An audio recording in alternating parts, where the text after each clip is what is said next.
Alive is way better than dead. That's it. Yeah, like kids in the school, you know, Yeah, and he's living it out. Hawaii is, and you know Hawaii. Yeah. This week and next week. I will not be at our meeting next month. We only have one in this one. Yeah. I will not be Where are you going? Jamaica. Oh, nice. Jamaica. I looked at that where you said like 7 mile distance or whatever. That's where we're going. Yeah. because they think that they need more. And the grill. Yeah, it's simple, it's easy. It's a good test for travel. See how complex it is. I think it'll be. The testing, you know, we gotta go up to Cologne on a Saturday and get tested. You have to, I have to go in and Yeah, you'll have to do one to go into the office. it's a rapid one. Right after you left. You don't need the PCR. So Not if you're Jamaica, double I went that. to like 2:30. no, Jamaica, you need PCR. I think in the end, But I do need PCR They to may get not that. be 100%. Yeah, so then you gotta raise that when you're down there. And there is They've places got all there. figured out. Yeah. Ours they'll do it through the hotel, it's Yeah. they'll arrange it. There is some medical places there that get it done. I'm hoping So that we wanna just scope it out, see what it's all. The government did exactly what I expected, rather than saying people coming to Canada no longer require a PCR, the Yankee General do.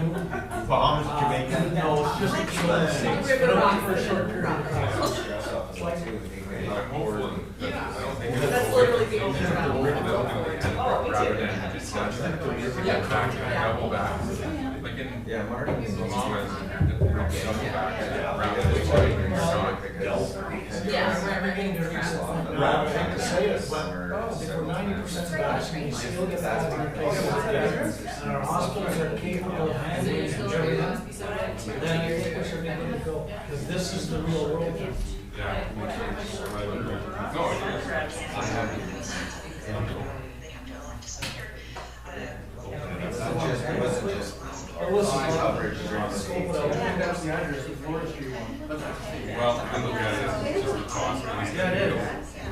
It's just an extra cost. Absolutely. $400 It's part of the process. So that place that I stayed at. So was that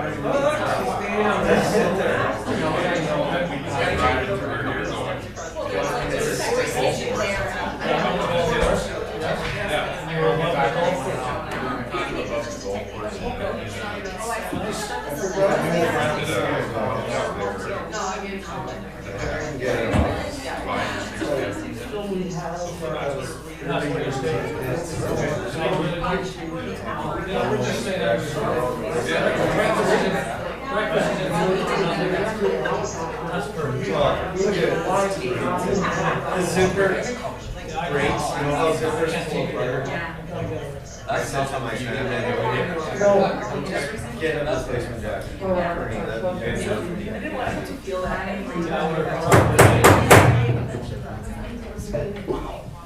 Gotta get it moving. Rock on. Call this special open meeting of Town of Oliver Council, November 22nd at 1 p.m. Any late items to add to the agenda? No. Thank you. Can I get a motion to adopt the agenda as circulated? Moved and second. All the questions in favor? Opposed? Motion is carried. And we will move right into our budget. Pass it over to our CAO. The first, we will have the fire chief on the fire department budget, because fire chief needs to leave early. Yeah. Which page is Just, that? just give me a minute to pull up the fire presentation. Saw it. There's a big part of it in the business case. Is it in the business case? Yeah. First one in the business case.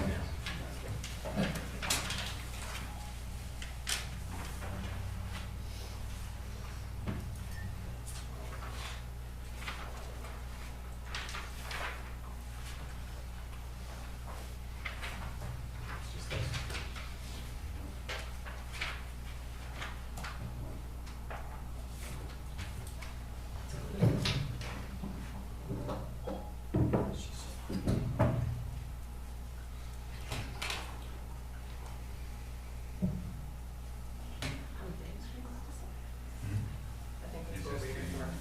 please.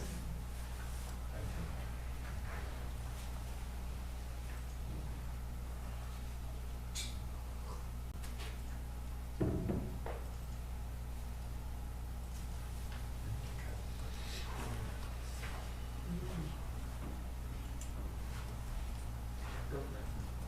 Go for it, pretty near, so.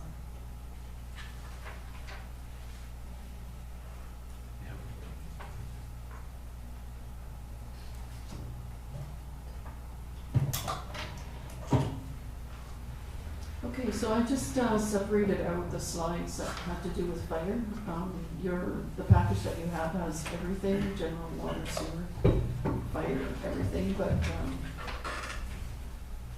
if we start where I introduce the budget influences, then this also applies to fire. And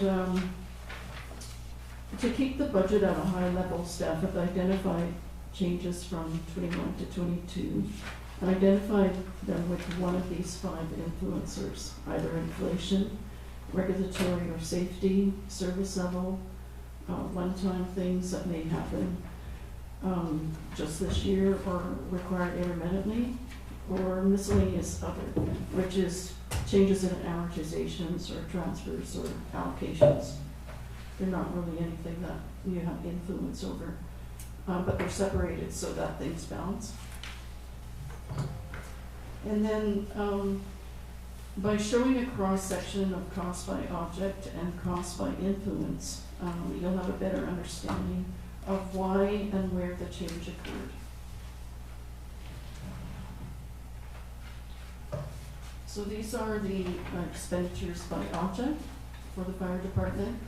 You'll see a big increase in the call-out remuneration, and this has to do with the increase in call-outs that the fire department has been getting. And in the next couple of slides, you'll see how that's been increasing year over year.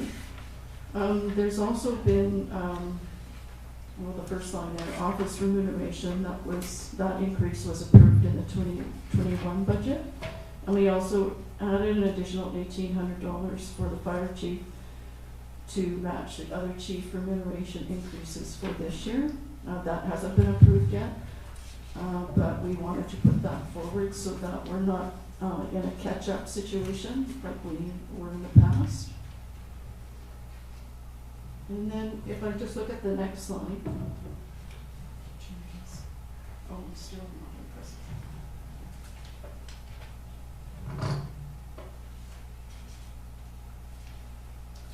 So here we see the change by those different influencers, inflationary and regulatory safety, which is wrapped up in training. And service level, I mean, we see that change, but it's really a change between what's billed out to the district and the increase in responder calls. And this is what I was talking about with the actual number of fire calls, as we see year over year increases. And now that the fire department is also taking on first responder calls, I think additional calls that they're qualified to do and trained for, we'll see even a greater increase in that for 2022.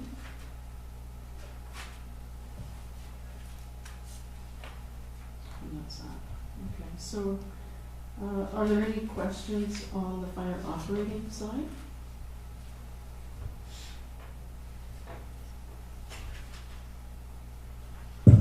Just a question, just for my understanding, when do we, and are we looking at increasing our cost of fire coverage for everybody that's in this fire district? Yeah, so that's billed out at, like the costs are shared. So however much these costs increase, it's billed out at 50% or whatever the assessment ratio is to the district as well as a requisition. So right here is is a combination of what you see here is a combination of what your total cost increase and then what we bill out to the district. So basically, we're taking into account increased operating costs or call-out costs on an annual basis. Yeah. That's already a policy that identifies how we do that. Yeah, this budget was presented to the district Okay. as well, yeah, No, it's just for my understanding. Thank you. yeah.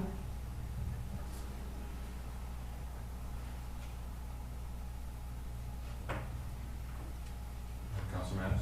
Thank you, Worship. Just wanted to clarify for everyone that amortization is, I mean, the rest of these are cash expenses, but that is not a cash expense, right? Am I correct? Yeah, that's right, like you don't, we're taking part of the amortization and we're putting it into a reserve, but it does fluctuate from year to year. Mhm.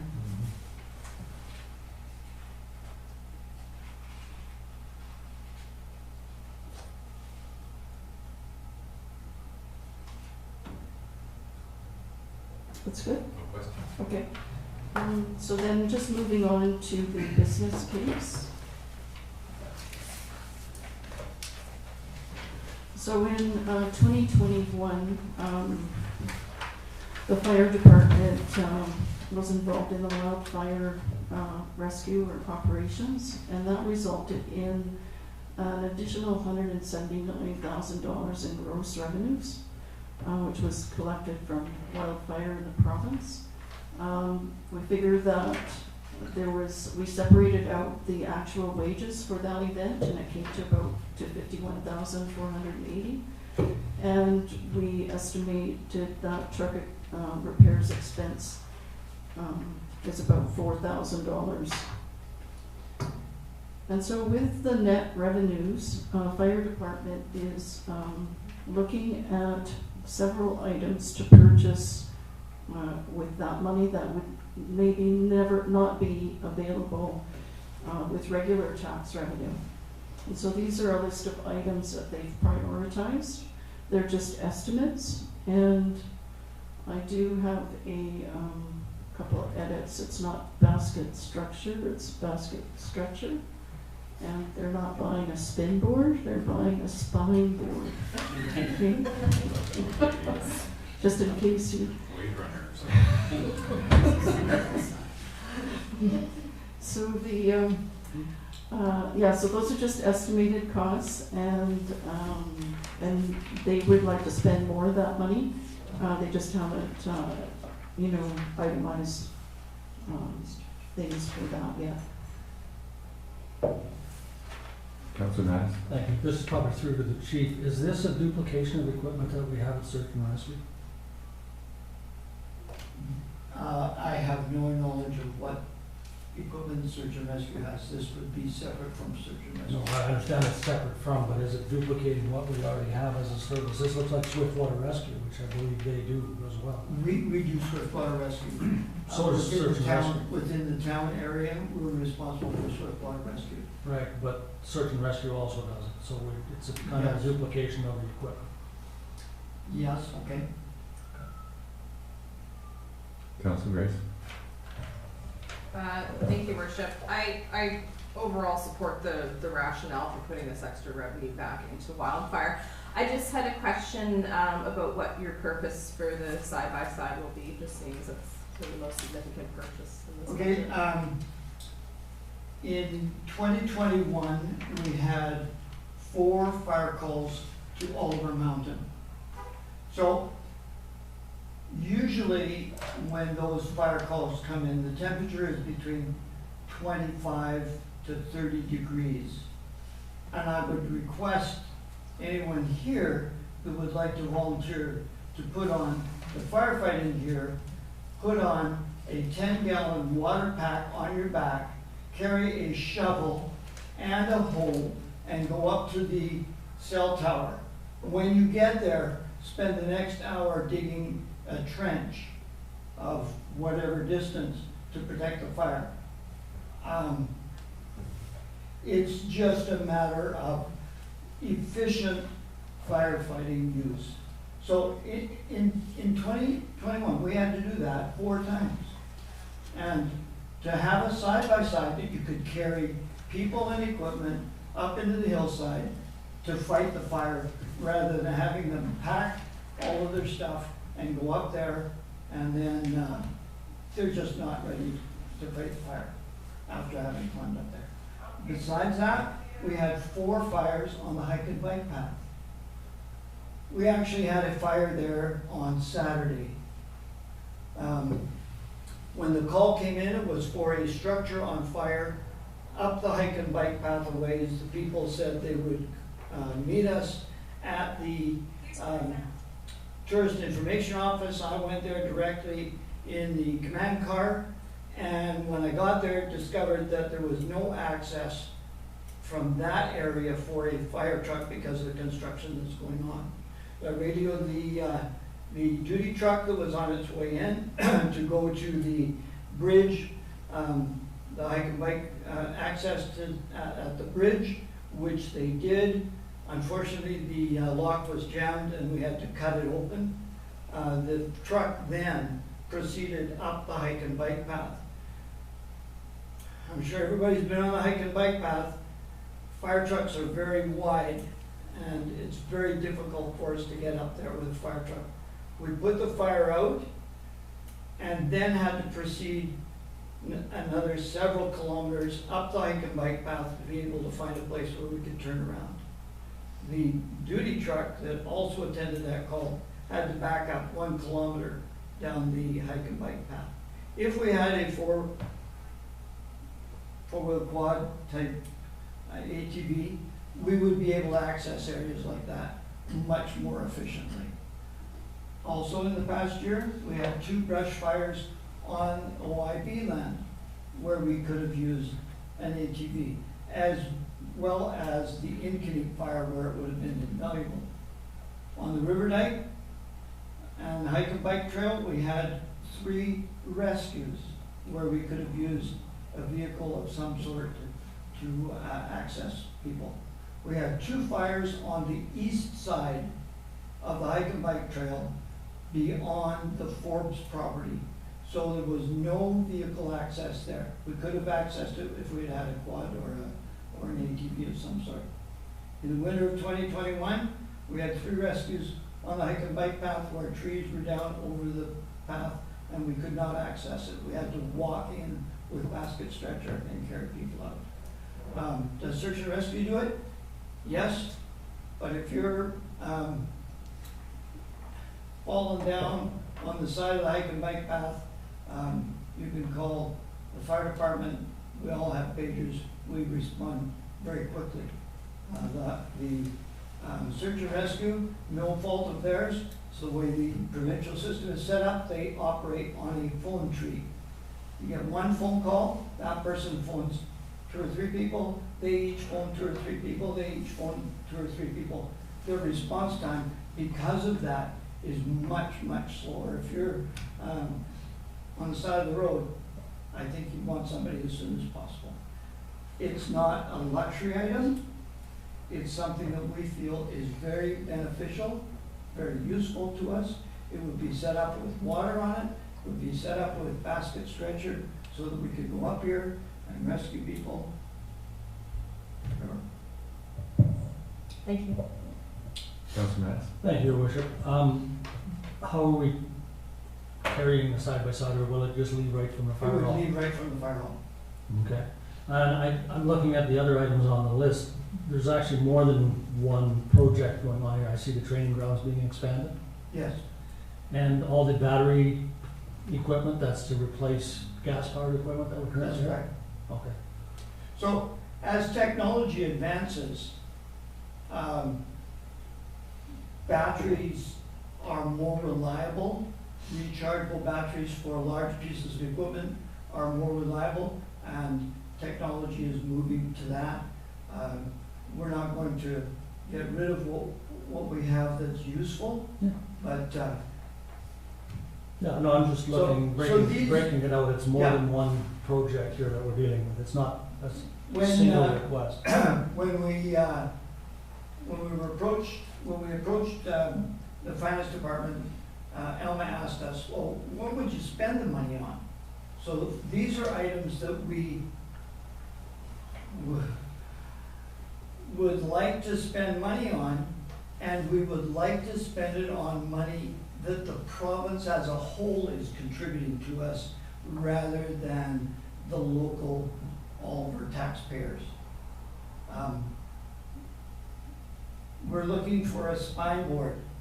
We have one, it's wood. We've had it since before we got our rescue truck. We'd like a plastic one so that we can interchange it with the ambulance. We'd like a clamshell. The one we have is metal. The ones that ambulance has are plastic. Ours are not interchangeable with theirs. If we scoop up a person and have them on a spine board, at the present time, we have to take them off of our spine board and reattach them to the ambulance spine board. If we had more, if we had a new one, we would just put them on one, we would put them in the ambulance and take the ambulance's one for our use. So all of the items on here really are things that over the next year or two, we would be approaching council to purchase. So this is how the forestry works is at the beginning of the year, you tell them that, yes, I've got a fire truck that is going to be available for use in an emergency situation such as we had in Vernon.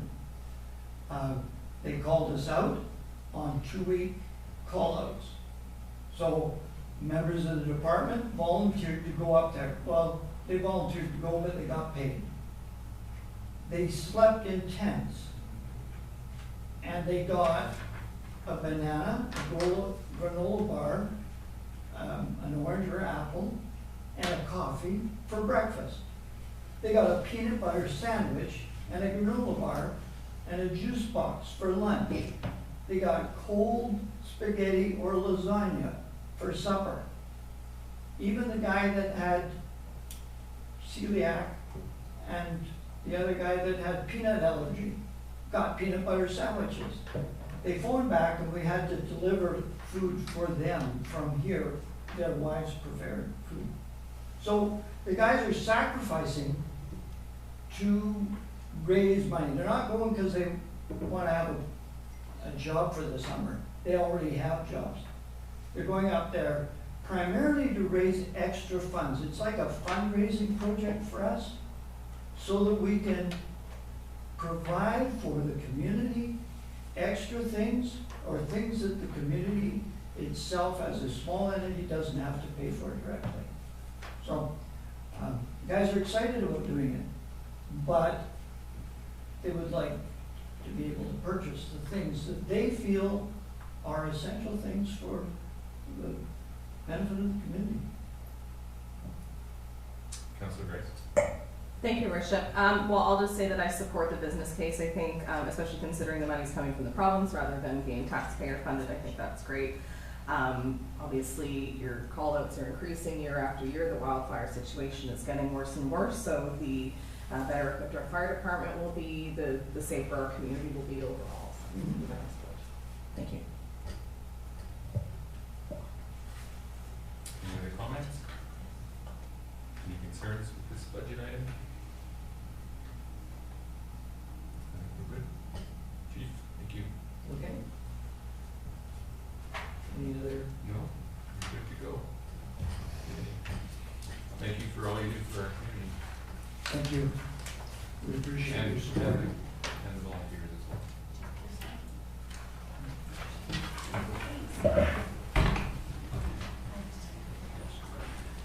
Thanks, thanks.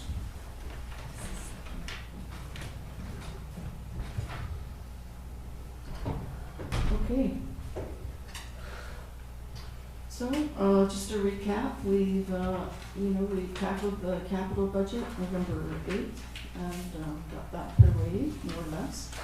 And now we're tackling the operating budget and proposed funding sources and transfers.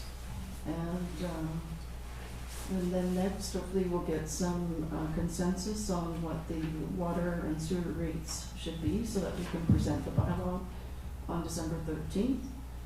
And then adopt the water sewer rate bylaws in 2022 and fine tune it with more information on the policing package and do a public hearing before we have the financial plan and municipal tax rate bylaw adopted in 2022.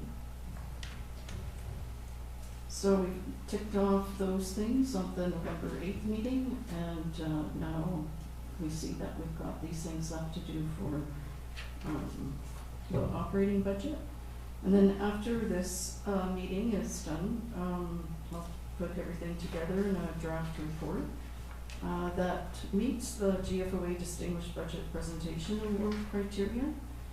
And this will be used to engage and inform the public on the council's financial plan for public consultation.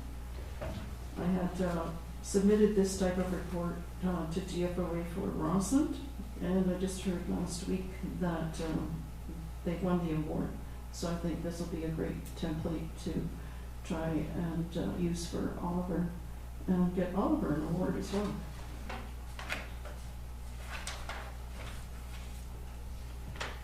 And then just to recap the strategic themes that we're working towards: economic health, social and environmental, sustainability, ensure safety for residents and visitors, and we are providing efficient, effective, and transparent services and financial planning. So last time on the environmental scan, we gave a quick overview of climate, COVID, inflation, insurance, interest rates, the leasing costs, and the succession planning that's affecting our budgets. And now we're just kind of focusing a bit more detail on the inflation history and where it's going. It's shooting up to about 4% right now in 2021. The town of Oliver budgeted for an inflation rate of 2%. But as you were advised in the third quarter update, it looks like we're still within our budget parameters to complete the year. So for 2022, we've budgeted for an inflation rate of 3%. By looking at the various economic sources that are out there. So for the cost changes, we've either used an inflation rate of 3% on some items, or based it on trending or other known factors in the amounts that we've come up with.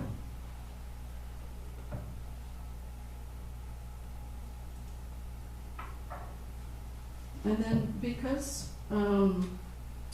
some of the business cases that we're presenting put forward digital solutions to service delivery to try and lower labor-intensive processes and give better access to the public, I thought it would be good to just show some of the trending stats across Canada. And you can see that in 2016, this is kind of an old one, but you see how it's just increasing even among the seniors across Canada. So, you know, I'm thinking maybe in Oliver it would be similar to that. And then this next slide actually found something from 2020. And I think that COVID, right, is driving more customers online. And if we look at the last stat there, government use of the online government services has increased from 68 to 74%. More and more people are going online.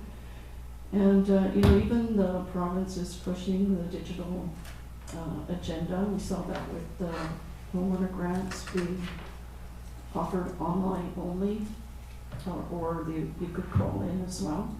But we were no longer taking them over the counter at Municipal Hall. So everything's moving in that direction. So this is a high-level overview before transfers of our operating fund revenues and expenses as they are presented on the financial statements.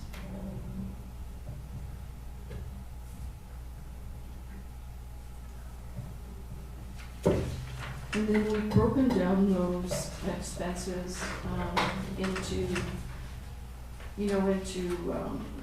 departmental categories, and then also further identified them with these 5 influencers of inflation, regulatory safety, service level, one-time changes, or miscellaneous other.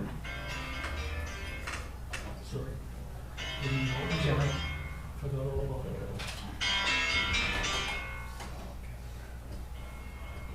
We should have that go after each slide.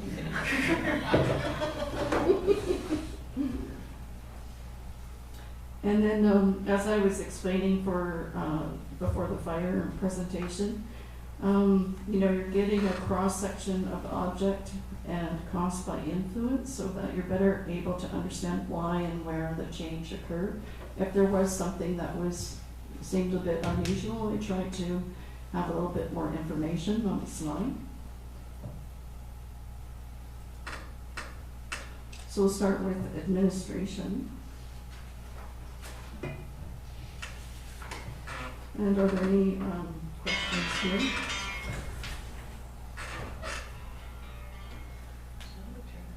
I don't need this. Turn.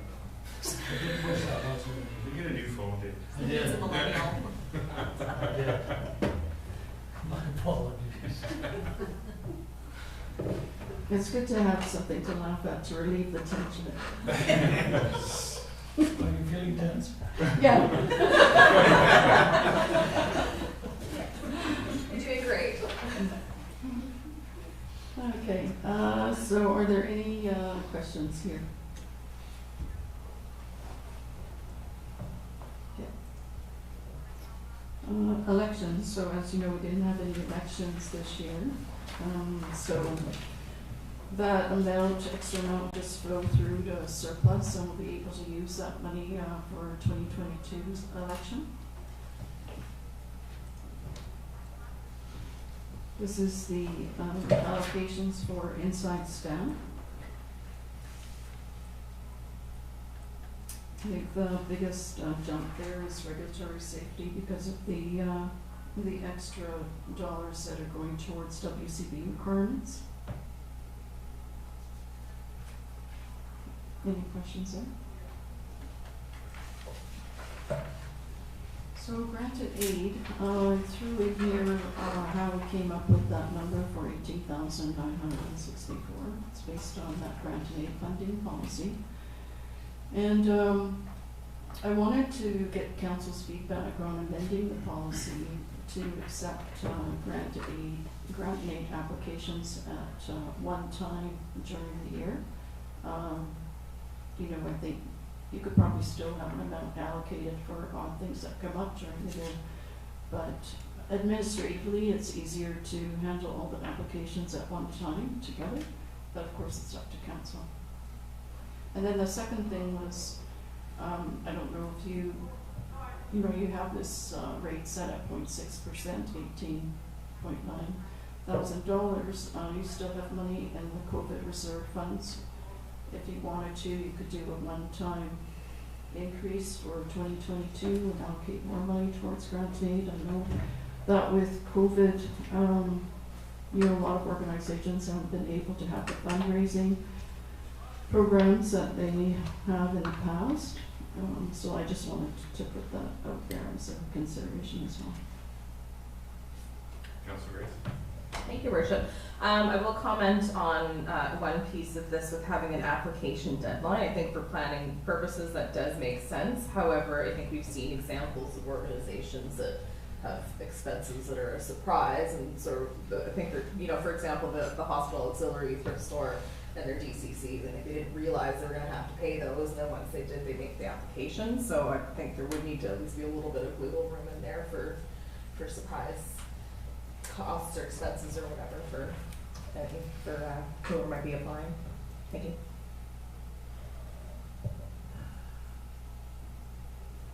If I look at you long enough. Yeah.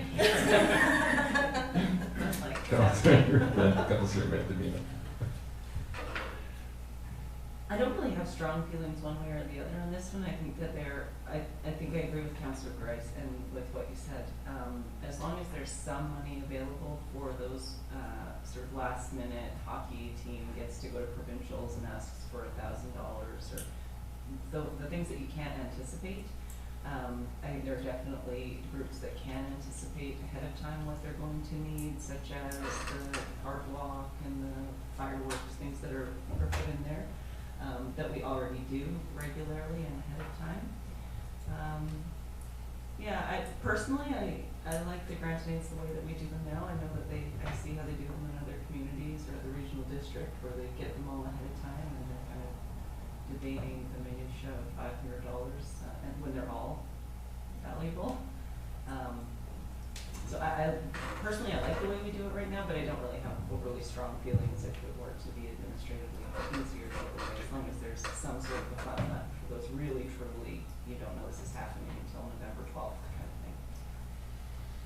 Councilor Schwarzenberger. Thank you, Worship. Yeah, I agree with that as well. I think, I like the way we do it now.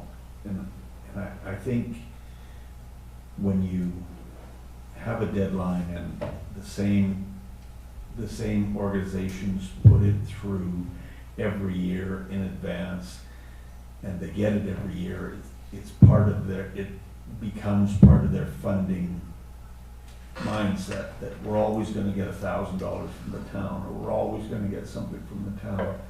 So I think, as my two associates said, on spur of the moment things where we need these kind of funds, I think that's what the grant and aid policy was for. Thank you. Councilor Mattis. Thank you, Worship. Nothing really that hasn't been said already, other than it concerns me that we have people that apply year after year. That isn't what this is intended for. So I think we need to be very cautious about if that is happening. I certainly don't want that to happen. That should then move out of grant and aid into a budget item if it's that worthy.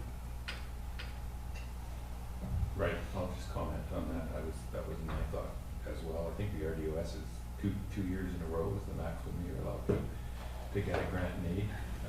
And then some of them do become line items as well within the RDOS budget. I think maybe after a couple of years that could be something that you would take into consideration. But by limiting the amount of time in a row that you can get a grant and aid also opens it up for other people. Councilor McNeil? Yeah, I think it's 2 or 3 years. There's definitely the groups that come back more than that. And Councilor Schwarzenberger is the one that made that kind of jog my memory. That's exactly what happens. So you have certain groups that go around, basically they know when intake time is and they apply to all of them. Whereas the way that our grant and aid works, as far as I've been aware, is it really more is kind of surprise stuff in general, aside from those couple of $1,000 things that probably could be line items. I don't know why it was decided that we're grant and aid instead. Yeah. Okay, that's helpful. Yeah, do we have a grant and aid policy or a policy around that? Yes, you do. It's first come, first served. If it's over a certain amount, then they have to provide documentation of how they spent the money and report back to council. If it's below a certain amount, then it's unconditional. Maybe it would be worth bringing that policy back to council just for Sure. a committee of the whole meeting, and we can talk about how many times in a row and maybe some things that have some input on that. Sure. Mm-hmm.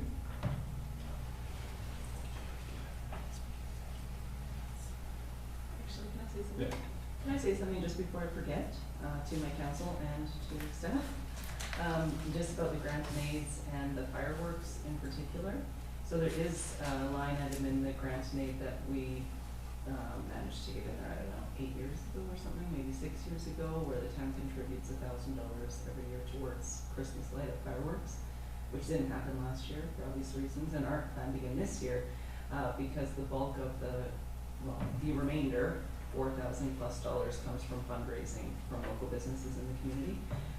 And so this just didn't seem like the year to be fundraising from local businesses in the community.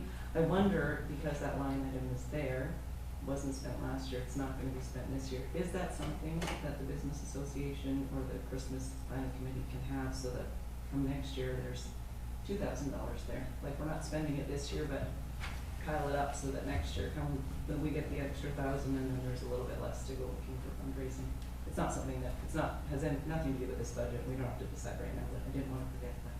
We could bring that forward then when we bring forward the grant aid policy, Yeah, sure. right? Yes, Because whenever there's it's still free. time to incorporate things into this financial plan, Okay. so, yeah. Yeah, this would have been last year's, it's more just, Mm.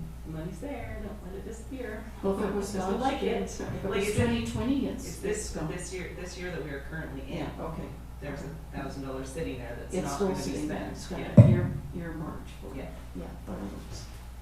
Okay.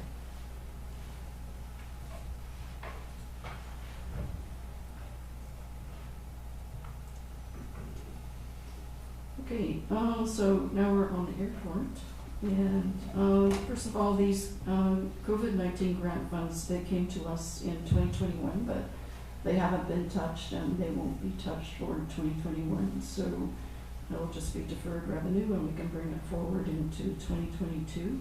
So there's an offsetting expense for COVID materials and supplies, even though nothing has been allocated for that yet. I'm still waiting for a line-by-line item from the airport manager.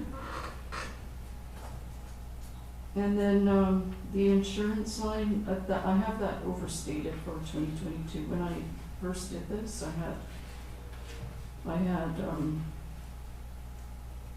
hadn't interpreted the email from the insurance broker correctly, and so it should really be 7,000. And then if we do go ahead with the society being as additional insured, then that'll increase by 3,000 or whatever it turns out to be.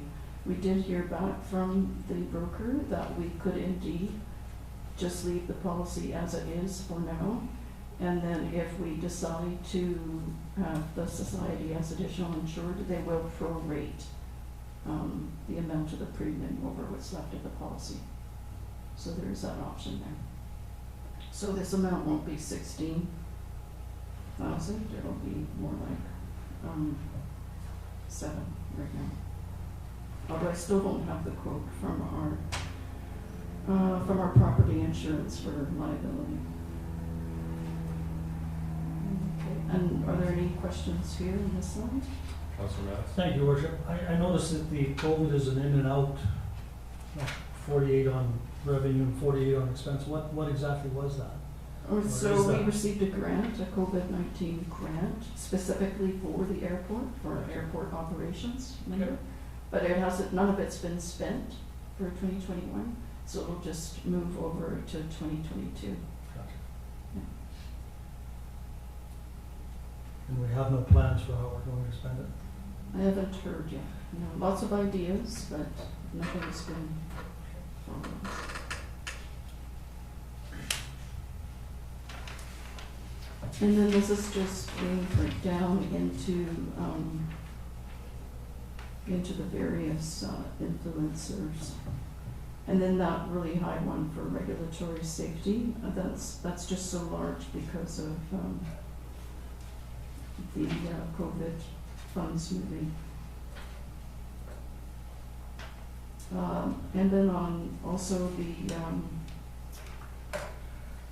they didn't get the line painting completed in 2020 due to supply shortage on paint, and then those costs have also risen, and they hope to get them done in 2022.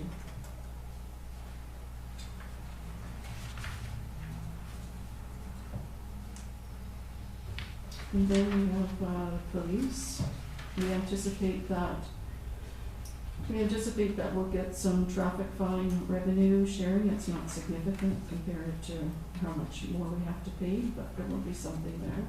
That's just based on a percentage. We'll know more when we get our policing package. There was 217,000 in the policing reserve, so I pulled that out for now. Depending on how the costs actually come in for that they let us know how much it's really going to be, we can adjust that reserve. But right now it's just earmarked to pull it all out. And then the transfer from the COVID restart reserve, that's to cover COVID expenditures that the council has already approved prior for the Voyant Tiller internet upgrades, the Azure data, materials and supplies, and, the outside repairs for the CCTV cameras in City Hall ventilation. Councillor Mattis. Thank you, Your Worship. I just wanted to clarify, the policing reserve, is that the major incident reserve? Is that the which? What we had done was we had taken, I believe, half of our non-market increase, Yeah. put that into a reserve for major incident, because what happens is if there's a major incident here, like a murder or something like that, the investigation cost for that can run upwards of $1 million, and that's over and above our policing cost. So we were building a reserve to cover that sort of expense over the long term. I just wondered if that's what this reserve was that you. No, yeah, that's where I'm Might not pulling be. it from. That's, okay, so that would have to go back. Okay. I hate to say it, but that was the intent of that reserve, was for a major incident. It wasn't to fund ongoing operations. Councillor Benjamin. I totally agree with that, but was there not two different reserves with policing tagged to them? No, because The other we're reserve using is the money. strictly the alone. tax increase. It's been, it's not really, we're reserving it as taxes, so to speak. Councilor Mattis is right, that's exactly what we did, and we did it 2 years ago, maybe? Yeah.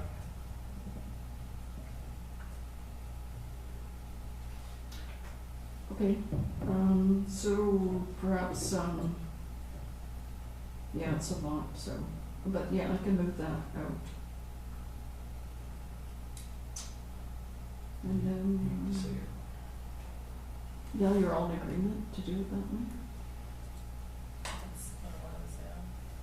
There's no choice, because it was set up as a very specific reserve through council direction. Okay. Councillor Schwarzenegger. Yeah, that's the way I remember it too, and I don't think it would be prudent of us to spend that reserve now, because what happens if there's a murder in August of next year? We're gonna be hooped then, so, I think it needs to stay there, and we'll just have to bite the bullet on finding the rest of the revenue.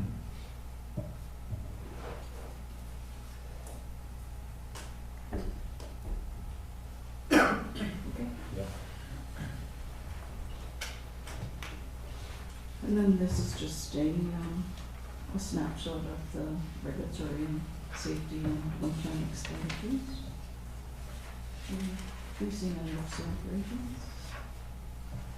And then this is the overview of the victim services draft budget. This is actually 2022's is pretty much the same as 2021. They haven't come up with their new budget yet. I think it will be shortly. And then we will update this. It's just a flow through, so there's no financial impact.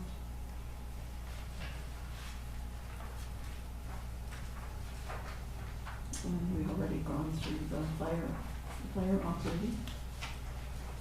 So I'm just gonna skip through these slides. So we get to legislative. And here overall, there's not much change. Are there any questions here?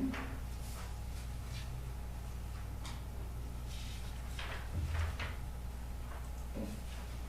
And then business and promotional expenses.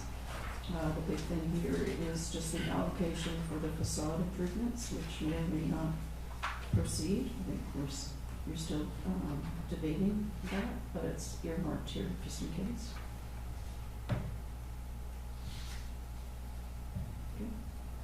Well, the facade program, there was an email that came out from Ed about that, regarding that liability associated with doing it as contributing to a business. Unless we're going to expand that program to the entire town, we have to find a different way to target the downtown. Or there is another way to do it, we just do the research now, is we can give $20,000. If, first of all, I think the council needs to decide whether we want that program or not. If we do not want the program at all, then we don't need to talk about any issue, right? If council wanted to have the $20,000 facade improvement program, then the next discussion is how to do it. And there is another way to do it is we can allocate $20,000 to Chamber of Commerce, and with the condition, basically, well, same criteria as we talk about, $2,000 each business, Main Street, and the matching fund, then just let Chamber of Commerce to manage it.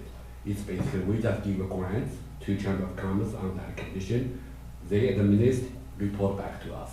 Similar like, if you remember the Penticton, I think, or some other place, they want to have those downtown surveillance camera, but they don't want to do themselves because they are subject to the more regulations. So they give a grant to the Downtown Business Association, let them to manage it. So I think we have to consider this in two layers. One is whether we want it or not. Secondly, is if we want to do it, then how we want to do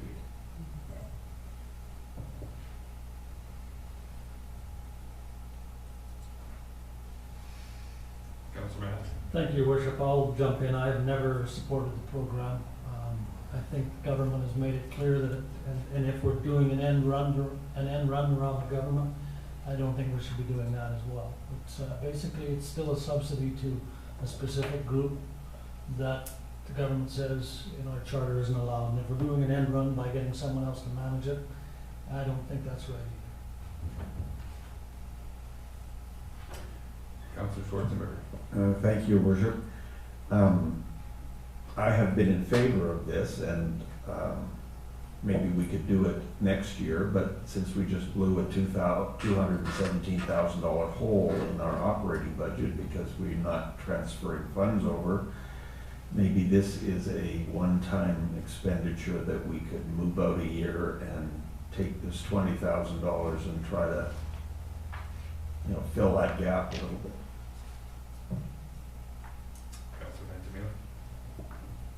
Thank you, Worship. I'm in favor of the project, shockingly, still, 3 or 4 conversations later. But and for all of the reasons that I've said before that I won't repeat right this minute, but I just wonder, do we actually have to, I agree with what the CAO says, we have to decide whether we want to do this or not, and then the details follow. Do we have to decide that right this minute? Do we have to have that debate right now, or is that something that we, note made, and we have to have that debate before once we see everything at the end, all the numbers, how they work out, and we have to have that debate before we make our final decision? Well, what we could do is we could leave it, we could take it out, right? And then we could, when we know more about the policing costs, we can reevaluate whether there's room to put it back in or vice versa. And another thing is because we realize that police reserve is specifically for major incident reserve. So as Councilor mentioned, we might have to take that revenue off, right? So I think maybe what we can do is we can add another meeting at the next December 13th regular meeting, maybe start at 4 o'clock, so that we can bring back amended operating. Councilor Mattis. Thank you, Your Worship. Process in the past has been that we deal with it now. As we go through the budget, and when we're finished today, we're basically finished with the budget. We have our debate as we go along, and either we agree to cut it or not cut it, as the case may be. Councilor McNamee. I agree, that's been the process in the past, for sure. And if we have to do that, that's fine. I don't see anything, if we have to have a follow-up meeting regardless because of the new information about the policing reserve, I don't see any harm in leaving the debate. Personally, I'd like to leave the 20,000 in there and going on to the discussion, talk about whether we're going to remove it or not. But I think we went through this last year with the food action coordinator, where the budget was, this was something that was in the budget, and then the budget was presented to us with that removed. And it just really changes the frame of the conversation if we're trying to talk about adding something to the budget versus removing it, in my opinion. Councilor Mattis. Thank you, Your Worship. I'm prepared to stick with the original plan, and I would make the motion that that the one-time expenditure for the facade improvement program be deleted from the budget at this time. Yeah, I gotta second that, I'm sorry. Any further discussion? I will call the question. All in favor? Opposed?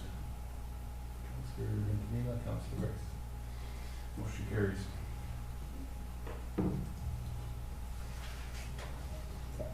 Okay, moving on to development services operating. Very, lots of increased revenue for development services, as Randy's pointed out to me. Did we, What's that? are we, did we Let's skip skip, by. bylaw? Oh, sorry, I'm on the wrong page. So I know with here with labor that it's increased by 11%, but it's not because we're spending 11% more on bylaw. We just reevaluated our payroll costs and updated them more to actual, and so that's just a fallout of us doing that. Are there any questions there?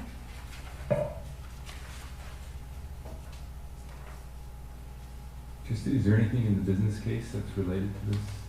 To bylaw? Yeah. No? Okay. No. Just that we're looking for a lot of money. Just wanted to make sure. I guess on the business case, on the city reporter, do have a component for bylaw, right? Randy, if you look at the business case. Nothing included in this breakdown for bylaws, what I'm asking. No, no. Councilor Madden? Thank you, Your Worship. Two questions. One are what are the recoveries?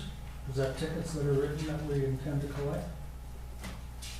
And the contracted services, what does that consist of? That we're not covering in with our own labor?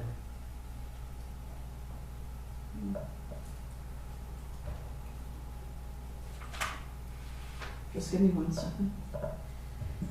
Yeah, ready, okay. Yeah. The recoveries, I know that dog licenses are in there, and that's a significant portion of the recoveries, as well as tickets. In terms of contracted services, that's not cost to pay a contractor, that's like to do the bylaw services. I believe some of that is the goose control. There is a drop down that the CFO can pull, but I had the same questions when I read contracted services, and I went into it, but I don't have those details.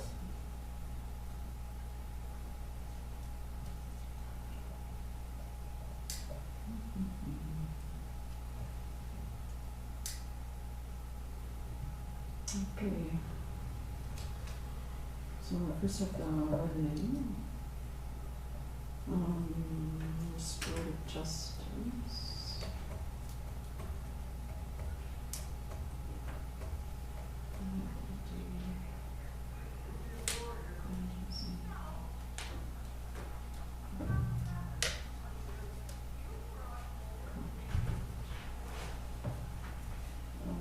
Yeah, so I'm not, the bylaw contract, there was before, there was nothing in the 2021 budget.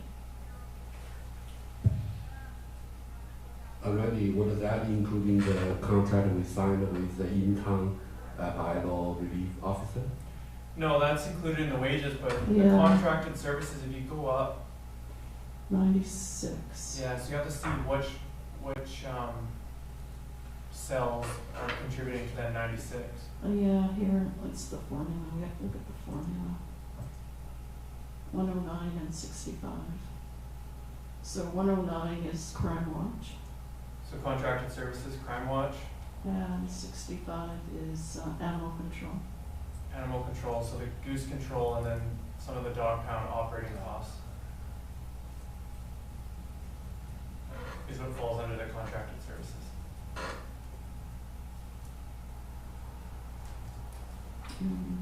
Recoveries is just the revenue, right? Yeah. Yeah, okay. And just to add a little bit on to the increase in wage, part of that is the officer that we were able to retain this time around. We had to pay a little bit more, so just more reflective of that position in other communities this time around. So that's why part of what the increase is.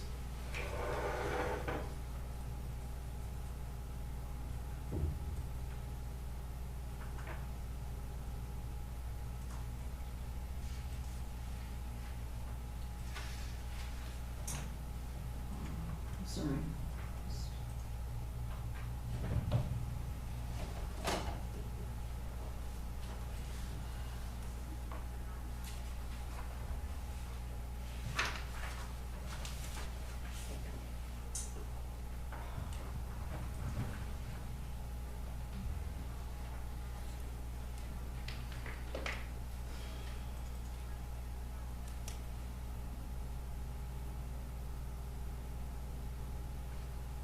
Sorry, I lost my place. I threw out that other, We're on bylaw enforcement, imposed expenditures bylaw enforcement.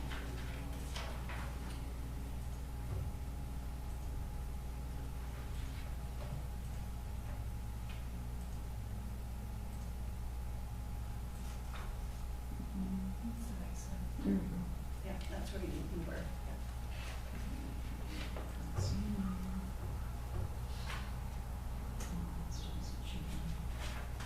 think you have to pull your screen over, because it's showing the wrong. It doesn't move. Sorry. I don't have the other one. Okay.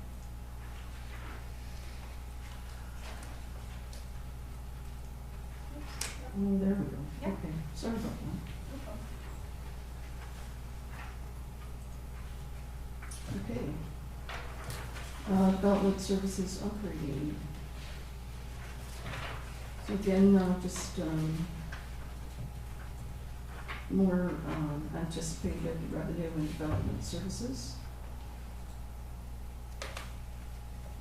And inflationary increases related to wages. Are there any questions here?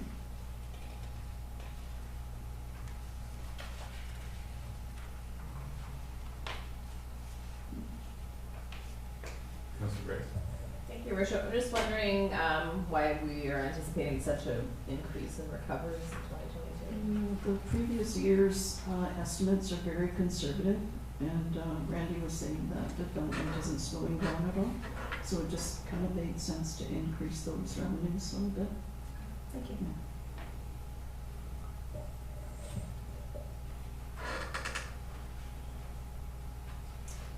And then development services planning, the one-time difference is a result of the feasibility study for 15,000 and the community food action initiative. And Diane, did you want to talk about the food action initiative?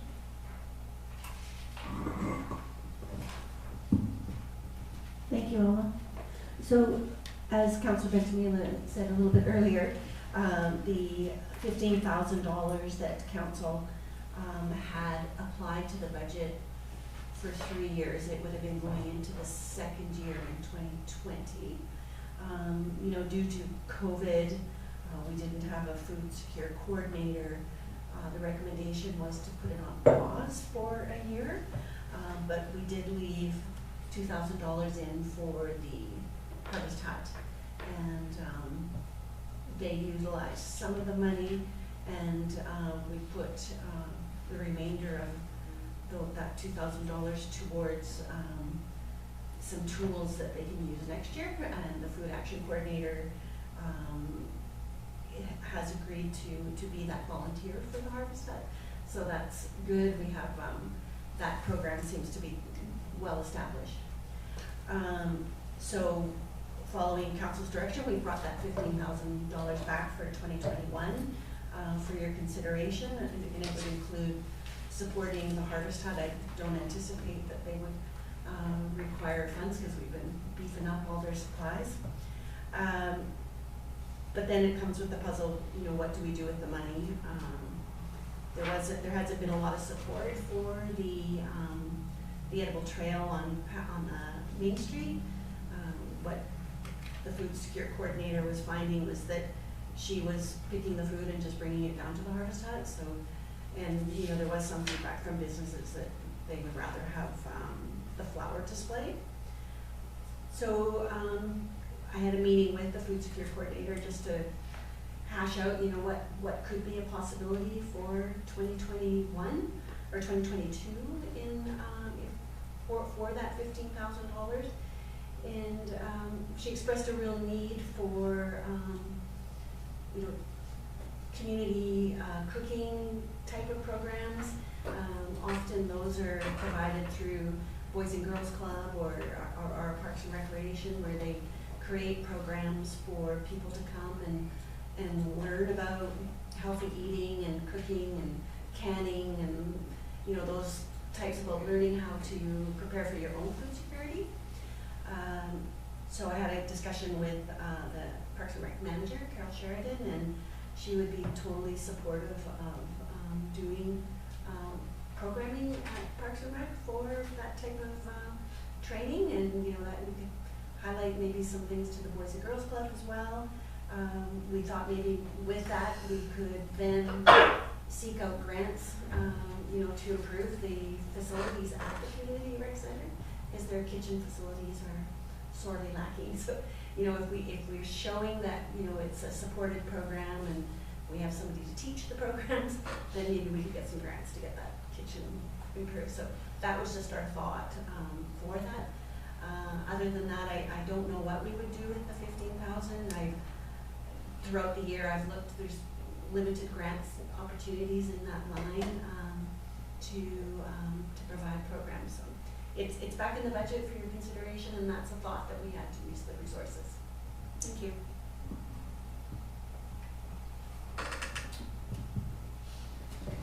I'll say something. I'm just wondering about the feasibility study more than any of the two. Is that, knowing that we're looking for money, is that something that we need to do in 2022, or do we push that out a year as well?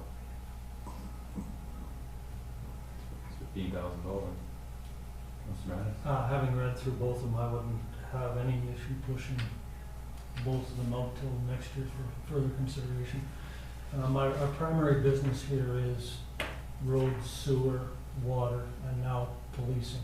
That's our primary business.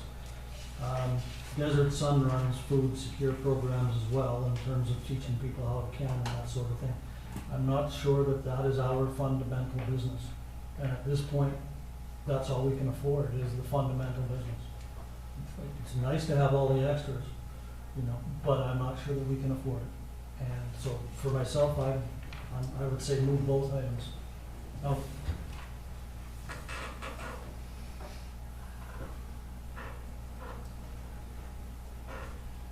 Councillor Van Camila.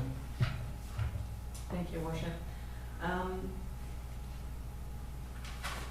A couple of thoughts. I think that with both of these programs, or one program and one study, once you've started with something, it takes a couple of years to build up momentum and to continually keep moving yourself towards the, you know, goalpost or the end line or whatever that is.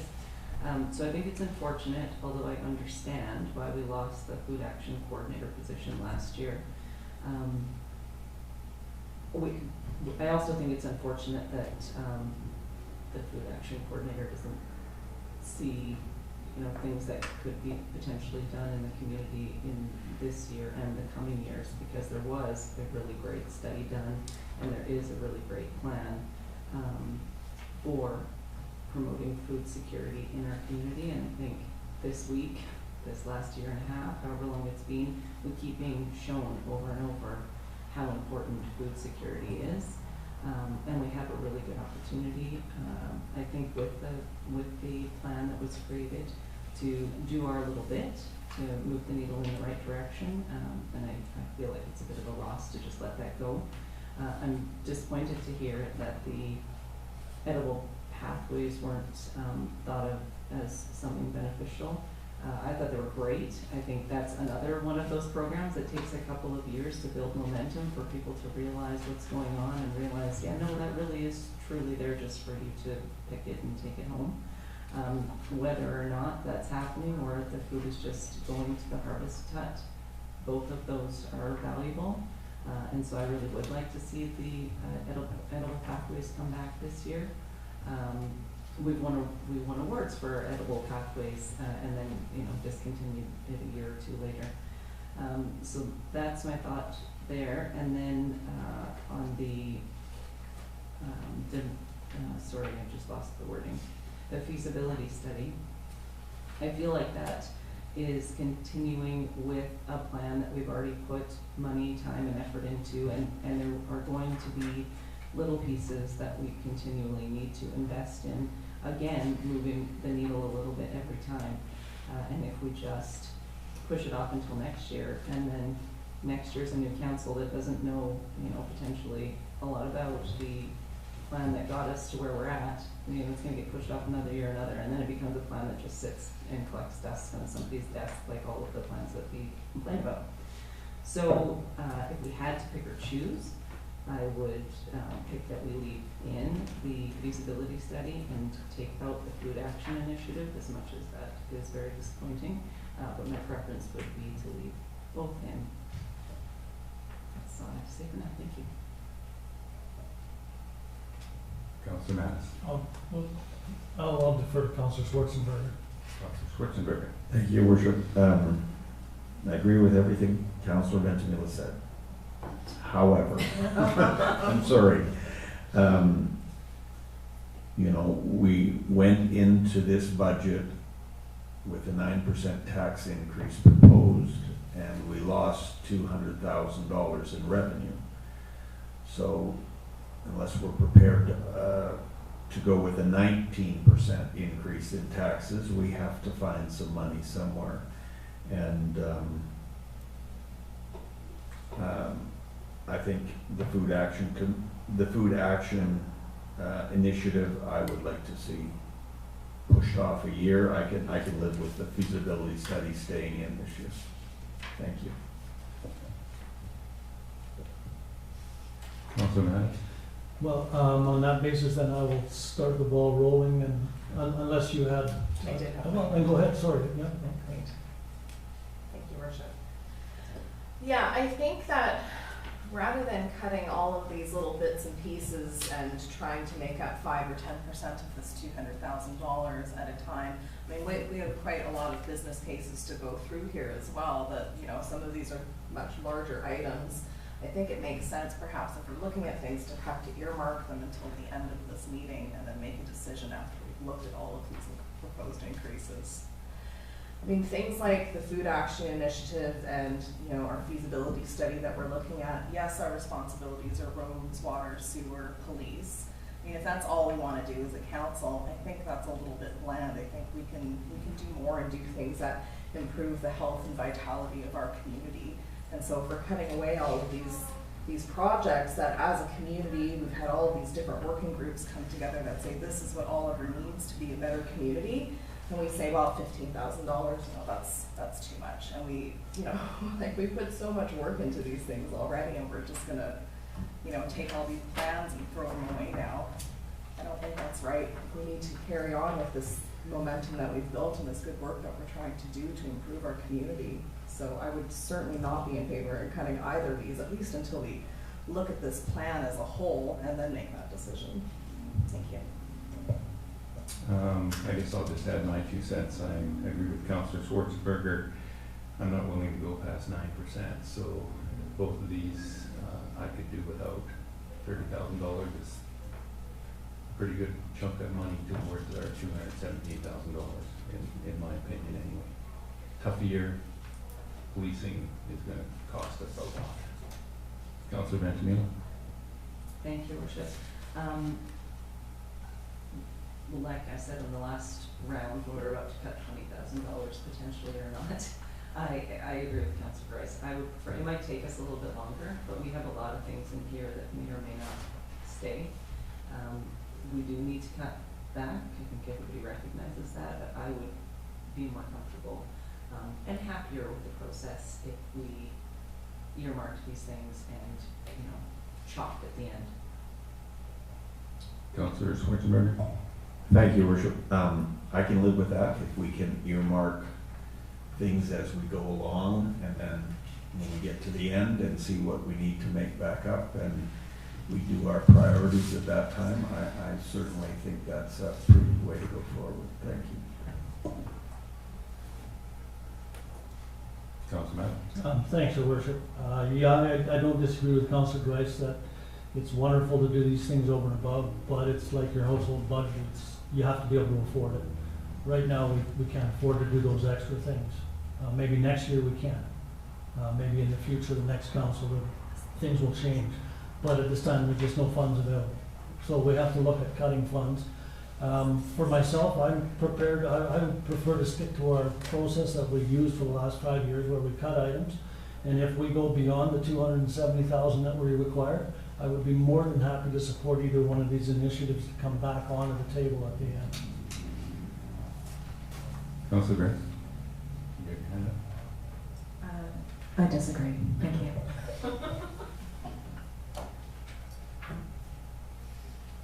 What process do we have? What process are we following? No, I agree.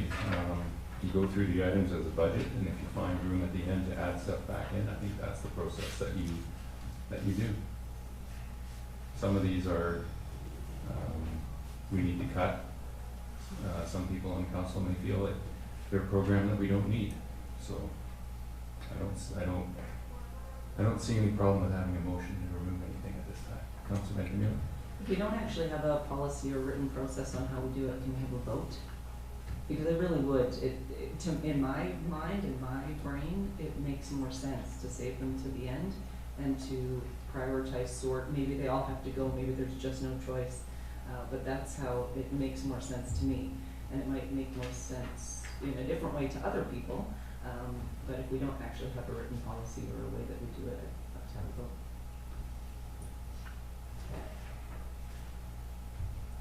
Please. Make a motion. Oh, I don't even know what the motion would say. I don't even know what it would say. I move that any items debated as potential removals from the budget be left until the entire operating budget has been discussed. I'll second. Might not have been proper English. That's great. Councilor Matt? Thanks, Your Worship. We've already broken from that process. We already set a process by having a motion earlier on. That set the process in motion, so to speak. I did second.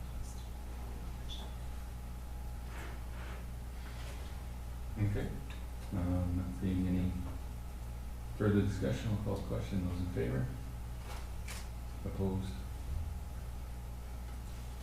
Motion carries.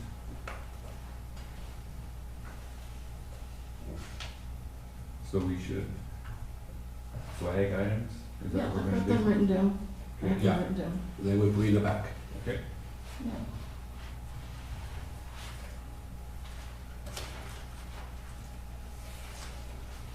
So moving on to Public Works. We got, again, a change in the allocations just due to changes in labors, the allocation shift. And just a redistribution of labor has just made the inflationary rate decrease.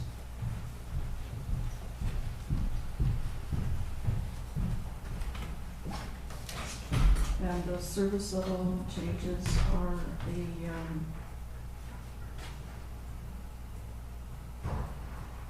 various, maybe I should look at those. You might want to know what they are.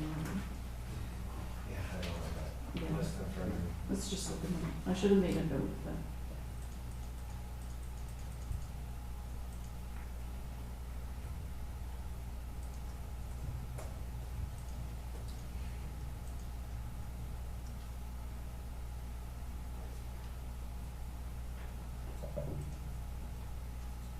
That's not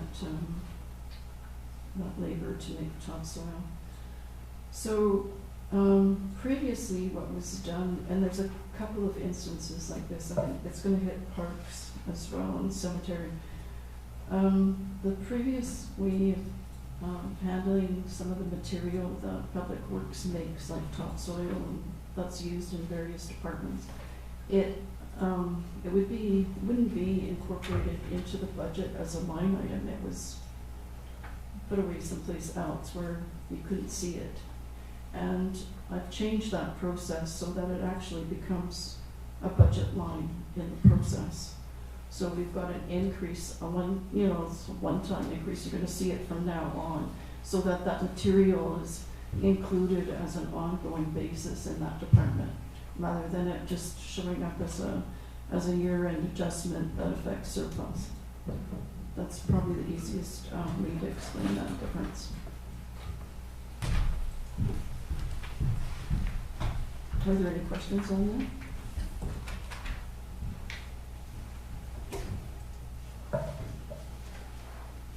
So roads, just some changes there in consulting mostly. And a change in the one-time expenditures. Are there any questions there? Councilor Matthews? Thank you, Worship. I'm looking at the operating fund budget overview, trying to make sense of how all these numbers tie into that. We don't have any 2021 budget in the overview. Way back in the beginning. I'm just looking at the proposed expenditures, public works, $181,000.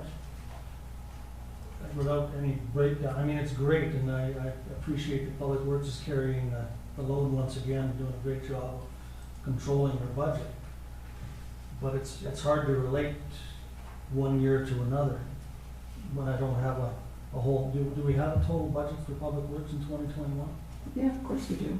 So, this is giving you information at a higher level without going down to every single account number that's in the system. Oh, I wasn't looking for that. I was only looking for right early in the presentation, we've got an operating fund budget overview.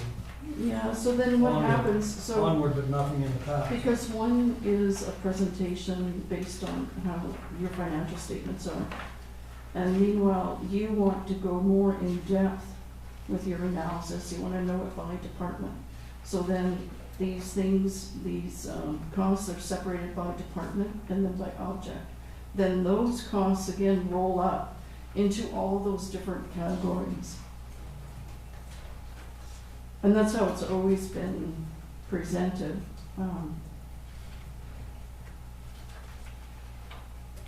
I understand that. I'm not seeing where it rolls up. Well, we'd have to give you the whole spreadsheet, so you'd have to look at, a bunch of different spreadsheets to find out how it's all connected. I mean, we're talking about financial administration, right? You kind of have to take my word for it, that these things are all linking the way that they should. I mean, I'm not having an issue with that. I'm just wondering why we can't. At the very beginning of the presentation, we've got a roll-up number for 2022, 2023, 2024, and so on, but we don't have one for 2021. That was my question. Well, just having a separate column. Exactly. For so that I would be able to look at it and say, oh, Public Works or Transportation Services and Public Works in 2022 spending $1.55 million. What did they spend last year? Well, we're not basing anything on we're not seeing anything for what was spent. Right? I misspoke. What did the budget last year would be? Yeah. Like this document doesn't give us any indication of what last year's budget was. Well, it does. It's right. It's on here by department. It's giving you the budget.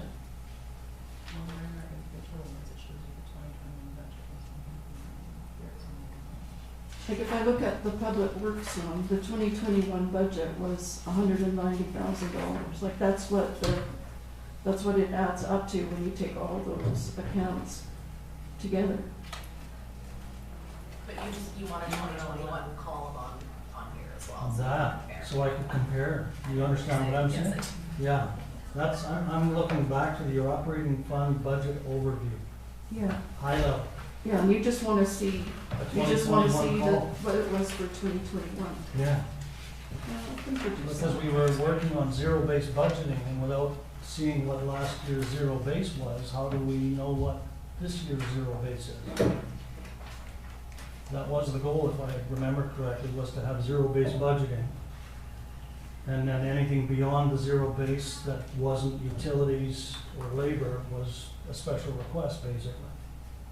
Mhm. That was the process. Am I correct? No, that's what it is there for sure. I do kind of see a breakdown here because we got administration, like on this thing, I see that there's actually less budget from the base from 2021. You're talking 181,000 now. Right. Yeah, I understand that, but what does that all roll up to in Public Works or any other department? When I go back to this page. Yeah, that page there, like, the whole budget for transportation and Public Works is 1.5 million. And yet they're showing 181,000, and I'm just trying to connect the dots. It's just not, You mentioned last year's budget in here. am I?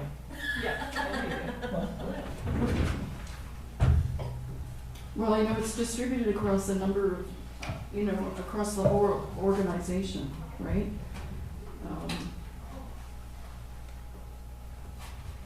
I could show you what 2021 budget is on that budget overview.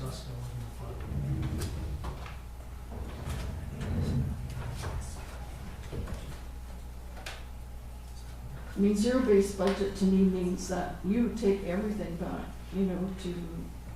to zero and you build up from that. To me, if you've established that, it's not something necessarily that you would do every single year, right? Okay, I think that might be part of the The confusion, disconnect. is there's a different, we have a different definitions of what zero-based budgeting is. Yeah. For us, zero-based budgeting, and maybe I'll have the mayor do this, because he's far more familiar with it. Well, the budget that we were trying to move forward to was a base budget. The only increases that you would see from one year to the next would be utilities and wages and those types of contract obligations, those types of things. And everything else that was going to be added into that budget came forward as a request, which you kind of have here, but I think there's a few things that have been, when you look at Public Works, for materials and supplies, for example, there's a $10,000 increase there. So what that would be, whatever that is, would be a request in a business case. Like, why do you need $10,000 more? I think, and part of it is that, it's just that transition, right, for your CFO, right? Like, I come into it, I look at the books and I see, a bunch of things being held off to the side and not incorporated into your regular budget. And I think, well, that's not good. We can't have that. This needs to be into the mainstream, right? And so I'm not thinking that I've got to present a business case for it. I'm thinking from a financial perspective, it's not right the way that it's been done. It's not, well, right or wrong, I don't know, maybe there's a fine line, right? But I think it makes more sense to show you all the changes that we have and why, not just focusing on a few things. There's so many things that go back and forth. It's the same reason why I wanted to do the variance analysis a different way. Rather than just focus on these things that are over 10% or $1,000 or whatever they were, I think in my mind, it just makes more sense to show why everything is changing, not just specific things, and even for the public to get an understanding of everything, how everything's working together. And you have one-time things that are required not just 1 year, they're required every 4 years, or maybe every 3. Like, does a business case have to come forward all the time for that change? 1 year it's off, 1 year it's on. And wouldn't it be better just to show how those things are moving from year to year? Like, these are our basic needs that we need in order to do the job. And so those other things those extra things that we need, they're in the business cases. It's just a different way of presenting the information. Like, this is what we need. Like, there's no really, we're gonna have those labor increases, we're gonna need supplies to do the work. We have to meet the safety obligations, and that's why I took the opportunity to show things in these different buckets for inflationary, safety, service level, one time, so that you got a grasp for why those things were increasing. They're not really debatable. This is why we have to do our job. But if we've got something extra, like those 10 business cases, like that are over and above a change that requires your decision, like that's where we need your input. And we wouldn't add that to the budget because it's something new. Or it's a different way of doing things, or it's, you know, that's how maybe we've loosely interpreted what you wanted. Councilor Mattis? Thank you, Your Worship. And I recognize that there is change, and I think it's positive change, having a new CFO and all that sort of thing. But our history has been in the past that we have debated some of these things, not all of them, but some of them. When we've seen that it's in the budget at, you know, that we see the actuals for 5 years at $5,000, and it's in the budget at $10,000, we ask the question, why is it 10,000 instead of the 5,000 that your history shows? And that's where the zero-based budgeting came up, is that, okay, if you want to go from 5 to 10, you have to have a business case for that. You know, if you were going at the 5 that you were always at, then that wouldn't be a problem. But, and maybe this is a broader overview, and we used to look at it in much more detail, but it also held, from our perspective, held staff more accountable. That it wasn't just a large number that they could, you know, spend freely. We looked within that large number and said, how can we save money within this? Are there ways we can do it? Tried to work with staff to do some of that. Some of it would work, some of it we couldn't do. But we agreed on it all, and at the end of the day ended up with a budget. And then we came up with a system that said, okay, now that we've agreed on that base number, whether it was $1 million or 10 million, doesn't matter. Now that we've agreed on that base number of $1 million for the budget, that's what you can spend every year. If you want more than that in any particular category, and it's over $1,000, you're going to have to justify it. You're going to have to tell us why. It's such a small amount, over $1,000. Like, we're dealing with millions. And I would just say that, you know, if, let's say you know, the trend was 5 and the budget is 10, well, that amount, it's not like we're looking at those accounts and thinking, oh, goody, I can spend, you know, some more money. It's just going to flow through to surplus, and then that'll roll forward to the next year, and it'll put you in a better position. We're here to manage the resources efficiently. We aren't here to, you know, to pull the wool over your eyes. No one's ever thought that that's the case, but we also, as part of that process, we also manage our reserves and the amount that goes into those reserves. So yeah, if it just rolls into reserves, that's great. But everything that rolls into reserves comes from taxation. So we also have to manage that. And we manage what goes into reserves by managing the expenditures. And if we don't know what the expenditures are, then we can't manage that. So that's why we set it up at $1,000, so that we would understand where the expenditures were, and we'd be able to, from that, help control the bottom line. Absolutely, we have to manage the bottom line. But that was the process of the council in the past. And I'm just trying to understand how these numbers are working, so that I can understand how they work in relation to last year's budget. I know we can't have last year's actuals, but we do have actuals from years prior. And if there's anomalies, we wanted to know where those anomalies come from. And it's not that we wouldn't support those anomalies, we just want to understand what they are. That's kind of why I'm saying, well, this is great that Public Works is only spending $190,000 or $180,000, great job. But how does that all tie into the total public? If the total Public Works and transportation budget is $500,000 higher than last year, then this doesn't mean anything to me. I need to know what makes up that $500,000. That's my concern. And at this point, I have no way of knowing, based on the documentation in front of me, what last year's Public Works and Transportation budget was, because it's not in the documents. So I have no baseline. Well, it is there. I'm showing you the total budget right there. Like 2021 budget net, right, is 190, right, after the allocations have been removed. So the net increase is $181,000? No, that's like the net budget. I could have showed you the total expenditures and the, you know, the total allocations. I could have showed you all that, just would have been a lot longer. And then, but right now, it's just encapsulated in here by object, and it's netted, right? And I'm showing you the change in the two budgets. Those are the actual budget numbers. They aren't made up or anything like that.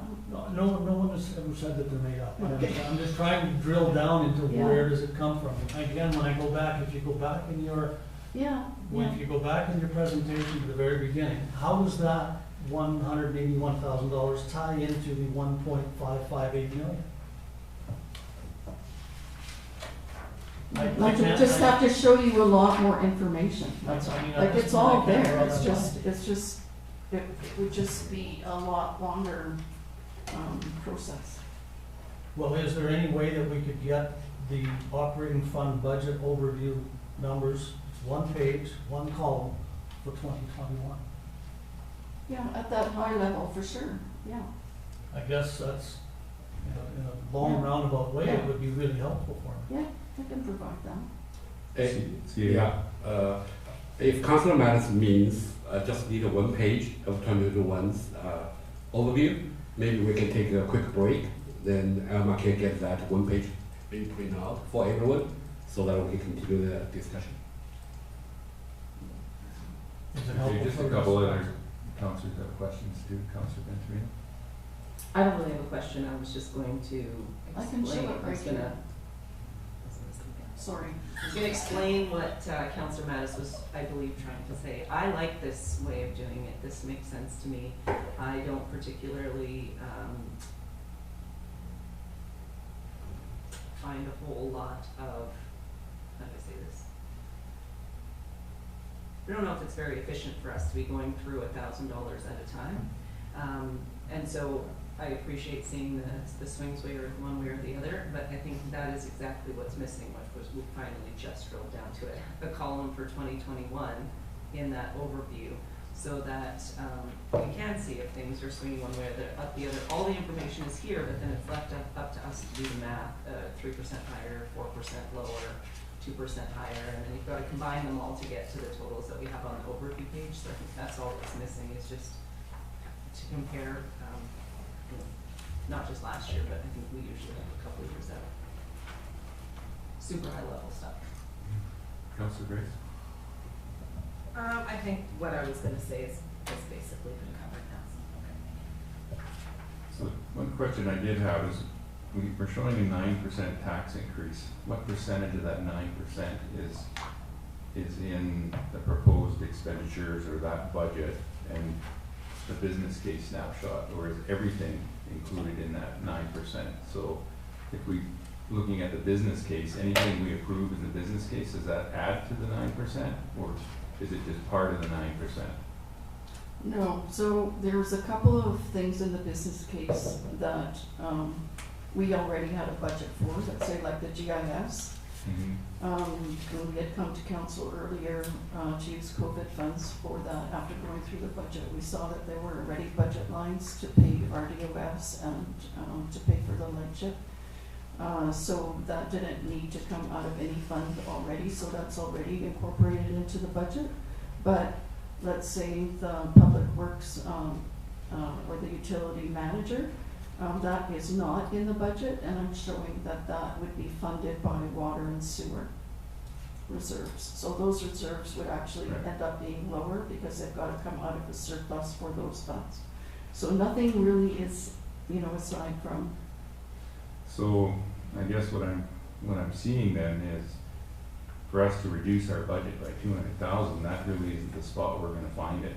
It's going to be in this other budget that we're going through right now, which means we may need some more detail to be able to find that 200,000. I mean, there's only a couple items in there that are worth, even if we did those other two items, we're only at $50,000. There's almost nothing else there that has any that is identifiable as a project that's worth a certain dollar value. It's all just embedded in the budget. How are we going to pick $150,000 or $200,000 out of that budget without a little more detail? Well- I'm just, I'm just wondering how we're gonna be able to do that. Well, it comes down to it's not, your operating is already so lean, okay?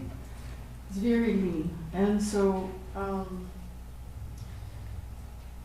if you're looking for more money, the only big way to do that is to push back something in capital, right? And so, like, Yeah. sure, you can remove the feasibility, you can remove the community food initiative, you can drop the facade program, right? You can nickel and dime those types of things that aren't critical to our operations, right? But if you want something substantial, it has to be something capital, Yeah. right? That's what it comes down to. And it's not like you're gonna cut, 200 items worth $1,000 out of the budget and come up with it. Like, it's just not logical, right? It's just not, yeah. No, I'm just trying to Yeah. frame the discussion we're having, 'cause Yeah, I think there was some thinking that we're gonna look at the business case and we're gonna get savings there. If they're not even included in the budget, then no. pretty tough and to I include want- them in the budget, so we're gonna be back at capital looking for a pretty substantial project, cause there isn't that much left in the capital. Yeah, and the only other thing that I could say is that you change the parameters of your police reserve. We could bring that forward, and change the wording on it. Like, you don't even have a murder. You're putting money aside for something that's maybe unlikely. When's the last time there was a murder in Oliver, right? Is it a regular event? You're planning for something that's unlikely, and that's not really why you would set up a reserve. You would set up a reserve for something that's more likely, and the chances of it happening are probable, right? You wouldn't, set it up for, this, even though it could be a substantial cost. It might be better to, or do a portion, like, say, instead of not taking the whole 217 out, you take out 150, and then you cut those other little things out of the operating. But really, for you to go through, this budget and cut stuff from it because you think that, all your managers have gone through it already. They know how tight it is. And, and I come here and I look at your budget and I'm like, whoa, like, there's not a lot of room here, like, to get even to the end of the year. Like, this is like really, really lean. And so, like, I don't know how productive it would be for you to just then listen to your manager and say, look, we need this here. And you saying, well, I don't think that's really necessary. We need another, like, 5,000. Like, I don't, so that's how I would look at it. But, I'm not counsel, right? No, I don't think anyone here wants to try and find $200,000 through 200 line items. I'm just trying to, I think it's a good opportunity that we've had a good discussion Yeah. at a point where we're, just so that we all are on the same page. It's gonna be interesting when we get to look at our reserve levels, that we're basically wiped out our general reserve as well, which is pretty frightening to me. So going back to capital, I think, is something that I'm definitely want to be looking at. I don't think there's a lot of leeway room in here unless we're looking to cut levels of service, which is council's prerogative at the end of the day. We're the ones that set level of service, not staff. Yeah. And can I just say? Yeah. Your general reserves are hurting just because taxation's been so low. Like, so much of your costs have been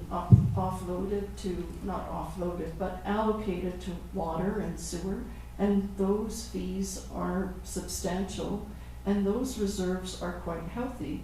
But as you know, as you do infrastructure, it's a combination of water, sewer, and general.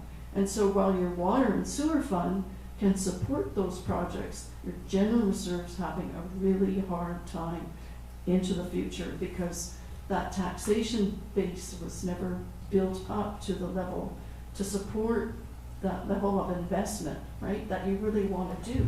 And then, you're going to have to borrow for your general, like your water and sewer.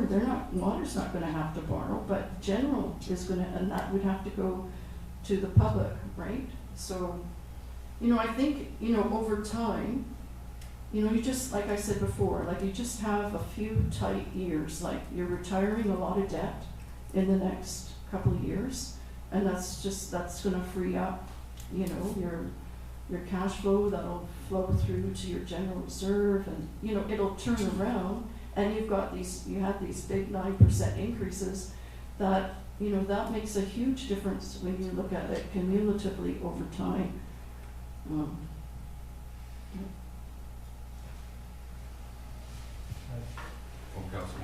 Thanks. You suggested that we do something different with the reserve, and because the probability is low. And I understand exactly where you're coming from, but as low as the probability is, how would you suggest that we would fund that if in fact we raid that particular reserve in order to do all the other things that we want to do? And then there is in fact, and it's not just a murder, it's a high level investigation. I'm not sure what all falls into the category. How would we pay for that $1 million bill? Then use your general reserve. You would never drain your general reserve to zero. You would keep that, like if we have a reserve and surplus policy, right? Then that policy would define parameters for your minimum amount in that reserve and what an optimal amount is. And if you had that, then you would make sure that your general reserve wouldn't go down to zero. And there was that buffer then. I mean, it's nice to have a specific police reserve, but you do have other funds, right? And now I wouldn't drain I wouldn't make a recommendation to drain your general reserves down to zero, you know, even if, you know, I don't have a policy, it's just not good financial sense, right? So, but, you know, that's what you would do in that case. And like, there's all kinds of situations like that you have no idea what would go around the corner. Like the Black Sage insurance, you know, the Black Sage failure, that insurance claim that you had, you have to come up with $60,000 for that. Well, it's just gonna come out of general reserves, right? Yeah. No, I understand. Like this is the immediate need. The immediate need is covering that police bill that's going to be coming your way, and you still don't know what it is. Well, and that's part of the difficulty. You know? Maybe because we've foregone one of, you know, in the COVID year, we did forego one of the 9%. As much as difficult as it is, and it's a credit to all of staff that they have operated as leanly as they have, because you're absolutely correct. They've had no choice but to be lean because of what we've gone through over the last 5 years with the 9% increase. Maybe it's a situation, and I'm probably the last guy that wants to say it, is that maybe it needs to be more than 9%. I mean, we know full well that the 9% is not going to end after 5 years, because we have fallen behind with those lean budgets that you're talking about, that we're going to have to beef it up beyond that. So it's almost like it's going to be a 10-year program of 9% increases. I hate to say it, but there's probably some truth to that. And, I mean, I could bring this up right now too, like, because we're thinking about where's that money going to come from. Your utility rate right now is set really, really low. So your utility, not your water sewer utilities, your class 2 utility tax rate is set very, very low. And I did draw attention to it later on in the presentation. But you could max that out at the highest rate within, and it's legislatively all right to do that. Most of the municipalities in BC do so, as is shown in that slide. But there's another $80,000 worth of revenue for you there, you know, that you could have. That's not in the budget, you know. Excellent. You know, so that's just a bit of an encouragement to you. It's not all doom and gloom. Got any other encouraging signs for us? We need encouragement. Okay. Your worship. Correct. Your worship. Yeah, just because Elma already prepared the budget presentation, right?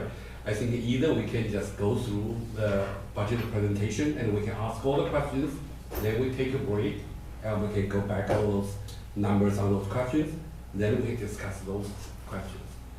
Right now, can I ask her like have hard stop? It's very difficult for her to continue. If we can just go through it, Then she will mark all the questions, they will take a break, she can get those number back.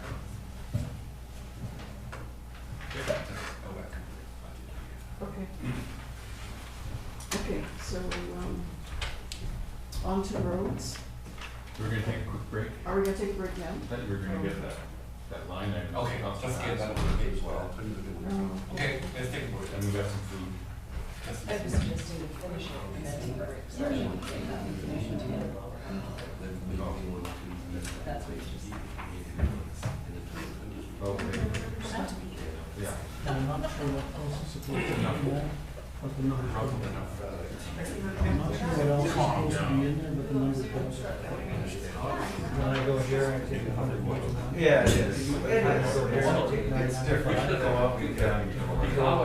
Here's nothing. Mobile equipment is a separate and then the cemetery. Like even sort of 90,000. 1 year, whatever.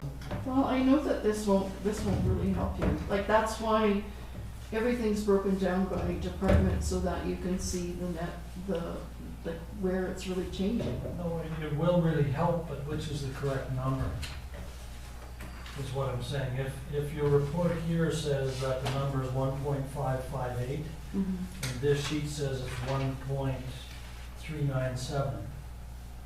Well, and this one is, what I've given you is correct, right? Because I would have updated my spreadsheet. You know, the spreadsheet updates the PowerPoint, not the other way. So I can read out of that that transportation and transportation services and public works is going up $170,000 over last year. Is that what I can read? Yeah, there's a lot of, you know, just with the mobile equipment and like if we look at all the things that make up that department. Didn't it go down? Oh, According to you're this right, it number? went down. Yeah. You're right, it went down. My mistake. Most of these numbers are very similar or even less. You know, the rest of the numbers are the same, pretty much.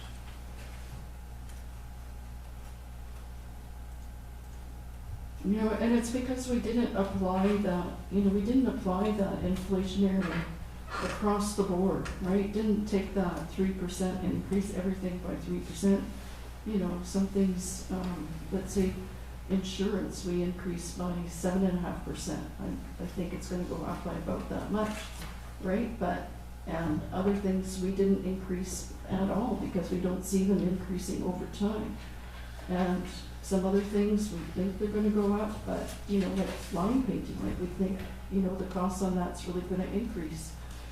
You know, so that's increased more. Like, so, you know, it's just, you're moving your budgets around, but overall, you know, that's how it falls out. And if we were just doing a blanket 3% inflationary increase across all the cost centers, yeah, like there would be, you know, there would be cause for concern, but that's not how that we've applied the budget, you know? Yeah.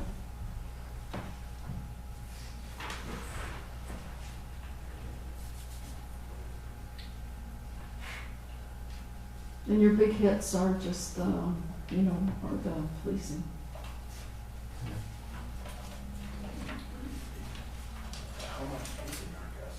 So not only, you know, you don't only just have that utility tax rate cost to utility increase that you could raise. You could also take some money from COVID to help with the policing costs. You have some left there, right? That isn't all spent. And ultimately, if you want the budget presented a totally different way, I mean, that can be done. It's just, you know, it's just, we were trying to really get away from drilling down into each GL account, but rather show more of an overview of it. Yeah, maybe somewhere in between. Yeah, I think the first budget that I went through here, it was line by line, cutting $200 and and things like that. And we wanted to have more of a base budget where there was things that are gonna increase. For example, like wages and utilities and things like that. But say you've got a janitorial contract that doubled in cost from $20,000 to $40,000. You don't include that in the budget because it could be that council might decide that they might want to have less service level in their janitorial, and that would be something. Normally those things are a page turn and get approved because you want to maintain that, or there could be something else associated with a service level that council should have the right to say yes or no on. And they're not the little itty bitty items because there's generally surplus, and I don't know that you need to come forward with a little $1,000 here and a little $2,000 there. I mean, what's our general surplus on average from year to year? You say it's been going down. What has our surplus been? I'm trying to get to the bottom of that because, and I haven't looked at it because you have no accumulated surplus whatsoever, right? It's allocated at the end of the year to all of your different reserves, but I haven't looked to see how much it is. I expect it has been going down because we haven't been doing any type of CPI increase. We've just been doing the 9% and spending that all and very little in operational. Yeah, your reserves have been growing, right, which is a good sign. Which indicates that there's still surplus in the operational budget, that small items can be picked up without having to continually increase it. Yeah, I think, a lot of it could be coming from water and sewer, and then the other. No, separate budgets. Yeah, I know, but I'm talking about reserves overall, right? I've shown your reserves overall. And so a big component of that are your, land, water, and sewer. But you've also been collecting a lot of development cost charges, revenue, right? Which municipalities have to put aside into separate funds, right? And so right now we're kind of, that has to be looked at as well. So, more will come to light during the next year as I have more time to delve into your financials, and as we get through the financial statements, preparing that. Councilor Gray. Sorry, CAO, did you have something first? Yeah, I just want to suggest it will be very difficult to ask, all these numbers on the fly, right? Because Elma has her own model of doing it. But what I think is still worth to go through all the presentation, and on each page we have specific questions we can ask her. Then once we finish all the presentation, then take a break, then she can get all the numbers. We don't want to make any request or make any decision just on the fly because all these numbers changes. She needed like quite a time and go through all the numbers, right? For example, if I remember, we was on the page public works, right? The way Alma doing it is try to break them down into easy to understand category, right? So on this page, like the PW administration, you can see 2022 budget number, 2021 budget number is very 1%, right?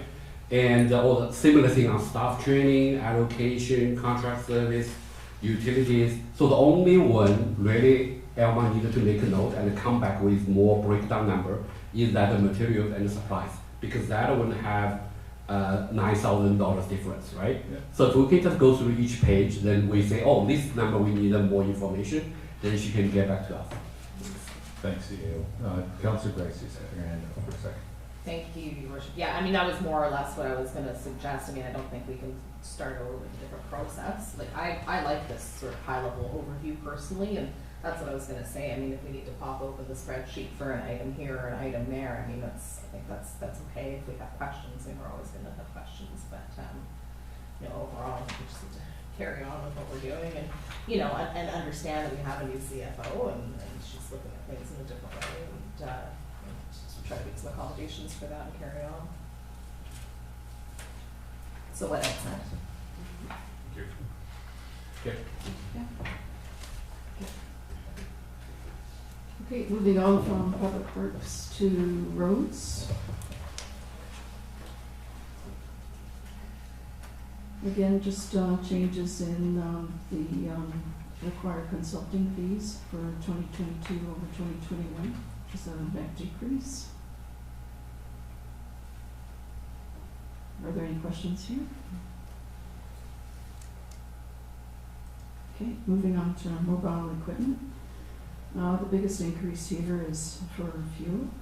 But I think also of note here is insurance on the vehicles. I noticed that we've gone to a model where we're self-insuring for collision for our older vehicles, not our newer ones. And so we have about 9,000 going to reserves to cover that.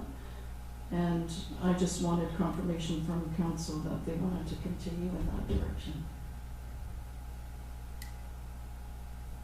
I have no issue. Do you require a motion of some sort? No, I just wanted to make sure that I understood it correctly, that that's what you wanted to do. Oh, Councilor Benjamin. Is that a normal way to do things? We've never had a conversation about that, have we? Higher think levels so. of government are self-insured, like the Yeah. federal government, they don't have insurance. But is that a normal way for a municipality to do things? I'm not used to seeing it, but you know, I haven't worked in every municipality. You know, I was a little shocked, and then I thought, well, no, okay, maybe, you know, it makes sense, like your older vehicles. I mean, when I drove an older vehicle, I didn't get collision on it because of it, you know, it was written off, it wouldn't, I mean, it wasn't worth much anyways, right? So I kind of see the logic, and some of the vehicles are quite old. Does that mean that we wouldn't insure the Vector truck? No, not at all, like we would definitely get collision on the Vector truck, right? I don't think as a council not a council that I've been a part of, we haven't had that discussion, so I don't know where that decision comes from, and don't have strong feelings one way or the other if it's legal and makes sense and common. Yeah, I wouldn't say it would be a staff decision, knowledge in the best way to do things. Councilor Schwarzenberg? Thank you, Rick. Yeah, I think it's a staff decision. I think, yeah, if it's an older vehicle, PL&PD is plenty, and you're not gonna get anything for collision anyways. See, and that's where most of the increase in the insurance costs come from, so I think it's a staff issue, staff decision for sure. Okay. So the reason for the fuel increase is just because it's a little under budgeted right now. I think maybe it was done that way because in 2019, as you recall, the fuel prices went for a big dive, and so we all benefited from that. But then when the budget was set, I think it was set a little bit low. So I've raised that budget to 60,000 to be more indicative of what fuel costs are doing right now. And it's very highly dependent on weather, right? Colder years will definitely use more diesel fuel, which increases your costs quite a lot. And if we have a warmer winter, you definitely see that with your fuel use. Cemetery. Again, you're at 72% recovery. I haven't looked really closely at these numbers. I don't know when the last time cemetery rates were changed or when they were looked at. So I don't know, maybe there's things that we can do to increase that recovery rate. The service level change at 1850, again, that was one of these things that costs that used to come through in a year-end adjustment. But now we're allocating them directly as part of the budget.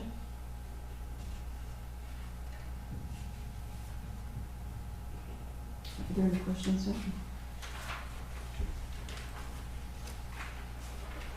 Okay, town parks. Again, we see that big increase for 16,000. Again, that's part of this year-end adjustment that was always done. Where materials were allocated at the end of the year, so now I've included that as a budget line item, so we can track those costs. And then your one-time costs have decreased.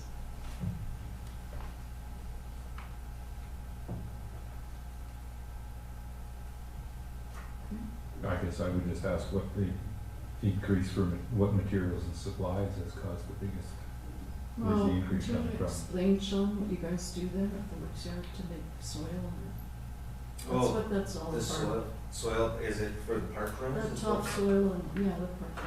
Oh, we do produce some of our own topsoil. Like we'll have some compost and then we'll mix it and screen it and then reuse it. And in parks or cemetery, wherever we're using it, we coat it to that. There you go.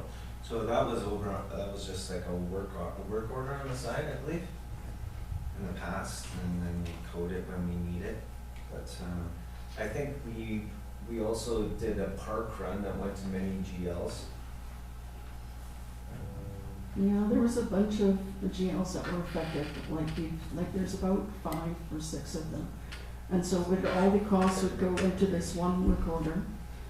And then at the end of the year, there'd be and that work order wasn't, included in the budget. And then those amounts were just reallocated to, all these different budgeted expense accounts. But you can't track that throughout the year. So in my mind, it's much better to have things go exactly where they need to go right off the bat, and they're included in your budget. And so that's why there's these one-time changes. It's just a difference in accounting treatment. Yeah, so I try to say, if my understanding correctly, it's not actually had increased lots of materials. It's just year-end accounting treatment changes. Like my understanding is Alma find lots of time at the year-end. We have lots of open work orders, which kind of hanging around there. And Alma come here to clean up that mess and put them into the actual account. So that's Alma trying to say it's a one-time accounting treatment cost increase. It's not an actual increase. Well, so that's not related to the service level of 11,300. So what service level is increasing?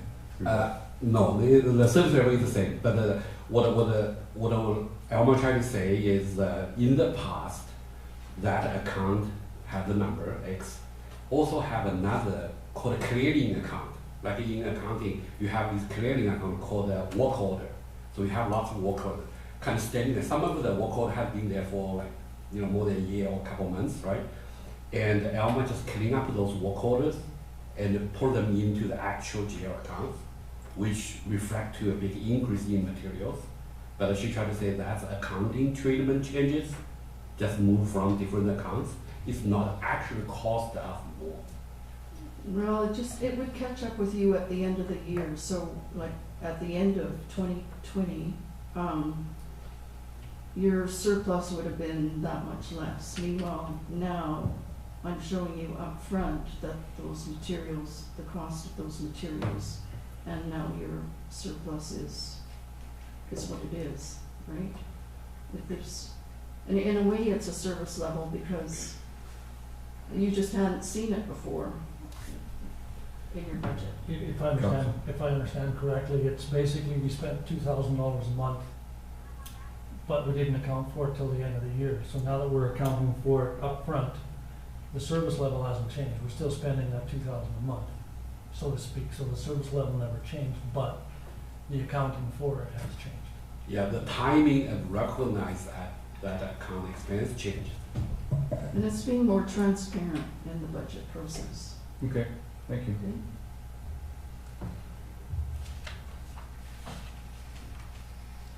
Okay, solid waste. This isn't, it says here it's a deficit. It's not a deficit, it's actually a surplus. I just noticed that after I got the slides published. And if that's the case, then that reserve would actually be, if there was a surplus, it would be increasing.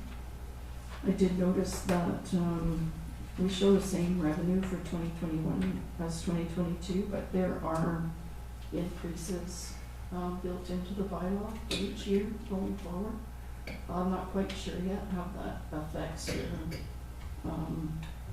revenues going forward. I'll know more as we get closer to the end of this year, and then I can look more closely at how many new accounts you got throughout the year and how much extra is new revenue and those types of things.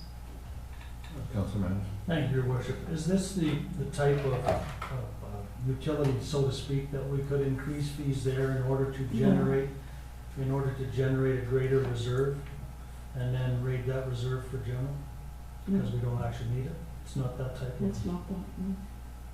I'm coming to it.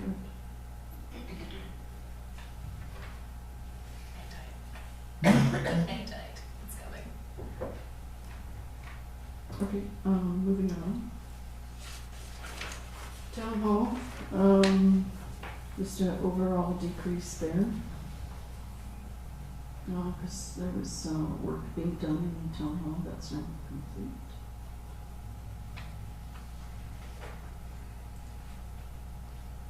And then, town rentals. This is our rental properties. There's just a bit of a change from 2021 to 22 from the OTA rent and expense no more flowing through the town.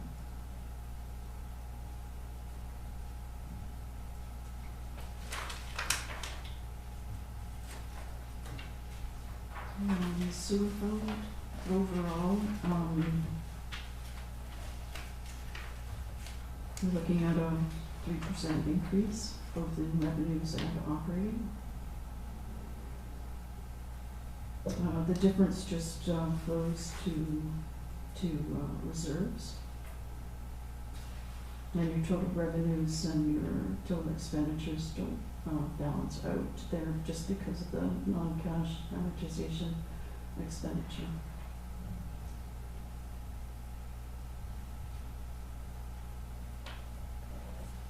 Are there any questions there? No, I'll see you later.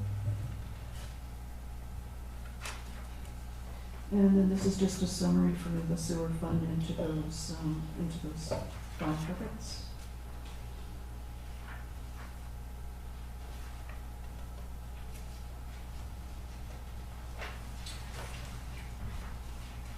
And I'll just skip through the water fund slides, so these will be picked up later.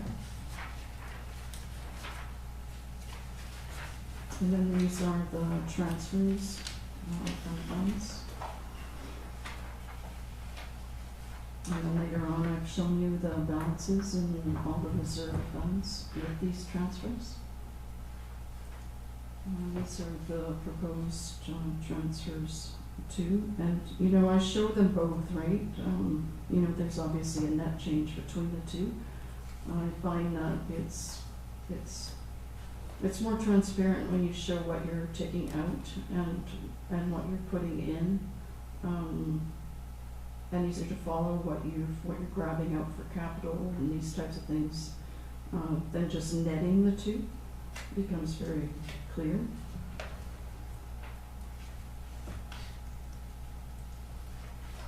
And then these are, if you have any questions on these reserve schedules, otherwise I'll just click through them.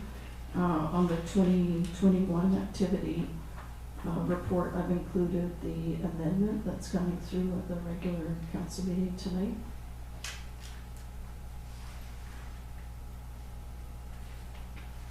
I do have a question. Yeah, The community works fund, is that the gas tax money? it is. Yeah, they've renamed it. Yeah.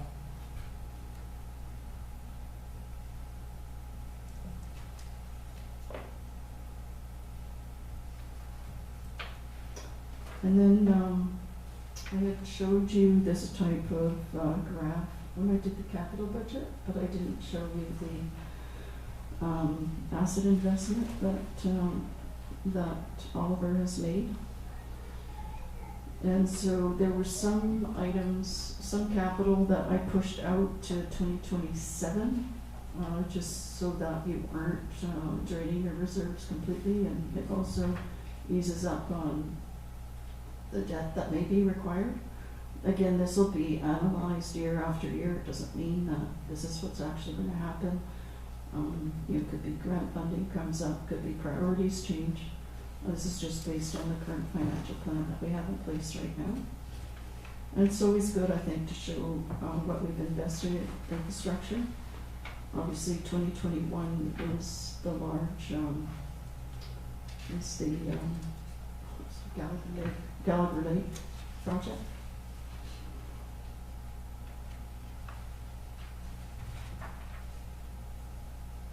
So on average, we're spending,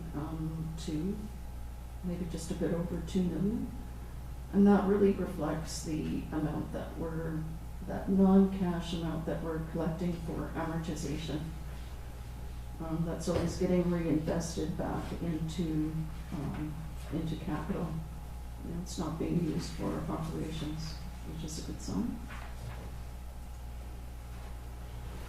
And then I'll just skip through these reserve balances unless you have a specific question on them.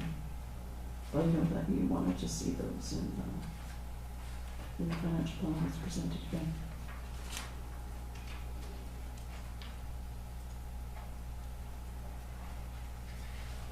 So then moving on to funding sources, other amounts, it's just miscellaneous revenue and a couple of grants.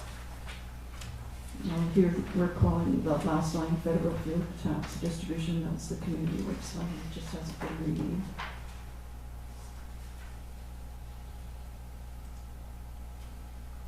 And these are our interest and principal payments that are due. Most of them are water, just a couple of fire in there as well. And there's only interest on the Gallagher and the fire pumper truck for 2021 because the principal payment isn't due until the 1-year anniversary.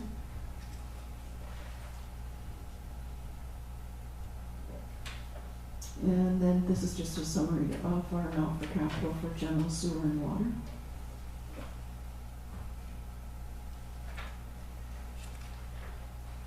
And this is a breakdown of our revenue from property taxes.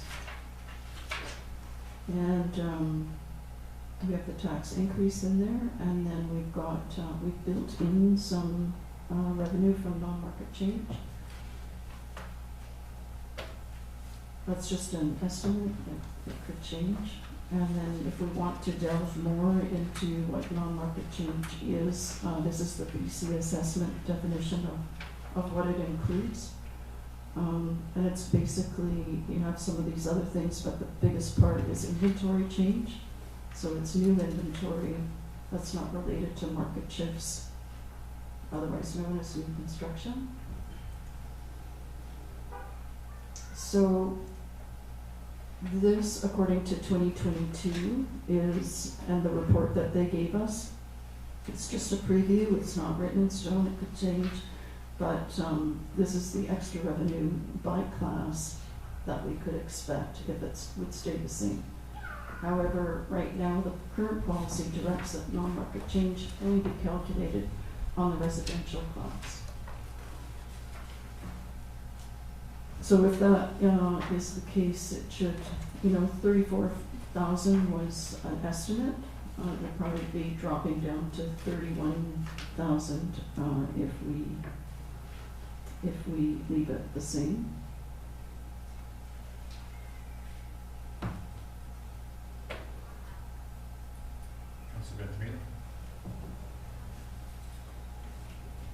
Does anyone here remember why we only did residential, or did we not have that conversation? That's just what was done.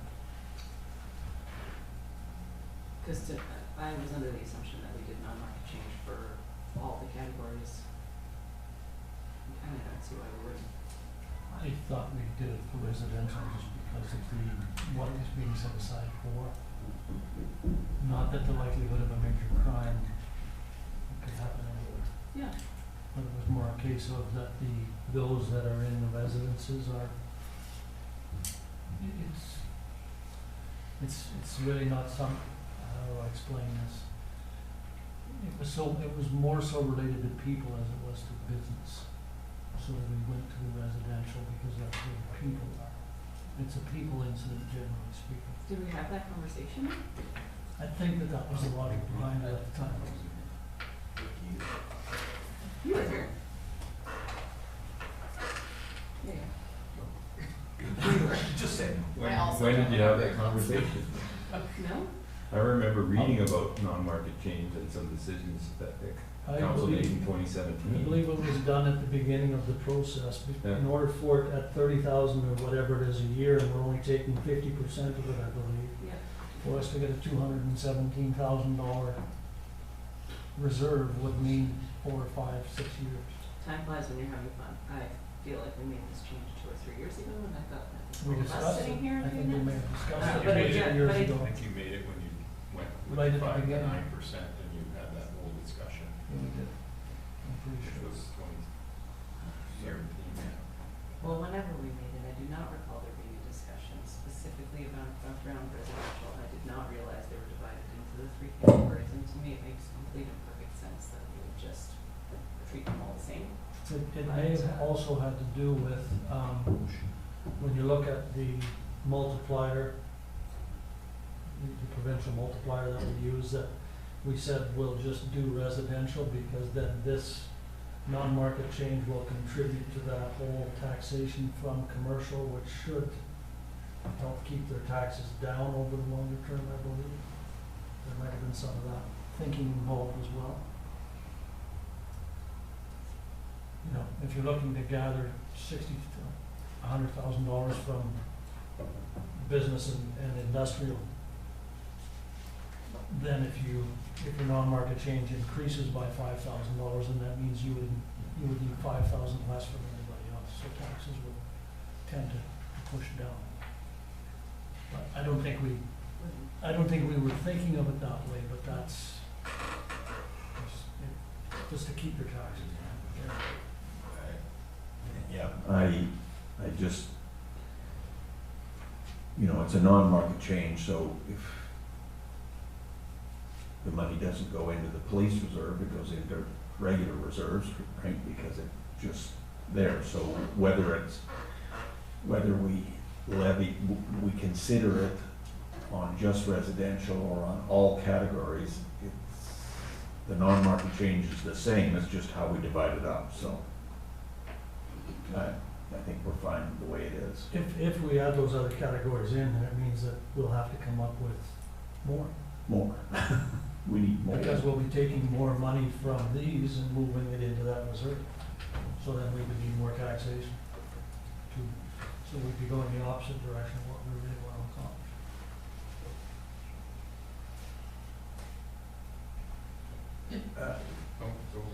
accomplish. To the Chief Financial Officer, I noticed that transfers from reserves, so from the general account, in 2022 is $1.3 million, is that correct?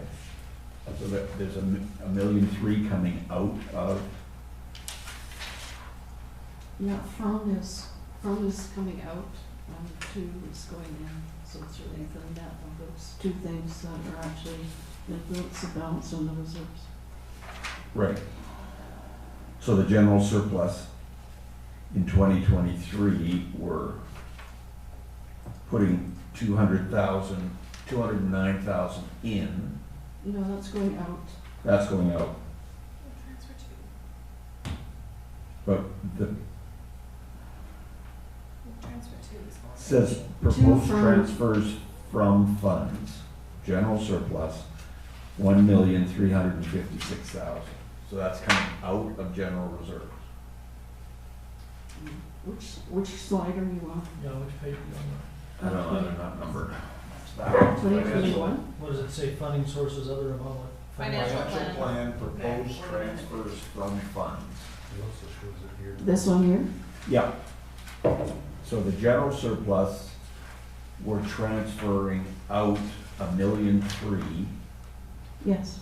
and we're putting back in 200,000 on the next slide up. We're transferring it back in. Yeah. Okay, so my question is, what is the general surplus level right? So then if you go to the schedule here, 2022 activity, the general surplus line right here Yep. in the middle.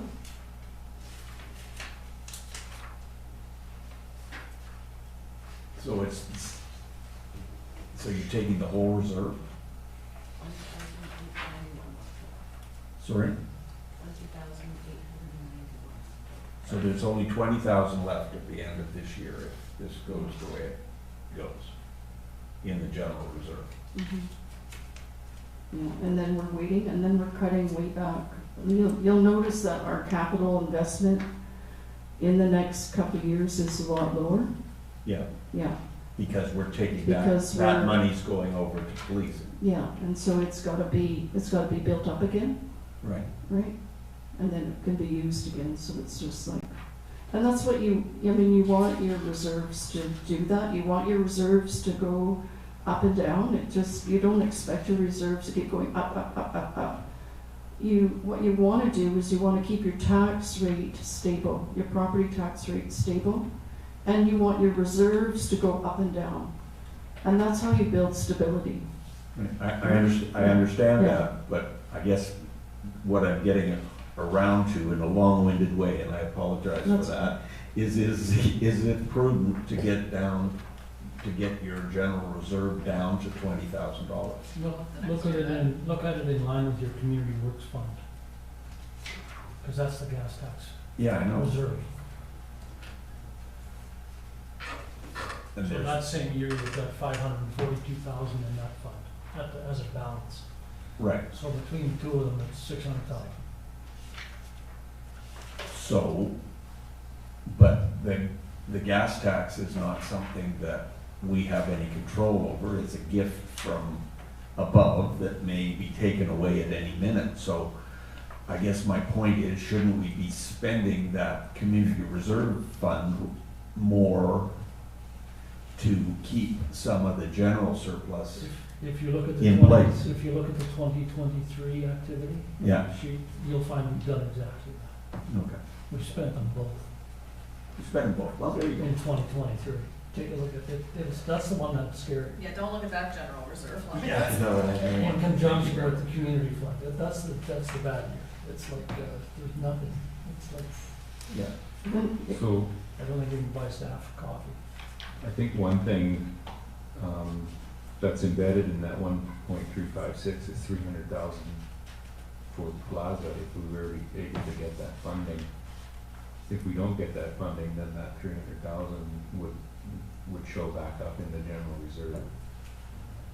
Right. That's correct. Do we have any idea, Director?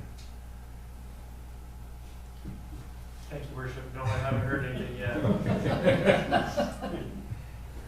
Would you like to step out and make a phone call?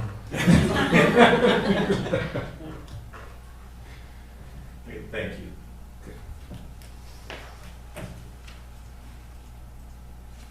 Doesn't make me feel any less squeamish, Councilor Grace.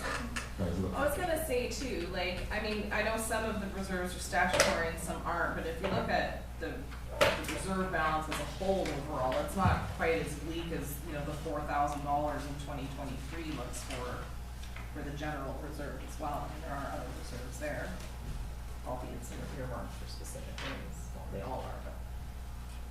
Exactly, they all are. But that doesn't mean they can't be used instead of the general reserve, depending on what they're needed for. No, but you can't read water and you can't read sewer. We already spent the gas tax. But then it comes back the next year. Councilor Benjamin? Thank you, Your Worship. No question, just a comment. I think the CFO keeps warning us that it's gonna get worse before it gets better, and even just looking ahead at our 5-year plan, and this is attached to the 5-year capital plan that we've approved, right? Yeah, so it goes down for the next 2 years, and then it starts climbing back up again. So, patience. You almost want to look at the total reserve number. I do have a question. Councilor Madden? Could you give us, in the statutory land sale reserve, what can we spend that on? Any, do you recall? Land or improvements. On land or improvements on the land? Yeah, for yourself. So anytime you sell land or improvements, it has to go into that reserve. But then that reserve could be used to fix, like if we're doing things. No. No, like if we're, like when we improved Town Hall here recently by redoing the siding and all that. No. No, it has to be like something new. could you, if we got the $700,000 grant for the plaza, that's our property, could we use those funds for our $300,000 portion? I'm not sure what the plaza is. I think we could, That was what I was. I could look into that. I would think we could, based on what it is. See somebody else has their hand up. I was wondering if we could, at a future committee of the whole meeting, maybe revisit our whole reserve strategy. We did kind of start talking about that, and we did talk about minimum levels. We never got to that discussion at the end of the day. And I do see some reserves here that are so small in value, and I don't know what they are. Sawmill Road Trust, Library Furnishing Reserve, Food for Thought. Just maybe consolidating some of these reserves if they don't have a specific purpose. Happy to explain any one of those as well. Okay, food for thought. Food for Thought, that was a program started by one of our previous mayors, MLA, Linda Larson, where they provided muffins and breakfast up at the high school, and it was funded through donations. And basically what it was the town acted as the bank account. So it isn't the town's money.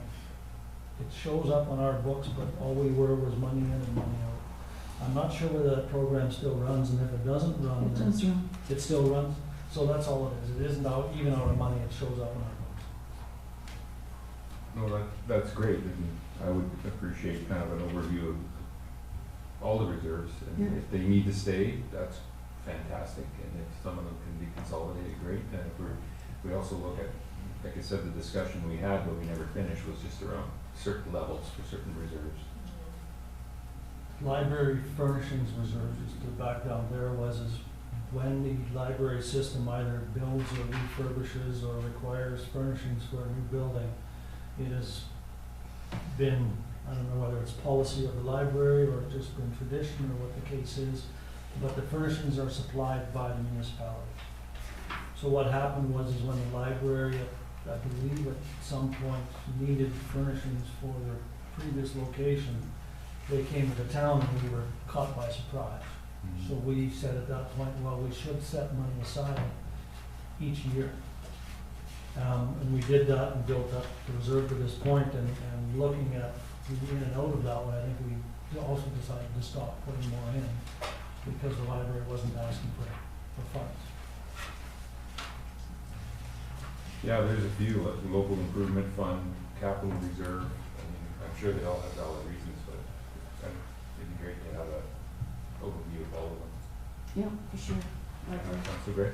I'd agree with that as well, and I think the more we can consolidate, the more control we have over what we can spend our reserves on. I think it's important. Thank you. Okay. So we were talking about non-market change, and then the other thing that I wanted to bring forward was if I did a calculation to show you what if in 2021 we would have used incorporated the non-market change for each class, and also say, instead of doing a 9% increase overall, we said we wanted it to be 9% on each class, and that the multiple fall where it may, and not have the multiple written in stone. And so this is what you would have collected.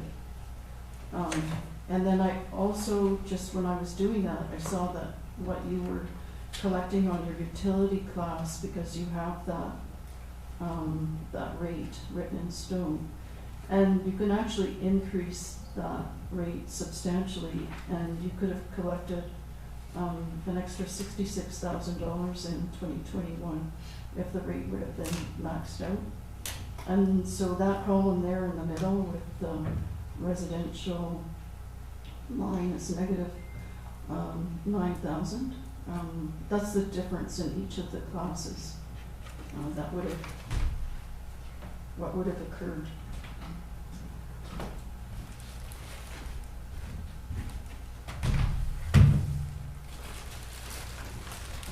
Who ran this? So, if, you know, I don't know what your feelings are on this, but,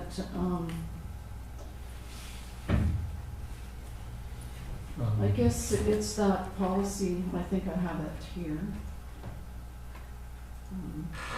I have to jump to the end. But there's some policy wording that you would have to change, regarding the multiples, or you would have to just tell me that you don't want those, that you can be flexible with those multiples. I don't know how you feel about 9% as over 9% overall, or 9% on each of the class. I guess for me, what I would rather see is if we're gonna shift, like this, the numbers you've got here, this extra $36,799 for business, is that 9% on business?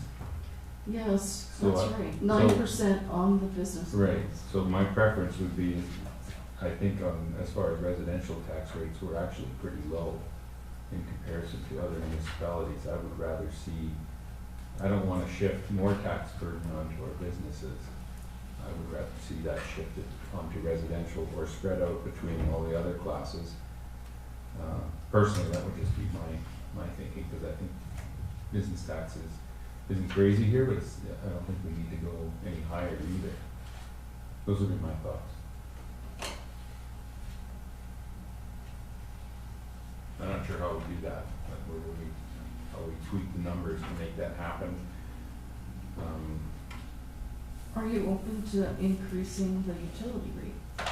Yeah, I Yeah. think so. Yeah. Councilor Grace? Thank you, Your Worship. I have a question. What is a utility class 2 property? I'm not quite sure. Yeah, so those are your telecommunications and your gas, so they're running, you know, they're running their infrastructure, and they have to pay taxes on that. Sometimes people call it a linear tax. Gotcha. Yes, let's increase that. Decent. Thumbs up. Yeah. Yeah. Councilor Matz? Yeah, on that basis, I would make the motion that staff be directed to increase the taxes on the utility class to the recommended maximum.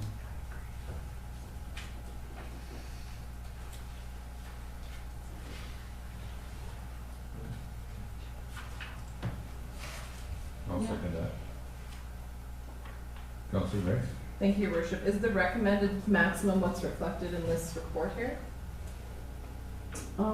Yeah, I did show it with the recommended, with the maximum rate. Thank you.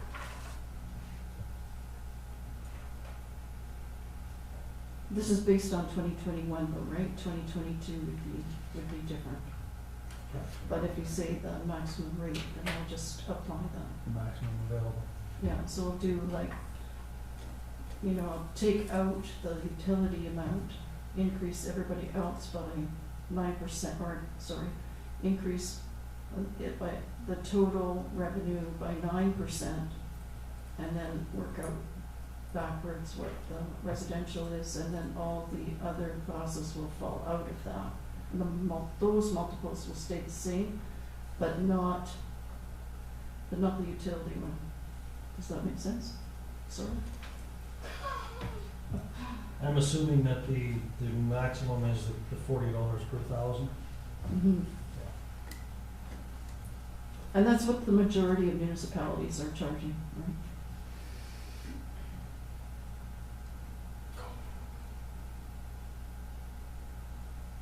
Any further discussion? Call the question. All those in favor?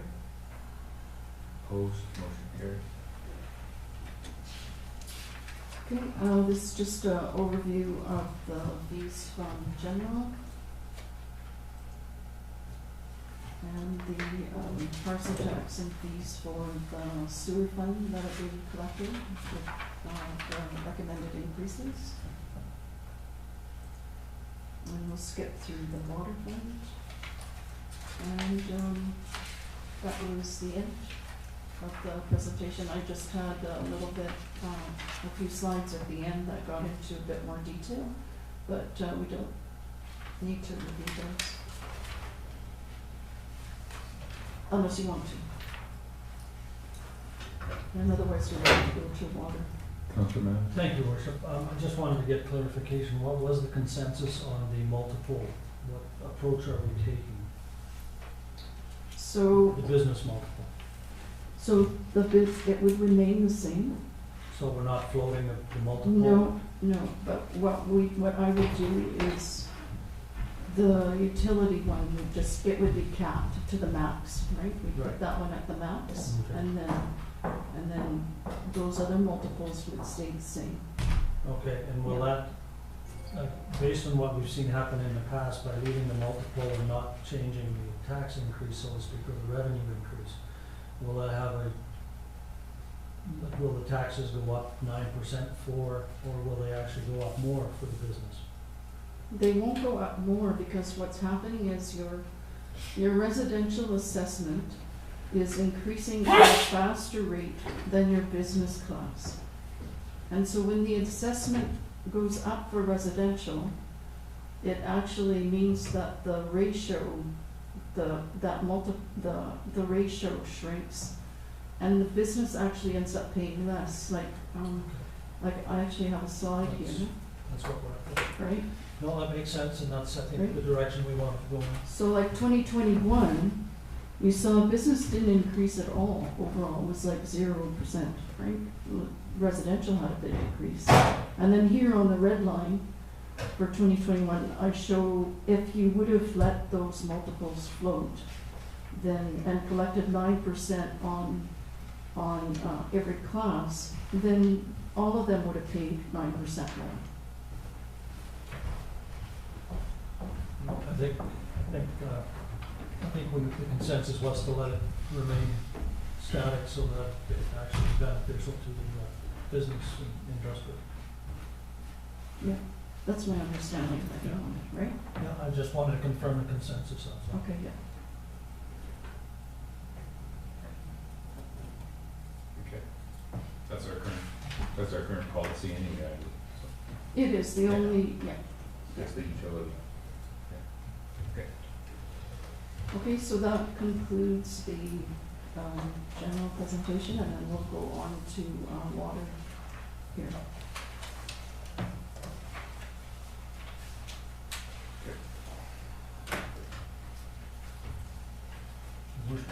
Did we want to go back and review those items now, or at the end after water? So, At the end. And we still got sewer.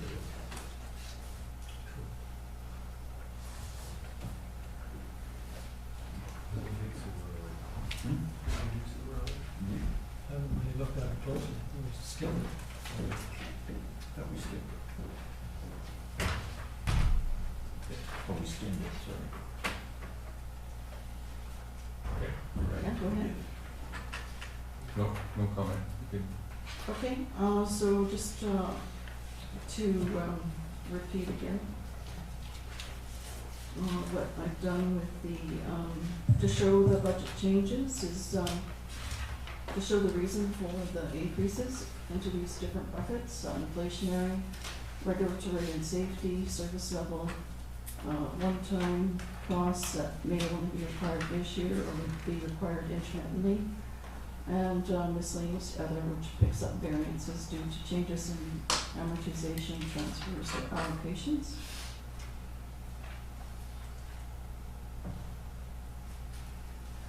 So the water fund, is a summary of changes on revenue and costs. I've extracted the water slides so that just all the water things are together. So you might You got a page in here with that? Not Yes. named, but yes, there is. After sewer, I don't know how much that helps. It's right in the middle.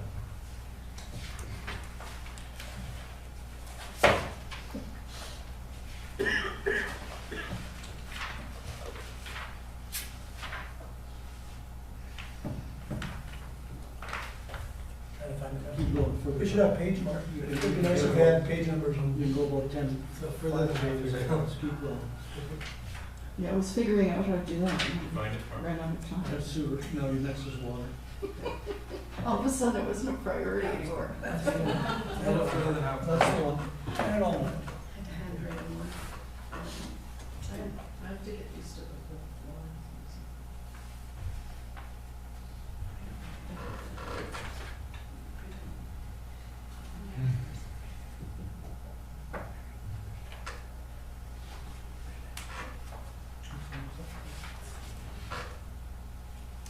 Okay, are there any questions here? Otherwise, I'll move on to the next slide, which shows us the reason for the changes.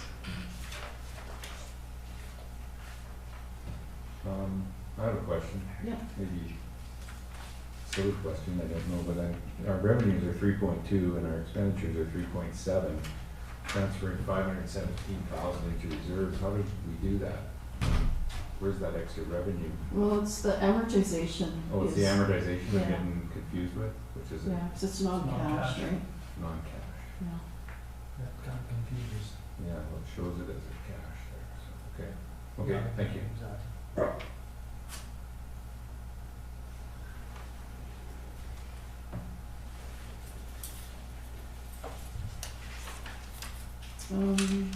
Okay, and then, we get into the, other changes for the water regulation bylaw.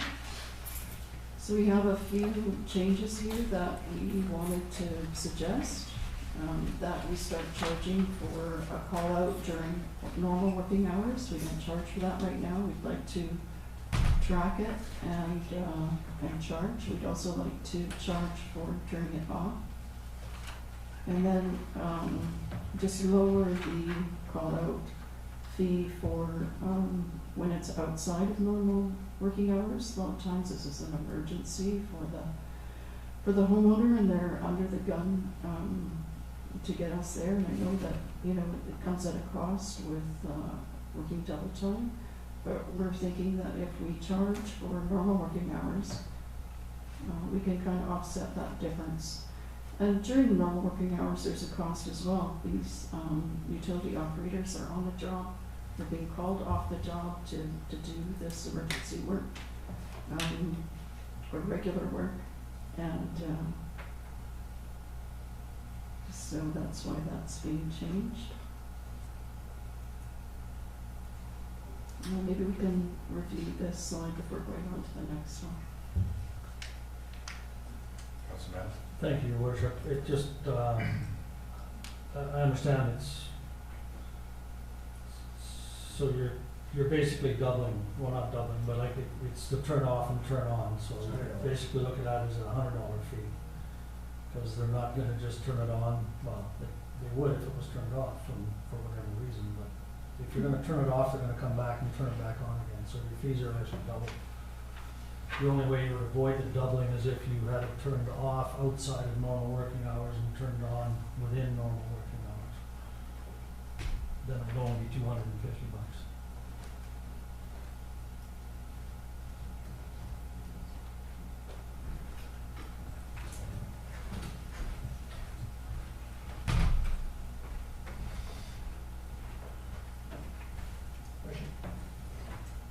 Councillor Michelle. That's right.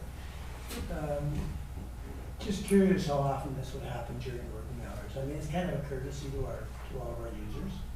You know, and I think that if we start charging $100, we're gonna have guys making keys. Pretty easy to make a key that reaches down to that hole. You know I would. Pretty easy. It's a piece of rod with a square on the end, you know? I mean, I don't think we want people shutting off our water. That's exactly what's gonna happen. People will do that. I mean, especially if we know in advance that somebody wants it off or on and the guys are driving by it. You know, I mean, you know, they're cruising around most of the rural roads, I'm thinking rural, even in town, you know, pretty regularly. That's part of what they do. So if we know ahead of time that somebody needs it off and then turn it back on when you come back around, I mean, I don't see what we did. I disagree with that. I think if there's, you know, if it's something where there's an emergency that's being caused by the homeowner, and then we have to go out, then I think, you know, if there's water spilling over the road because somebody's done something to that, is he charge those people? But if it's somebody, we've always done it as a courtesy, I would just keep doing it as a courtesy. Councilor Sadu? Yeah, I was going to mention the same, that maybe if it's an emergency, it makes sense, but I think, like, if it's every water system, I feel like people are gonna start just making their own keys, and even if there's an emergency, I think people, if they have a key, they're gonna be more inclined to just use the key to shut off their water, fix what they need to, rather than call in and pay $250, right? Director? What we've been trying to do the last couple of years, is trying to educate some of the property owners on having their own valve on their own side, and then you don't need to contact us, because it does take time out of the guy's day. You gotta remember, if he's the only operator in the rural area that day, and he's out in System 1, he has to go out by Kogo, Road 18 or 20, it's a long trip. I mean, sometimes if it's not urgent, he can work that into his day later on, but sometimes it is urgent. And but so we've always encouraged the property owners to put in there, especially for the irrigation, put in a new valve or their own valve. A lot of them have them, but they don't do any maintenance. A lot of times they don't do any maintenance and they fail, right? So they have their own valve, they can turn it off, and then they can work on their irrigation system. Most of the time it's turn it off so they can fix their irrigation systems. Councilor Mattis? Thank you, Your Worship. Just as an aside to all this, we should also be aware that over the years that the town has distributed keys to some landowners. Yeah, for certain circumstances. Councilor Michelle? Yeah, I just, I don't know if our who doesn't have his own turn-off key. No. Still relies on the towns to turn off his water. Most Oh, it happens more than you think, yeah. There's no- They should have their own operable Yeah, valve regardless, right? Yeah. You'd want that, so then if it was an emergency, you could get there quicker and turn off your own valve. But a lot of cases over the years, like, people don't know they have them, or they don't fix them, or, so we've been encouraging them to fix them.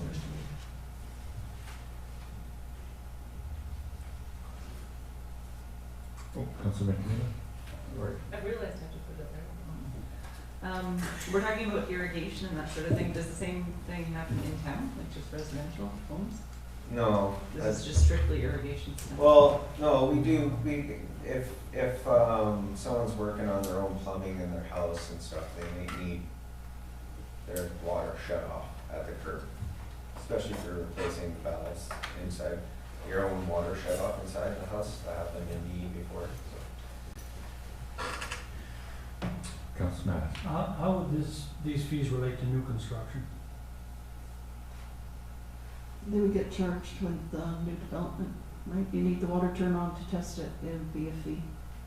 So they're paying for a connection charge, and then they have to pay another fee to have it turned on Mm-hmm. over and above. Mm-hmm.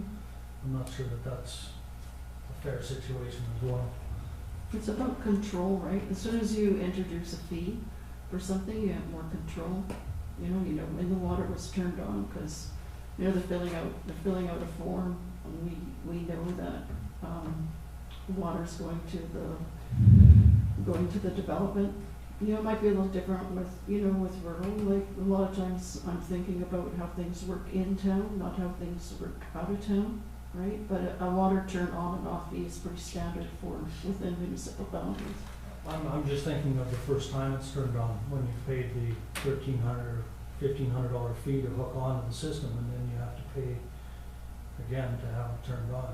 I'm not sure why it wouldn't be included in the initial hookup fee myself. Well, it's a whole other ballgame, right? You're paying the connection fee for infrastructure, and this turn on fee is to cover labor costs. Okay, so you have to pay to connect, and then you have to pay again to actually use it. Yeah, pay.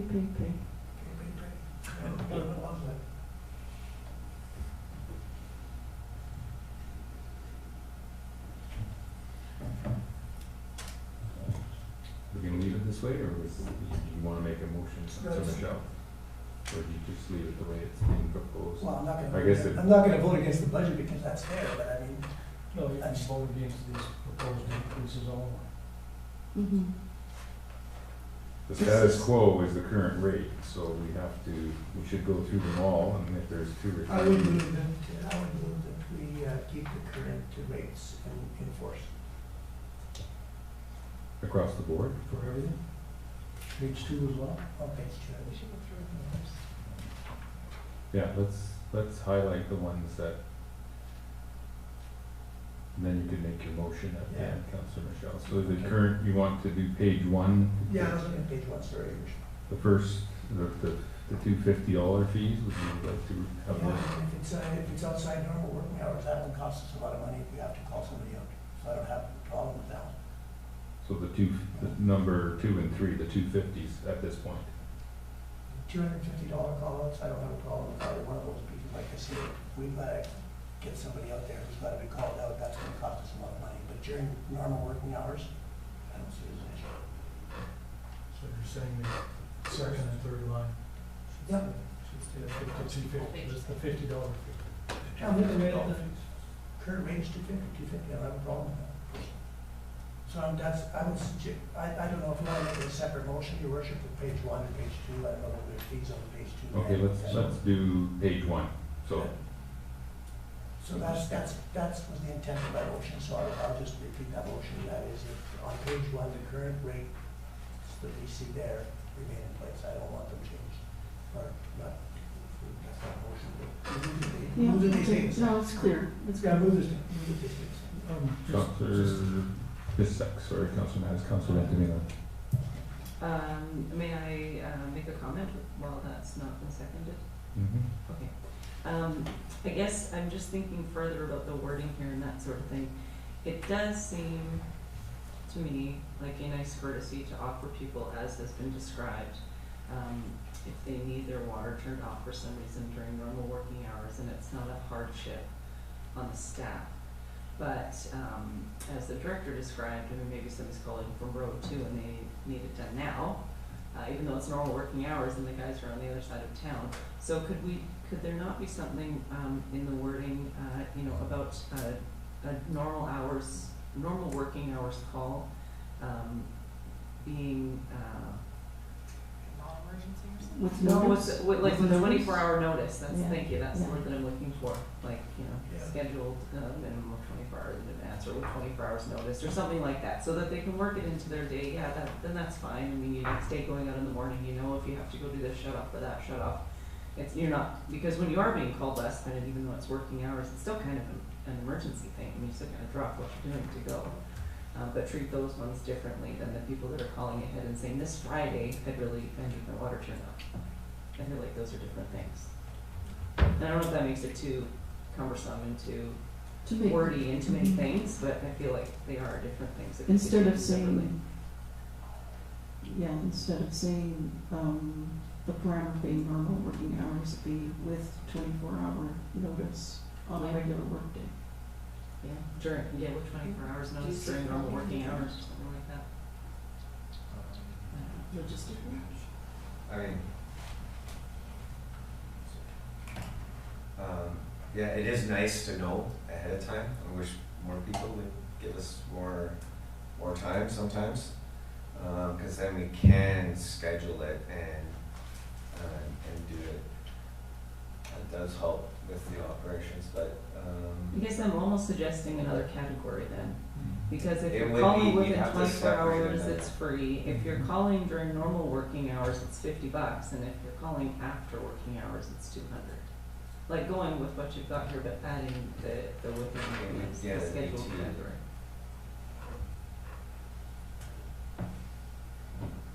If that doesn't make too many lines. No, that's not a problem. maybe get 2 more lines. And it'd be an emergency during I'm not sure working where we're hours. at here, I'm getting lost. I'm just gonna, all I wanna do is throw out a point of process. There's no motion required to leave the fees as they are. It's only a motion to change them, so that the motion is not. I'll withdraw my motion. Exactly. That's all I was trying to. There's no motion on the floor though. Okay. Councillor Shudu? What it sounds like to me is that we're trying to kind of single out the situation where it's an emergency, right? So if they have to drop their work and then rush over to shut off somebody's water. But on here it says, the first one says, call out to address an emergency or other problem that is related to public water system. There's still no charges for that, so we'd have to either add a charge to that as well. Councillor Benjamin? Well, and this gets back to maybe I'm trying to cover too many things, but I think an emergency is different than somebody who just didn't plan properly. You know, they have somebody coming to renovate their bathroom, or I don't know why you call it this, but some pre-planned work, and they call and they say, I need somebody here by noon. That's just not planning properly, that's just being a bit rude. You could have called yesterday. Do you schedule it anyway, Sean? When they call, do you schedule it anyway? When we get a call, generally, it's given to the proper operator, and then when they have time, they'll go and do it, unless it is an emergency. And sometimes we'll even get a call from the plumber that showed up at somebody's house and said, yeah, like we need to shut that off and we can do our work.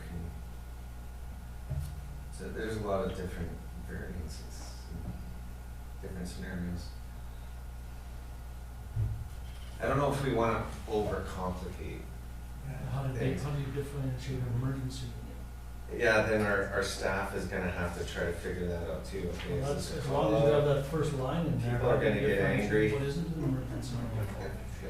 I kind of think, not seeing any other hands up, I kind of think the way the current rates are is kind of a customer relations way of dealing with stuff, that you would try and shut it off during normal hours. We'll respond to an emergency, and if it's gonna have to be after hours, well, it's gonna cost you.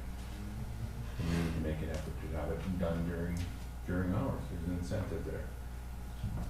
Leaving it the way it is, I think, has a bit of customer service and some cost recovery for after hours. Yeah, which is what it is. Proposal. You're suggesting the proposal or the way that it is? No, suggesting the current rate. So there's no motion that you mentioned for process, there's no motion required, it will just stay at current rate unless we make a motion to change. Okay, So, if nobody else has anything on page 1, let's have a look at page 2.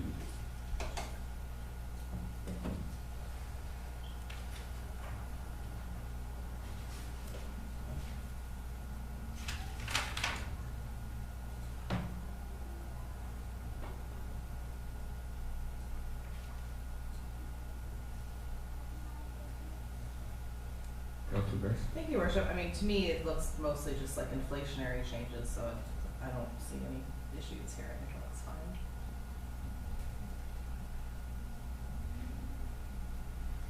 The only question I would have is just turn the water and resume billing after water services is turned off for more than 30 days. We're up top, it's no charge to come and turn it off and no charge to come and turn it on during working hours. So I'm just wondering why we're 30 days, does that make a difference in the complication? Like if you call 29 days, do you get it for free, and 30 days you pay $75? Well, that's a good question.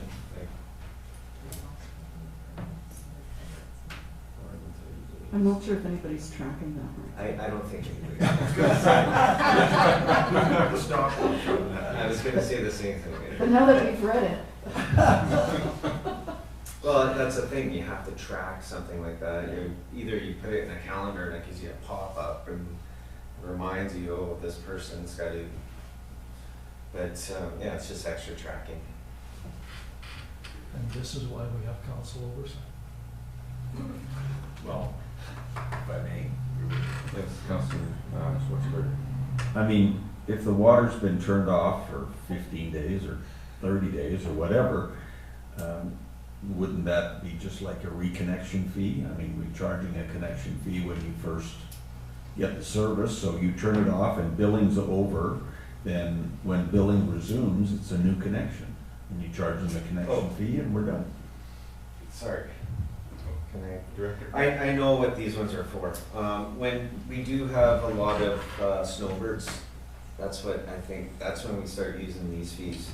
So if people are turning their water and they're gone for 3 months, that's generally what those people would use and be charged those rates, and those we do track.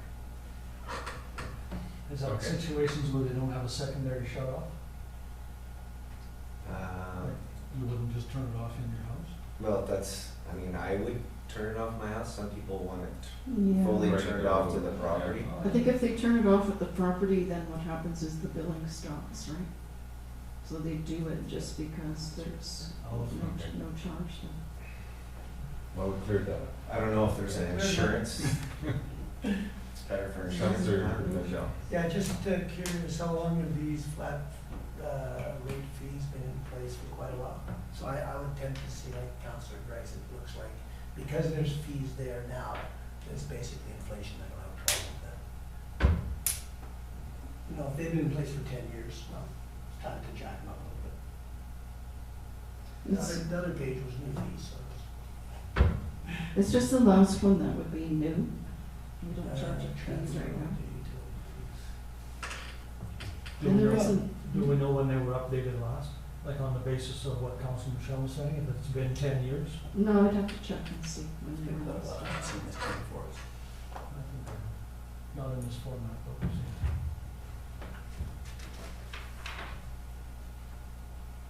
It looks like some of them have been increasing, the ones that don't round properly, those ones have probably been increasing. But the ones that are nicely even, those ones probably haven't changed much.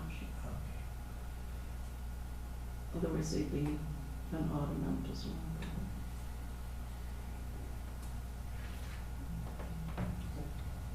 Through your worship, it looks like the adjustment was done in 2012 to these water regulatory bylaws. 9 years ago. You do. Like we do. Quite a while ago, really, Counselor Dunphy. subject to minor changes. Do we have, many utility fees that get transferred to property taxes Yeah, about 200 we think. consistently? 200 accounts, right? And it does, there is an administrative cost with it because we have to notify the customers that their bill is overdue and they've got to pay by, otherwise it's going to be transferred to tax. So we're sending out letters and postage. Then as soon as the letters go out, you get your wave of phone calls asking, what's going to happen? What's happening? What do I have to do? And then when they get transferred to tax, you get people asking you, what's this extra charge on my bill? I don't know about this. Well, yeah, we sent you a letter. So there's a lot of extra administrative work that comes into play. So it's to cover those fees. And it's to encourage people to just pay their bill on time so they don't have it transferred to tax.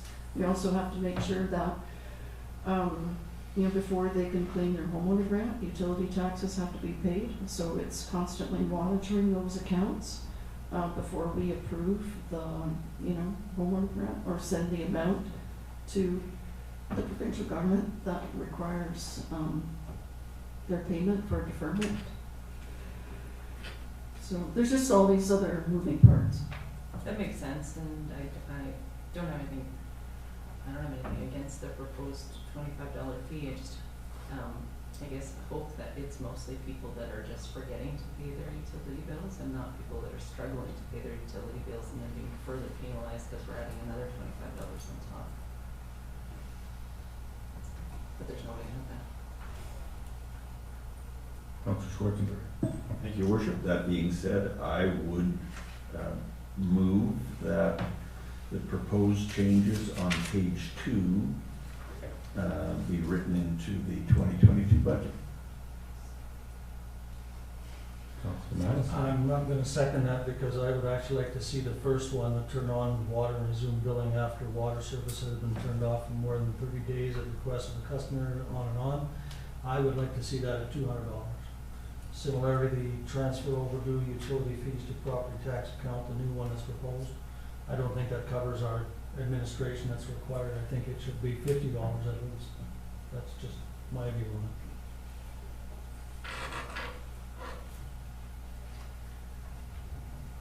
Before I ask for a second, Counselor Schwarzenberg, would you accept that as an amendment to your initial motion? Just I'm not opposed to the to the top one being raised because, you know, people are going to, California for 6 months, they can afford to pay a little extra to get their water turned back on, but if they choose to have it turned off.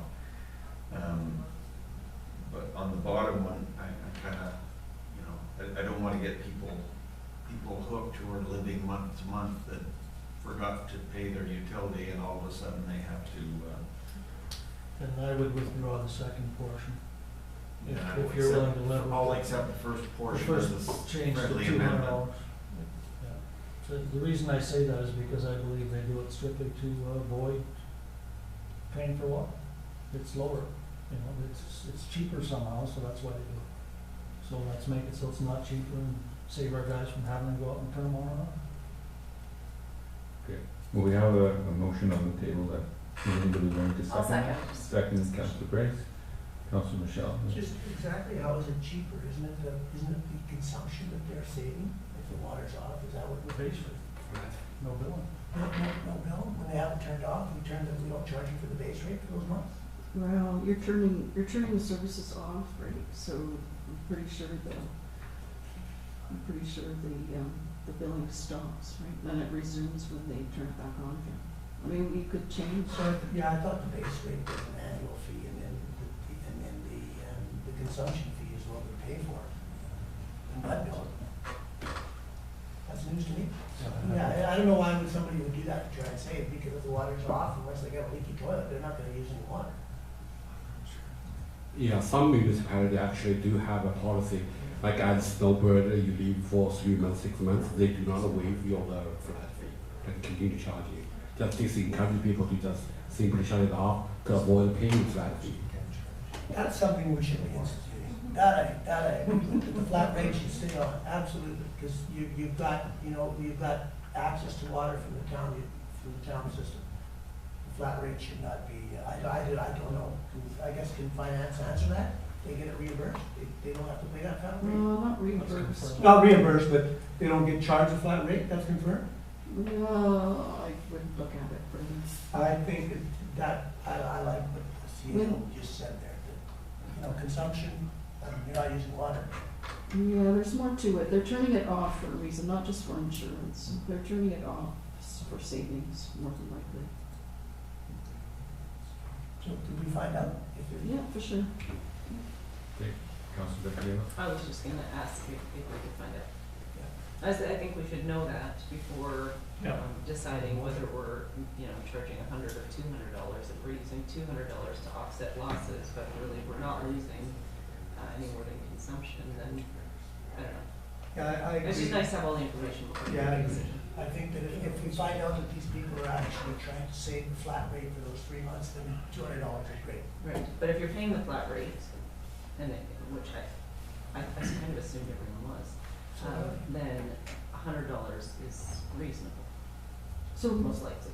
like, I think we understand council's intention. So when we bring the bylaw forward, we can speak to that and then align the bylaw accordingly with what your intent is.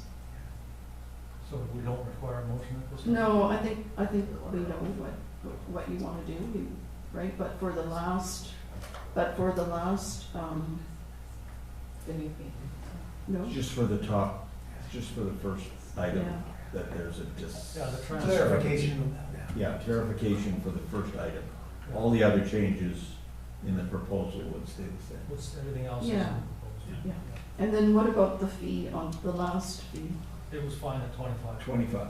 We're gonna live with that. Yeah, So we've adjusted the motion not to include the first item, yeah, that would be great. correct, Councillor Schwarzenberg? Well, I thought we were just not gonna do the motion okay, yeah, I guess we have to do the motion, so. You can defer if you want, you can defer. Whatever, yeah, let's defer. And when we get the information, we'll just Okay. do it. Defer, second, can I get a second here on?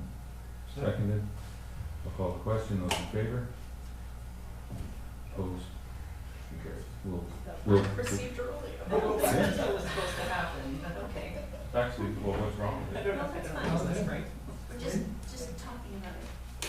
The motion will come As back. soon as you make a motion to defer, you're not supposed to have any more discussion, you just vote on the motion to defer. Yeah, that's right. And then we can bring it back when the information comes back to us, And then we'll deal with the motion at that and time. then we'll deal with the motion at that time. That- When, that's when what do we you're have to adopt the water budget, because it's gotta go to Victoria? Well, we don't bill the utilities till the end of the first quarter, right? So we have time. So even though we can pass our budget? that's- Yeah, and then we this can be make clarified later. Yeah, then we make That's the rates, retroactive to January first, right? It doesn't affect the financial plan, right? But it affects the bylaw for the Okay. rates. And we can look at it later. Okay. So then moving on, we have the proposed transfers from funds. This is just all the accounts again, including water.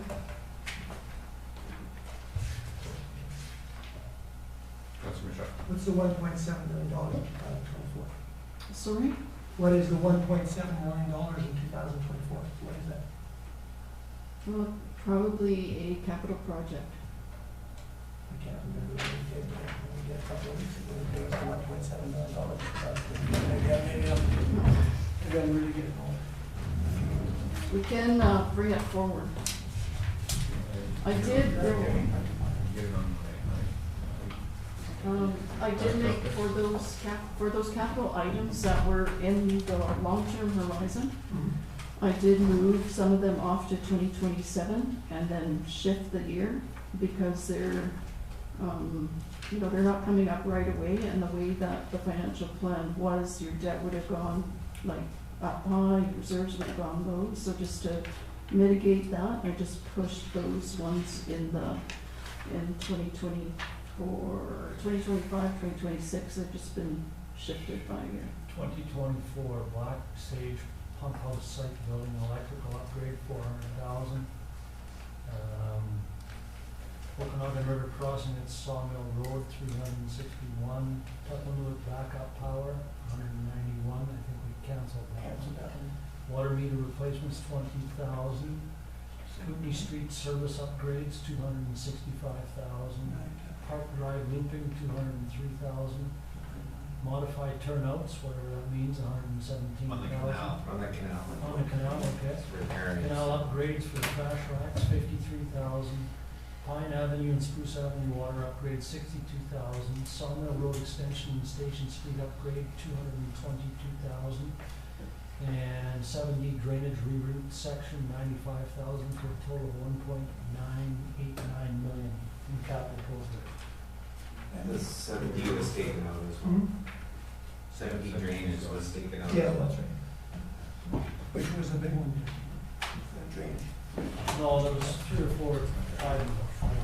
There's like 3 of them at $400,000. So that 1.7 is presuming that there won't be any grant money available? Sorry? Is presuming that there won't be any grant money available, because a lot of those could be Yeah, eligible for exactly. grants. Exactly. Yeah. But they're in the plan, so that when we can apply for the grant, we can show that they're in our plan, right? It helps us apply and get the grants as well.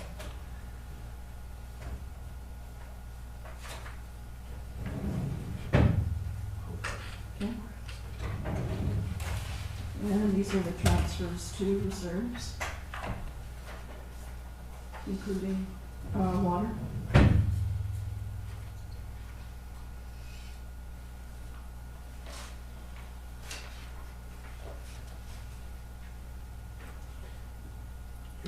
Oh, he's got some. Go ahead. So that 478, 786 for 2000, that's a plan to transfer to your other capital reserve. But what about surplus? Because every year we throw our surpluses in there. Is there an estimate? Yeah, so that's what that is your surpluses from the water fund are being transferred into reserves.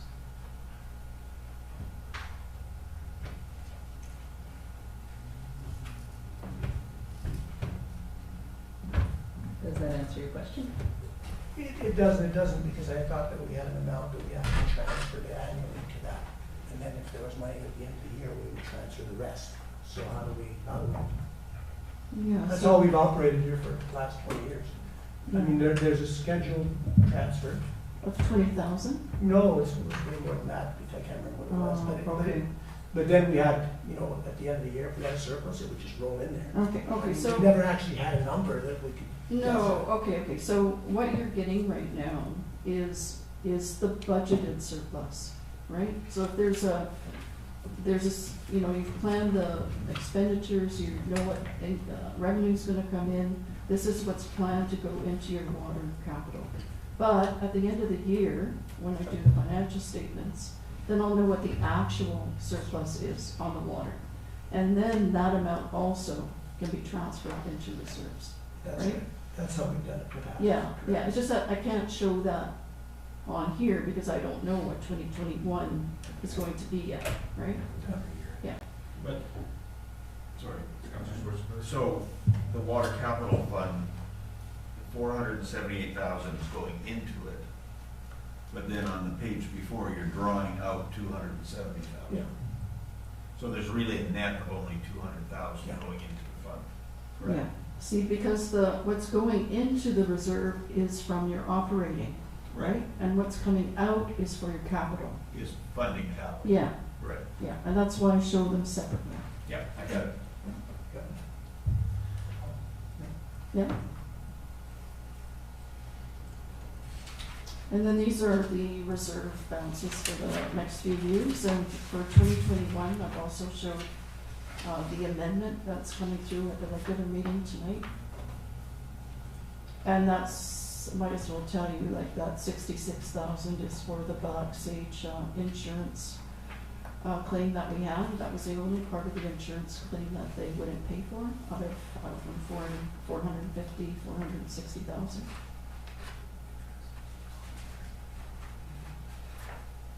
And then I'll just skip through these next few slides unless you have a specific question on one of them. Oh, I did show this one on reserves debt. I included how much you've invested in infrastructure as well, with the yellow bars, just to show what you're getting for your money.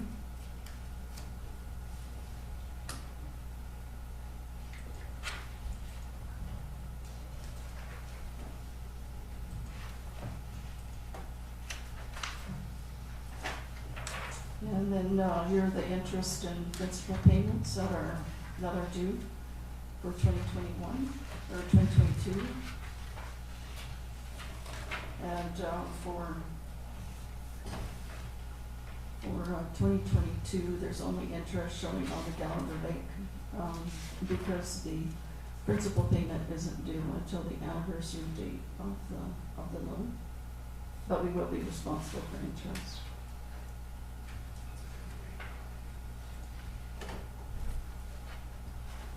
And this shows the amounts for capital for water.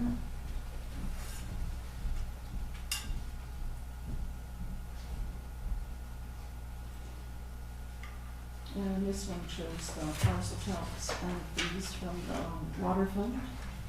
And this is with the revised rate of 5%. They originally had proposed, I think, 9 and 8. And council suggested that we do 5% for the next 5 years. So these numbers are adjusted for that.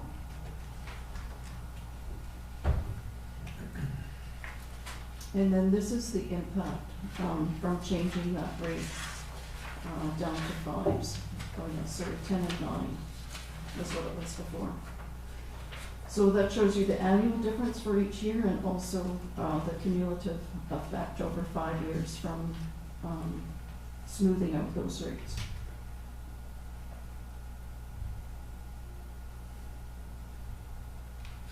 So we're putting 700,000 less into reserves That's correct. because we smoothed it out as opposed to bumping it. That's correct. Wow. Yeah. And when you do that, like when you look at this, it really helps to visualize, you know, your property tax rate for your residential rate and, you know, your other properties. So when you keep that rate low, I mean, you're not now, but, you know, it has that cumulative effect over the years, right?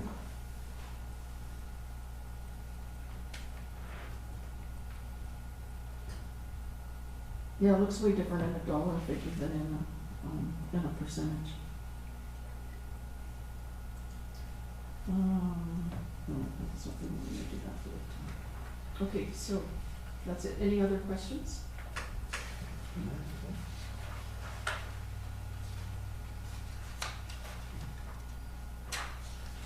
Okay. Next.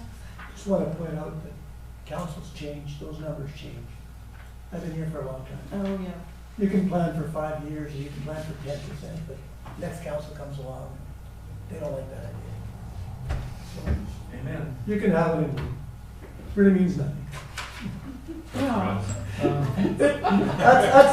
That's my experience since 1991. For the person planning the budget Yeah, I know, of course. and looking at those Just reserve saying. balances. Just saying, it changes. Okay. On that basis, maybe this council should be looking at the 10% in 2022 and revising it from that 5%, while we still have the chance to make. No, I don't agree with that. I don't agree with that. I mean, people have to pay these dollars.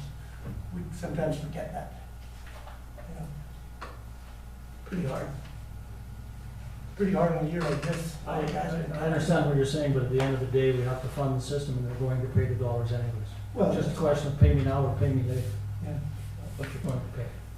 But the water fund, you know, it is healthy, you know, and, you know, the general fund has some catch up to do with if it wants to keep up with the water fund. Because the water fund's ahead, you know. Councilor Gray? Thank you, Richard. The reserve balances, the 2021 through 2026, is that based on the 10, 9, and 2s or the 5%? The funds. The 5. I mean, I think that being said, like, if that reserve is quite healthy, and it drops down to, at the lowest, 1.6 or 1 million in 2024, and then it's already back up to 1.6 in 2025 and 2.3 in 2026. Yeah, I mean, some of it, you know, you're probably taking on a little bit of debt as well once you get into the long term, you know. But I have to look at it more closely. But it's definitely one of the healthier funds, right? But the water bills are. Okay, so we have the business cases to do yet?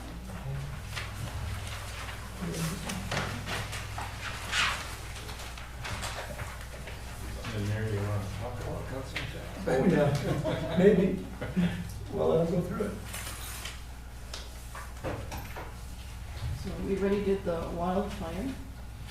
I don't know if you want to do these in any particular order, otherwise I'll just start with number 2. City reporter.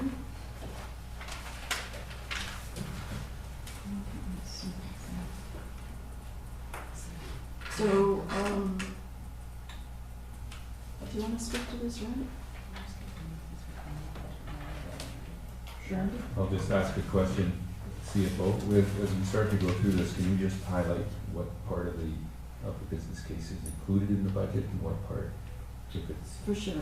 Okay, so with the city reporter, there's currently $4,000 included in the IT operating budget for this type of thing, but it hasn't been acted upon. And so 4,000 would be allocated from that, which is already in the budget, and then we would need an additional 21,956, which we propose come from the COVID funds. And there is an annual fee associated with that.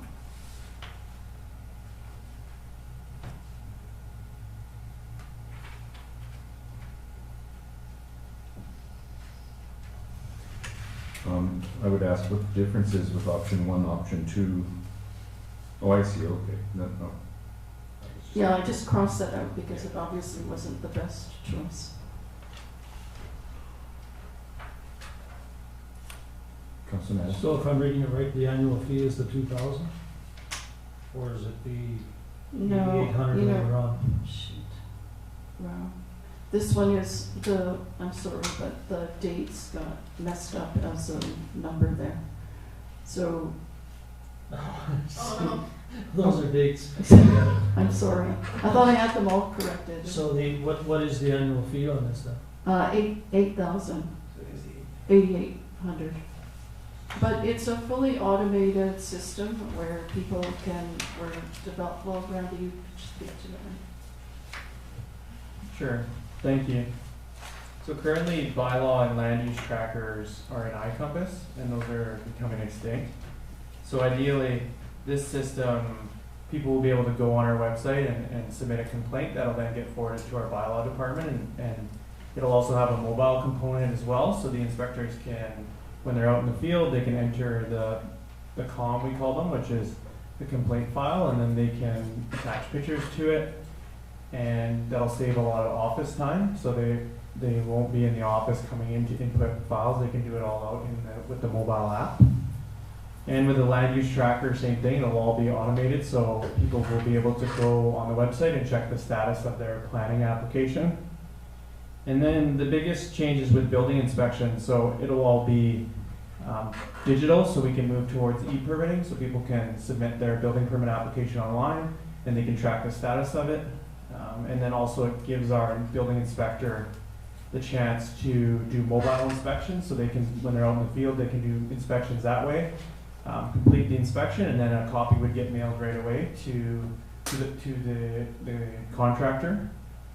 It'll also help us keep better track of inspections. So right now, it's like I said, it's all paper-based, so people have to start within 6 months. Quite often we're finding that, it's like 10 months later and we're going, oh, did those people start? Because there's so many permits this year, right? So we'll be able to keep track of that a little bit better. Expiries we're pretty good with, but it'll definitely help keep track of when construction commences, because they have a certain amount of time before they start. And then it also adds a citizen concern portal, which is something that we can work with the developers on, where the people can apply, or the people can submit a complaint on our website, and then that'll get forwarded to the appropriate department. So we could do a bylaw complaint, and then it would go to the bylaw enforcement officers. If it's a tree down on the hike and bike path, they could take a picture, and then it would geotag as to where the location of that is. So the great thing is there's a company out of northern BC that can do all of this in one software. So they can build all of these different things into one system, which is great. And for that, yeah, I mean, that price is unheard of for these types of systems. So I think it'll definitely improve efficiencies with town staff and provide a better service to our constituents. Thank you. Councilor Mattis. Did I hear correctly that we could buy components of the system? Like you said, this company can build this and do all three things. Could we buy each module separately if we chose? Like if we wanted to move towards building a permit online only, we could do that, and not the bylaw, geo marking and all of that sort of thing? Are you thinking of just only buying some of them and not all of them? Is that what you were? On the modules, if it's as you described, it's modules, you're proposing that we buy several modules in this. And I'm asking, can we buy the modules individually? Could we get, in this year's budget, for example, could we move forward with the online building permits? And next year's budget, we could move forward with complaint management. That's what I'm asking. Yeah, that's definitely the case. You could just buy certain ones, but as I explained at the start, is the land use tracker and the bylaw tracker we need right now. So yeah, I mean, if you wanted, you could wait on the building inspection tracker, but we are talking only a couple thousand at this point. It's more the annual fee that I'm concerned about. That's, yes, it's cheap up front, as you said, but. That's fair, thanks. Like a printer. Yeah, it's like a printer. Councilor Grace. Thank you, Your Worship. So would having 2 out of 3 modules bring the annual fee down substantially? I have to look at the breakdown of the quote that we got. I don't know the answer to that. Perhaps the CEO remembers. Yeah, it's each probably $1,000, $2,000. But I think we can consider all this, right? Because some of these IT projects are linked. For example, you would see the 311 app. And to make all these more useful for people, so the more function you have, people would tend to use it, right? So the 311 app designed to as linked to those building permit or bylaw complaints, citizen concerns. We have those buttons in the app, which you hit it takes you to that online portal, so that the more you can use them, the more attractive for the app. And yeah, there is definitely more integrated this kind of way. It's more efficient and more attractive. Yes, we can do phased approach. It probably just, in the long run, probably just take more time. Just to follow up, I mean, I think, you know, the efficiencies that this is going to create has a lot of value as well. Like, I'm thinking even with the building inspection process, I mean, if we can smooth that process out and speed it up for our development community, I think that would be greatly appreciated by our development community. I've heard that it's a slow process. I mean, anything that we can do to speed that up, I think would be great. It's really moving from paper-based to electronic formats, right? Your building inspector, he's not taking paper out to the job site anymore to do inspections. He's got the iPad and he's doing all the information right there, and it's linked to your building permit program. So there's not duplication. You know, people aren't doing the same work as what your customer can do for you from the get-go. So it's just moving forward into the digital age. That's what it's doing. Yeah, there was staff had a meeting, talk about all this, right? For example, like a business license or even dog license. Like once we have this online model, you can just apply to fill all the information, pay, and you can download the license yourself. And you can print out and put up at your store. Our bylaw officer go there, just need to check your number, they know you already paid, right? So that cut down all the people have to come here to fill a paper form, then get it paid, then to print the order to take back, right? Councilor Schwarzenberger? I thank your worship. Through to the Director of Development Services. Since we're having trouble attracting a step 3 building inspector, is this going to help if we're using someone from another center who's only giving us part of his time? Through the chair to Councilor Schwarzenberger, a week ago I would have said definitely, but we did get a new building official who committed last Friday and started on Monday. There you go. There you go. So that's a change, but definitely would have, right? Because they could review our permits online. I think where it's going to help big time is we'll be able to refer it to a few different departments internally, and then they'll be able to check off that they've approved the building permit plans. Because right now there's not a proper flow to Public Works and the engineering department, whereas they would have an account and they would have to approve the drawings, and then it would go from them to me, and it would all be done digitally instead of, because right now we're trying to get a copy down to Public Works because they're large building plans, right? So they're, how do you let the Public Works engineering technologists see those? Well, it's physically bringing them down to Public Works because we can't scan them up at Town Hall. So there would definitely be some efficiencies. And I just pulled up the quote here, and it looks like the building permit base cost is $2,000 plus a few. So it looks like the building permit side of this is about $3,000 a year with the user, and then the rest, yeah. Well, I'll just have my comments. I'm in favor of this one. I think it pushes us and pulls us into where we need to be electronically and digitally working with citizens and providing opportunity for citizens to interface with the town of Oliver. There is a high fee annually associated with that, but I believe that that's a small price to pay for making the move forward to be able for people to access the town of Oliver digitally, whether it's building inspections or whether it's making a complaint. And now that we have more of a proactive bylaw, I think this fits nicely into it. So I'm in favor of this one myself personally. I'll make the motion then that council approve the city reporter business case. I'll second. Moved and second. Any further discussion? Not seeing any, I'll call a question. Those in favor? Opposed? Motion carried. I just want to go, before we continue on, I don't think we ever passed a motion on the fire department stuff, did we? No, We should probably do that. Would anyone like to make a motion? I'll make the motion that council approve the business case for fire, for wildfire operation equipment.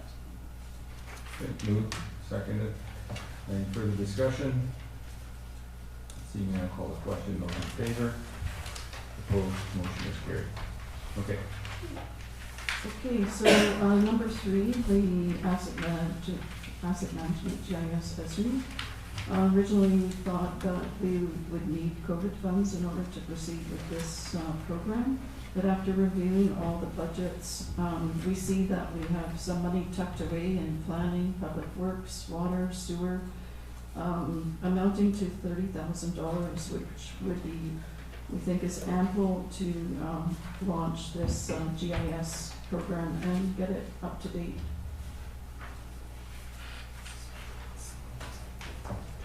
Mr. Madden? If it's in the budget, I have no issues with it whatsoever.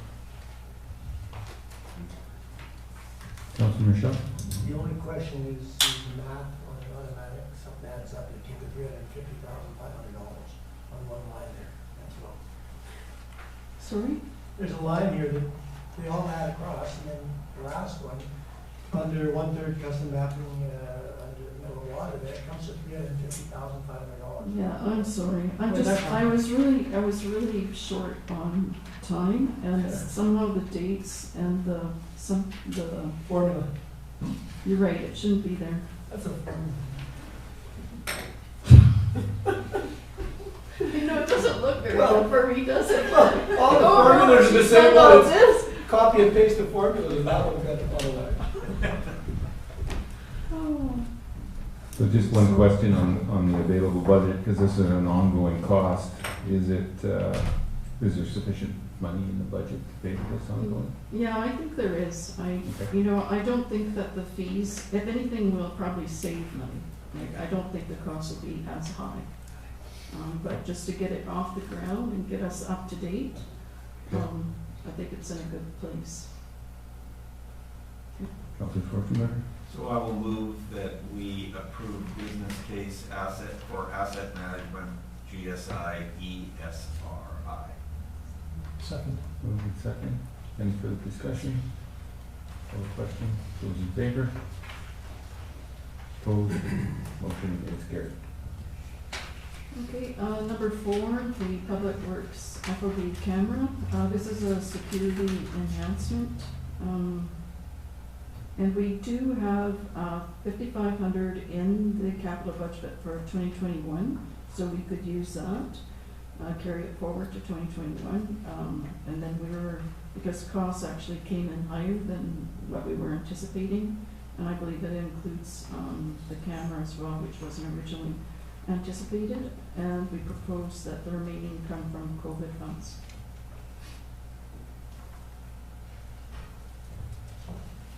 Any questions on this one?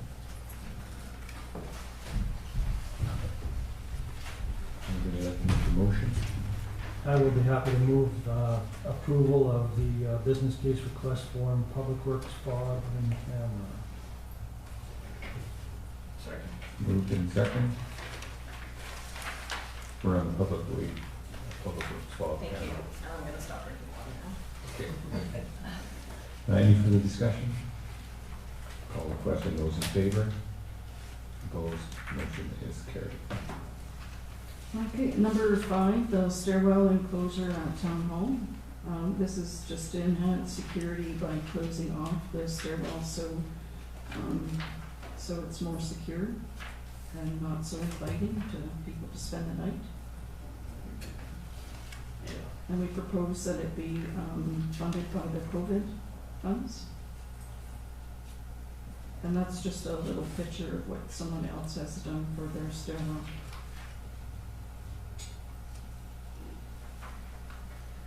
Any questions or comments on this one? Anyone would like to make the motion to include it in the budget? Councilor Schwarzenberger, so moved. seconded. Councillor Benjamin. Any further discussion? Not seeing any, I will call the question. Those in favor? Opposed? Motion is carried. Okay, number 6 is the internet, and this was presented to council with a $20,000 estimate. Now we will be able to update council with an actual, and it's coming in within that 20,000 parameter. So this is just to give council that additional information and receive confirmation of council's decision.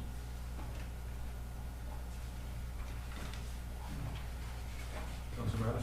Thank you, Your Worship. In the report, I see that currently staff are using other search engines, and I'm unsure why that is a problem, as opposed to using this particular site search engine. Why it says that they're using Google and that sort of thing.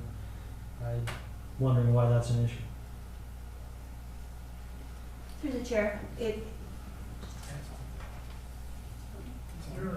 heard me? Okay, sorry. It's not a problem. It's just when they, if staff are encouraged to go through the internet, they're seeing the day-to-day messages that we want them to receive. If they're just bypassing and going through other search engines, they're not seeing the day-to-day messaging, and knowing that communication is probably our hardest thing to do in all walks of life. If we can draw people to one site to get that information, and then they can access all the other portals that are available, because that's the way our internet is currently built, even though it's not functioning very well. You know, we have that one page, that's where all their messages go, and then they can access all the other sites that we have, like our iCompass and our land use trackers and all that sort of thing. So it's not a problem, we just want people to go through one page. And the day-to-day messaging, what, you're not talking like emails and that sort of thing, are you? No, it's, you know, health and safety messages. We put new messages out there about the Emergency Operations Center, messages about, you know, the weather, or if we have new staff. You know, there's just all the messages that are more broad. We try not to send out multiple messages of things of a general nature, because our inboxes are so full already. So we're trying to reduce the multiple emails that are coming into our inboxes. If they're in one general location, everybody's getting the same message. Director? I'd just like to add too, like, I know a lot of my staff didn't have accounts set up in the past, and we have set them up now, so we're getting all of my staff, everybody, to use the computers more, and they'll be able to see the messaging, and we also have a lot of new training that we can do online. So staff are gonna start getting used to doing that, seeing the messaging. They can check emails. If they do receive emails, they can do their online training, and we have extra computers set up for them at Public Works. Councillor Schwarzenberger? No, and I read a little further and answered my own question. Any further comments, discussion? One like to make the motion? I'll move that council approve the business case for internet.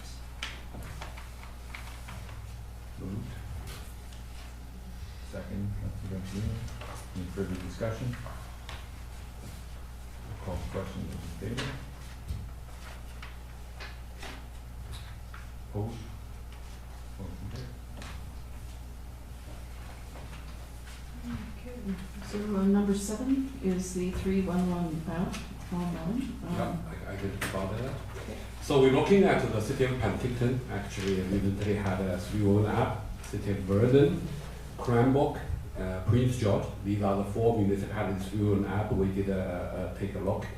Then we contacted a few people, and eventually the guy currently maintain the town current website, come up with a proposal, develop a similar app, 311 app, and basically it's user-friendly for self-users for the iPhone and Android. So when you open the app, it will come the floating news, whatever our news wanted to be. It could be our alerts, could be our news or events. It's floating on the top. Then you have like roughly 9 graphic icons, say, if land use permit is there, you can say apply land use permit, you click it, take it to that web page.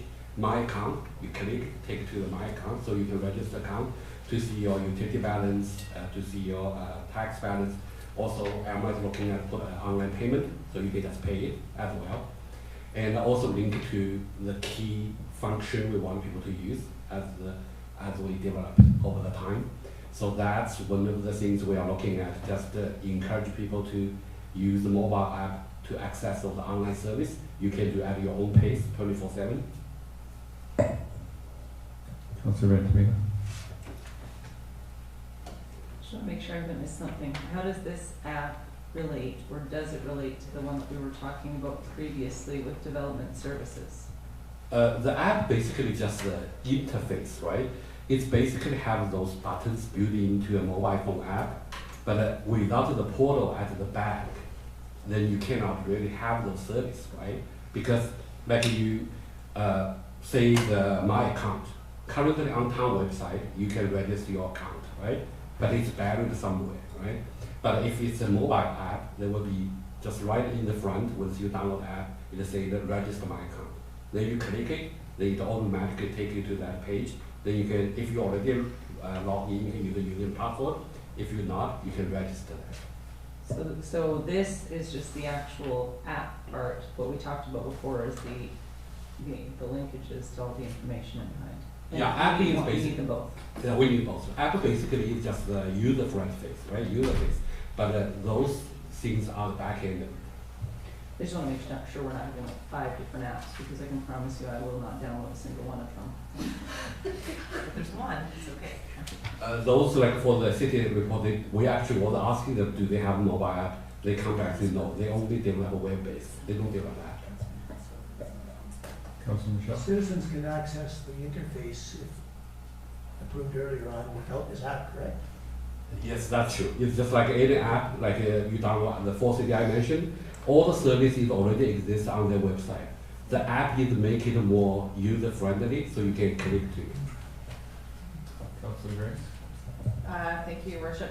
I do really like the idea of the app. I think more and more people are accessing their online information through their phones rather than, or through a mobile device rather than through a computer. And so this will sort of help bring it all in together. I personally find our town website to be difficult to find things, so I think that if there's something where you just push my account, or you push development services, building permit, or whatever, where it's just really button-based and simple and easy to find what you're looking for, I think that's gonna be a good value to the residents. Councilor Mattis.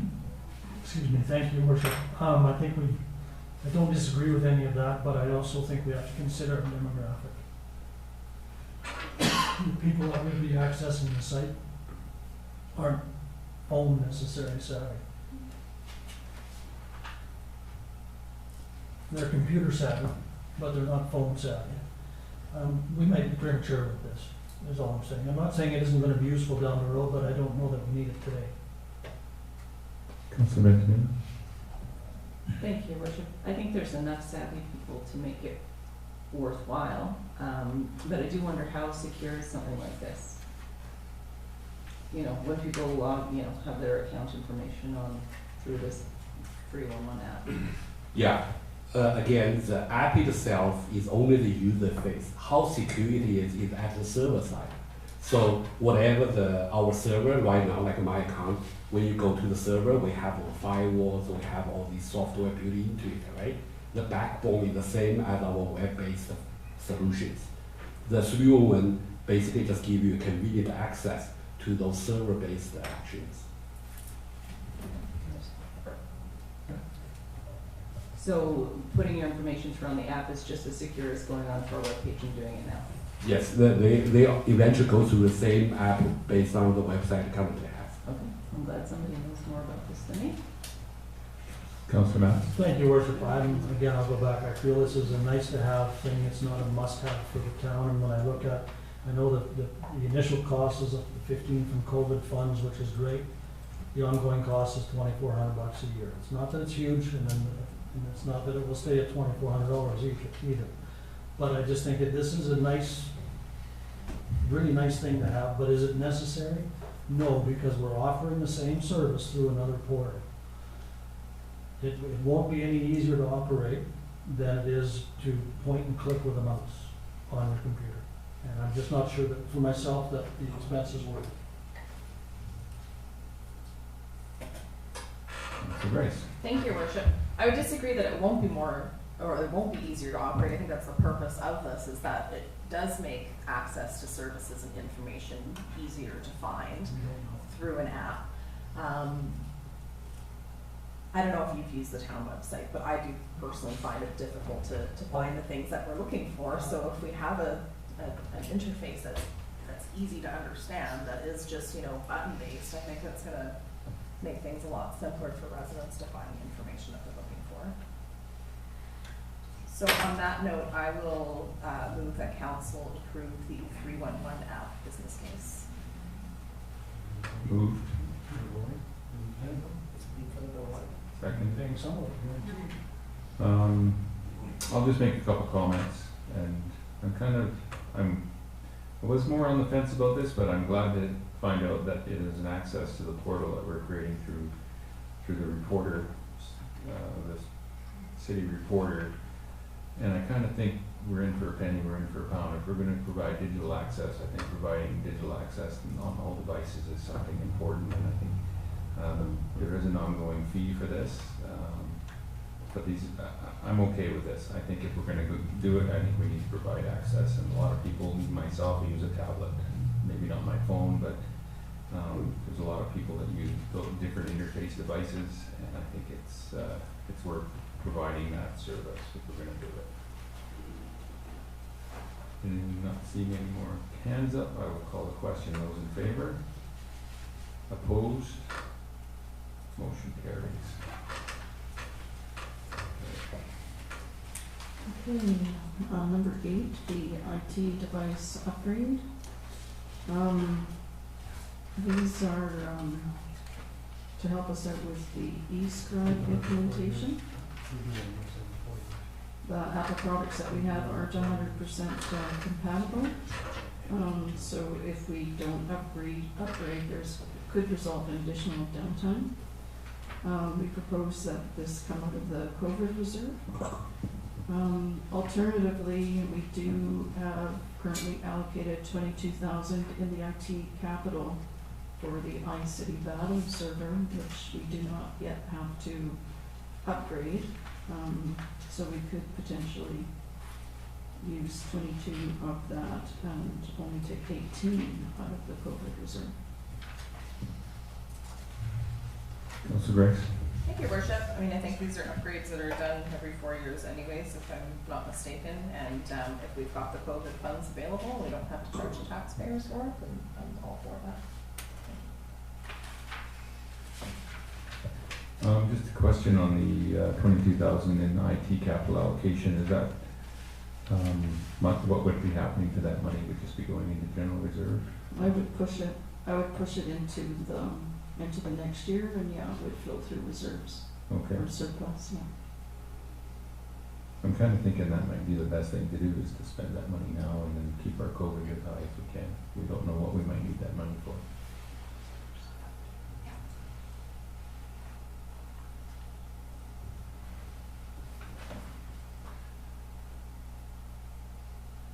Anybody want to make a motion on this one? Just a question, Roger. Yes. Is this for council as well? All these things disappear? They're an update of all devices to switch over from Apple to the Microsoft product. As we head into the new election, you would be getting new devices anyway, so we would be switching from Apple. So you know where you want to put that, I know. Well, no, it's funny, because when we went to Apple, I said, why are we going to Apple? Paying money, now here we are paying, well, we're not paying because there's COVID funds, but it's still money. And now we're going the other way, which is fine, I hate Apple. 16,000 in COVID. Go ahead, Councilor. Councilor McBain. Just for clarification, and it might have been mentioned before, so the new system that we're using is not compatible with the app, it's only compatible with the Microsoft technology. Through the chair, it will use the Apple, but it's not as friendly. They do recommend switching to the Microsoft product.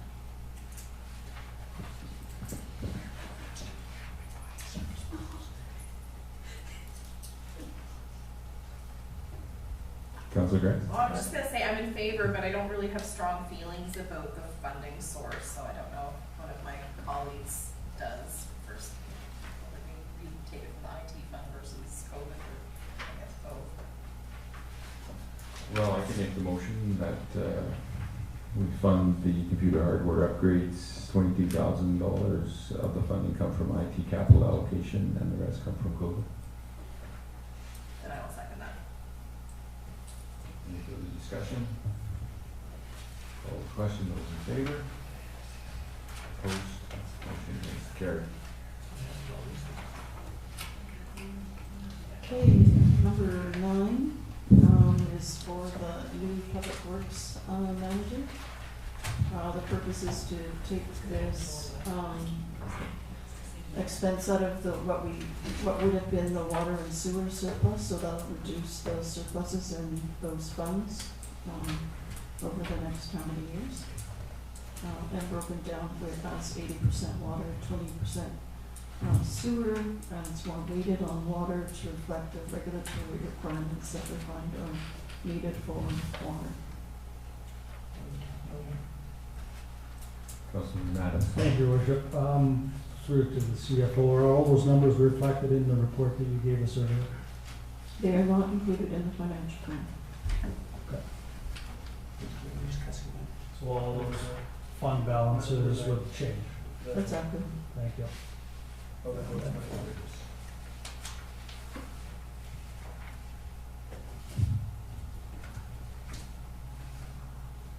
Can I? Yeah. Go ahead, Can I Director. just discuss it a little bit, anyways, for consideration? Everyone went quiet. The reason why we'd be looking at another manager, right now, the way that we have our staff divided up, where my other manager, Darren, and myself, what we look after, it's becoming more difficult over the last few years, and having as many staff and dealing with more administration, and there's more outside ministries and permitting and requirements. It's started to accumulate over the last several years. I don't feel like I'm as effective at my position if we're constantly putting out fires, and there's even internal demands with other departments. Public Works is usually involved in a little bit of everything and a lot of other things. So we feel that, you know, having a team of 3 managers and splitting the workforce a bit better, we become more efficient. We're relying on a lot of senior employees right now on some day-to-day tasks, and they've been doing a great job, but I can see there's areas where we need to spend more time and control some of those tasks and ensure that certain things are getting done at times, and actually helping employees, because sometimes we're even trying to fight between each other for pieces of equipment or extra labor. Well, it would be up to the managers more than not to really schedule and figure those things out. I'll take any other questions or. I don't see any questions, but I think that we owe the director the respect of taking this item seriously and asking some questions about the structure and understanding the challenges that go down there. I know that the Black Sage issue was an example of a staff and public works challenge to be able to manage things, and that could have been a huge cost to the town of Oliver. And you know, maybe 2 managers. I mean, I'll be honest, I look at it, I think the manager with 8 reports, manager with 7 reports. I had 40 reports in the city of Kelowna as a manager there, including staff and other supervisors. So I understand there's a challenge there, but I'd like to understand more. It looks like you're trying to separate water and roads and transportation and stuff like that, so Yeah. just understanding a little bit more about it would, Well, but, yeah, and well, I'll just, before you get started, Victor, I'll just throw one more thing out there. I mean, maybe manager, I'm getting stuck on that. Should it be supervisor? Should it be working foreman? I'm not sure. And so those are the kind of questions that just popped through my mind. I don't know if a working foreman would work in this situation. We've had a working foreman before, and when you have union members, there's certain things that can and can't be done, or without getting into too many details. But yeah, it sounds like it's quite a few managers. You know, considering supervisors.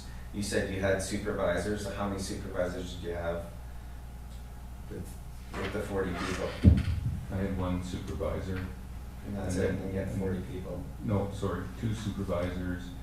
And then, so with my direct reports, I would have had probably 8 direct reports. That includes admin and a building technician and sign technician and stuff like those. So. Okay. I would just throw in that a reasonable span of control is probably 8. Councilor Michelle? Yeah, I was just gonna reiterate that I don't think we've got enough full-time employees to justify. We have more white hats than workers if we, I mean, I just, you know, if we don't have, if we don't have the people in place right now that can kind of organize that properly, then it's not the issue with hiring more. You know what I mean? I mean, I have to supervise 20 employees every day. I have to deal with work safe. We've had all kinds of issues in our battles this year. I have to deal with government, I have to deal with CFIA. There's a ton of stuff. I just can't see how, you know, with 14 full-time employees, we need 3 staff members or three. To me, when I read this, I said, wow, seriously, come and work in the private sector. Yeah. I mean, You forget that I had worked in the private sector. Councilor Mann? Thank you, Worship. In this case, we'd be looking at the director having a span of control of 3, basically 2 supervisors and the clerk. And then the... Eng-Tech. And what? And the Eng-Tech as well. And the Eng-Tech as well. So you know, you've got a span of control of 4 there, and then the 2 supervisors below would be splitting the 15, so to speak, which is a span of control of 8, which is, by most measures, is normal. Like, that's how it should be set up. That is a reasonable span of control. More than that, and you do become inefficient. Councilor Venturino? Thank you, Your Worship. I think you just spoke in favor of the change? No? Yeah, you did. You just spoke in favor of the change. Yeah. Understood. Is there, I mean, from what you've described, you're overworked and underpaid. Everybody's overworked and underpaid. No, I never said anything. But is there, I guess my question is there anywhere else that bodies would help, or is a management position the only position that a new body would help in? It's supervisory in some form, yeah. It's, I'm not saying I'm overworked, it's just, there's too many different, there's too many different things to look after. Instead of having 20 things on your desk, then maybe you can limit it down to 10 things that you can do better. And then going to the private industry, yeah, it depends what industry you're. I've worked in the private industry, and if you're looking after laborers versus looking after trained people and different industries and essential services and everything, that's a little bit different. I sorry to say that, but it is.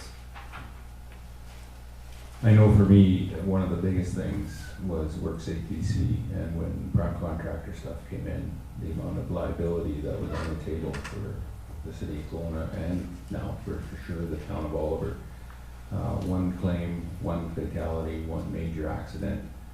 Wow, it's huge and something that can't be underestimated. I think I would have to say that I'm in favor of this. I find the wage though to be considerably higher than what I would expect it to be, because I think it should be a supervisor position. I'm not sure what you have in there right now. You said you had yourself and another manager? That's the only two exempt positions Right.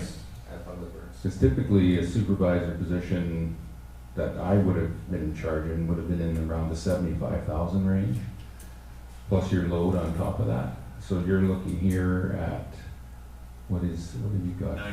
95, Which is similar to the other manager. yeah, so you've got a bit of a challenge there. But I like, I understand the challenges. I completely agree with that. I think we need to do something, and I would see a supervisor as opposed to another manager. How you deal with that internally as a staff issue where you've got two different types of people there, I don't know, but I'm struggling with the manager with that view of, especially when you look at a supervisor position, how many people does that person report to through to the director? So you're reporting directly to the director. It kind of makes it as a manager, but I almost think it's manager supervisor as opposed to director manager. Those are my comments anyway. I'm in favor of it.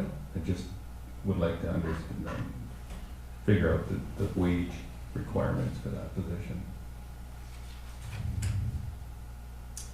Yeah, I think Elma is the one that put the wage down, and I would assume it would be similar to what the other manager's making right now. That's what I based it on. I just based it the same as the other manager. Yeah, and what we were, I mean, if it did pass, what we were thinking is hiring somebody with some qualifications on the operator side to have some certifications. I mean, I myself don't have certifications. I've taken some courses. I've got a civil eng tech diploma, but yeah, so we're hoping to have somebody in there that can deal with emergencies, on call, having that extra person with certificates and being able to help the operators. I can't help them as well, when it comes to talking the talk. So if you're looking at a supervisor wage and you started at 70,000, well, we have some operators right now that make well over that. Well, not well over that, but with all the OT and everything else. So then it becomes harder to find somebody for that wage. Because they go, why would I become a supervisor when I could go, make more and doing, being an operator still, I guess. That's just something else to consider. Thank you, Your Worship. Yeah, so I guess, are you struggling, I guess, if you had to choose more administratively, or would you find more value in somebody with those operator credentials? Yeah, both, right? Having somebody that can talk the talk with the operators and actually, I see some efficiency. We've always run the town water systems a certain way, and we want to try to incorporate the whole group. We have 2 senior operators that have taken on a lot, and and at times they have to do some desk time and that, which is fine, but they're starting to get more stretched at times too. That the operators are feeling more stretched. But what we were thinking is, if you bring the service crew in, they work most of their, not all of their work, but a big portion of the work's water and sewer repairs and servicing for lots. You bring them in the mix. One of those people are on call as well. Plus they can help the operators. There's times where we don't need operators doing laborious work too. But I'm not figuring out every little thing like that every day for those guys, right? I just don't have the time to do that. So would it be possible, can you identify one of your operators that maybe would be able to go into a more supervisory role and then try to fill that gap instead? We feel that maybe bringing somebody in would be more beneficial. And CEO? Yeah, if I can just add some background information, is currently the two lead operators, both, very experienced with town 20 plus years, but they also 2-3 years from retirement, both of them. Yeah. So, and another thing is Sean and I, Elma, we pull over all the last couple years, the OT hours is unbelievable. Like some of the lead operators have hundreds of OT hours, right? And we need someone really have experience in water sewer and come in to take a look. Maybe we think there is some way we can change the current way doing things to reduce that OT hours. Right now, those OT hours just, when it's huge, and I don't even think it's sustainable because you cannot just, every one of them have hundreds of OT hours. And eventually they don't get, if they get a payout, it's a double payout. If I'm starting a triple pay. If they don't get a payout, then each of them accumulate so high amount of OT hours, then eventually everyone will take off at the same time, like a summer or a vacation, then cause another problem. We need to really rethink about how we do our utility department. We need someone have the tickets. That's what we say. We need someone have the water ticket, have the sewer ticket, because without those tickets, you would not be able to speak to those lead operators which have decades of experience and have ticket, right? You cannot really get into that in-depth discussion and look at a more efficient way to run that department. Councilor Michelle first.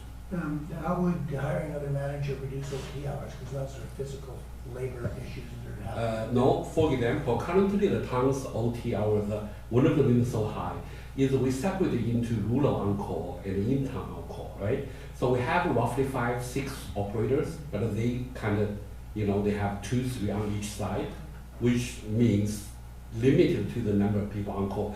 We have this idea, which the operator is open to it, but they need someone really experienced to doing it, to change it. Is we are thinking about put all the 5-6 operators on one location schedule on call. So rather than you have this separated in-town people only do in-town on call, the rural on call, we are thinking about turning it into basically one utility department, because our system is a legacy system, right? We have the in-town potable water, system. We also inherited that irrigation system. So we have that kind of line between this operator, make it a little bit less efficiency. So we're thinking about if someone really experienced come with us and work out a more efficient way to do it, and we can reduce those OT hours. Councilor Mattis. Thank you, Your Worship. After listening to that, it makes it sound to me like you need someone that can develop a schedule for you, and then you need another operator, as opposed to a manager. Because once the schedule is drawn up for the, moving them all to one side and putting them on call, that's it. Now they go on call on the days that they're on call, but having another operator would reduce the amount of overtime that would be required for each of those other operators, and also give you more flexibility. Yeah. It almost sounds like you need more feet on the ground as opposed to in the office. But that's only one part of the problem. Like right now, these are important because the line between the in-town and out of town, right? We think once you train everyone on the on-call schedule, you might be able to get 5-6 people on one set of schedule, right? But another set of problem is still Sean mentioned. Sean and another manager, right now manager, the department had a total of 20 people, right? 18 or something, yeah. Yeah, 18 They just, 17. for the last couple years, right, just based on my feedback from both of them tell me, they just feel they are spread too thin. Like, because, whenever, Sean is away, then, the other one is in charge of 18 people.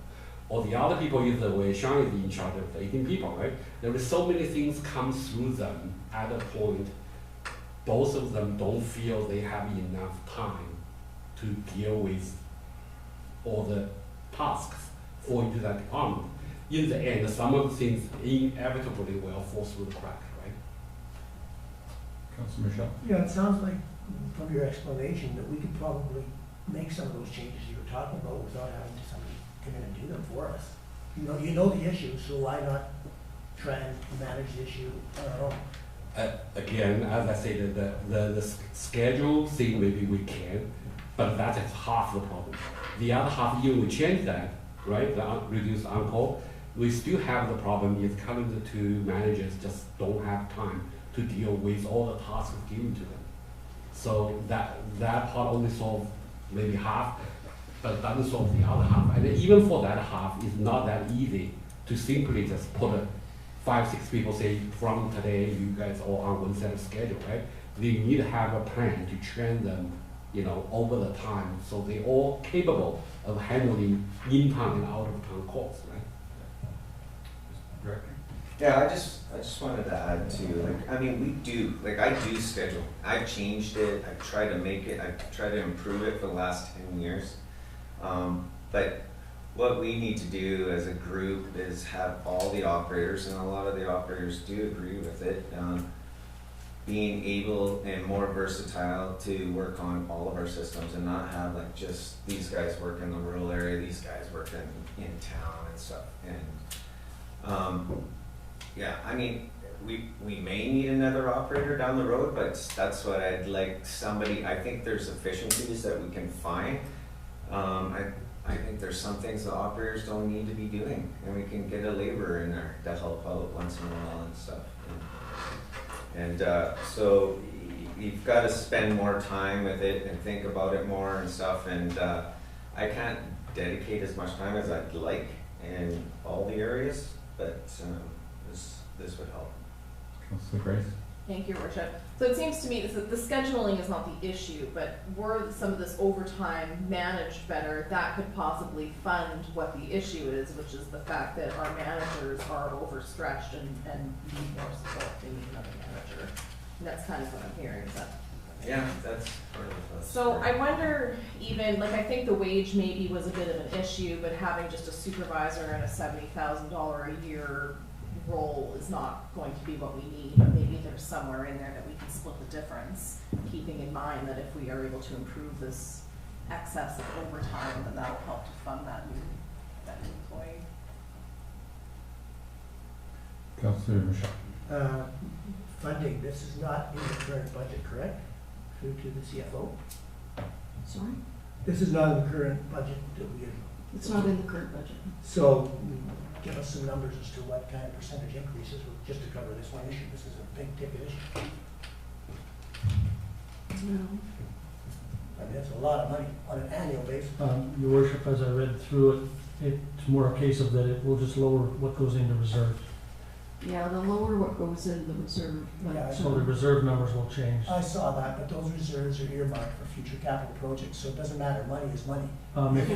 If you look at the reserve balances in the water and sewer that would be funding this, they're healthy all the way through this financial plan.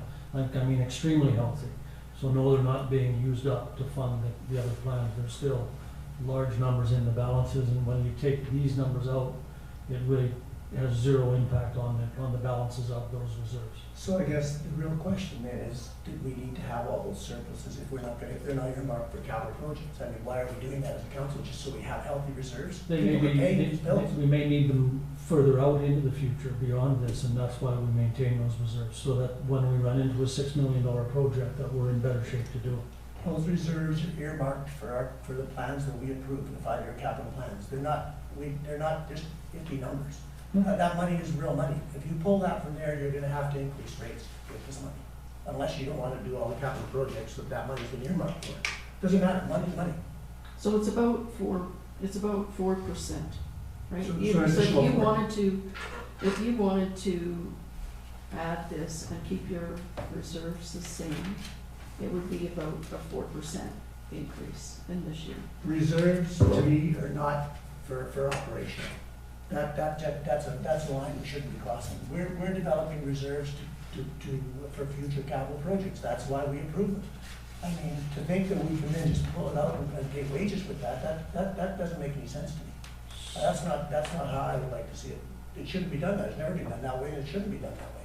I mean, if we want to hire, then we're gonna have to increase the rates by an additional 4%, as far as I see it. If we're pulling it out of reserves, well then, why? That doesn't make sense. That's not what reserves are for. Reserves are earmarked for capital projects. That's why we have those reserves. That's why that timeline of 5 years shows how it's drawn down. I mean, I totally disagree with that. Absolutely. Reserves are built from operations. So to pull things back from reserves back into operations is not that much of a stretch.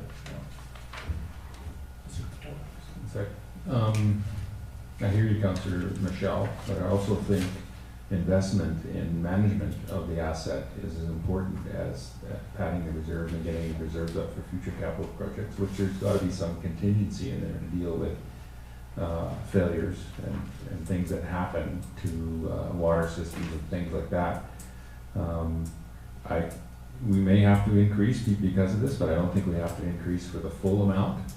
And I think we're probably at a point here, looking at, again, I bring up the Black Sage issue. There's an example of a department that's not functioning very well, and I do believe it's overloaded with a lot of things that have changed even in the last, it's not even in the last year, it's probably in the last 8 years or so with again, prime contractor coming on and having to deal with different contractors coming in.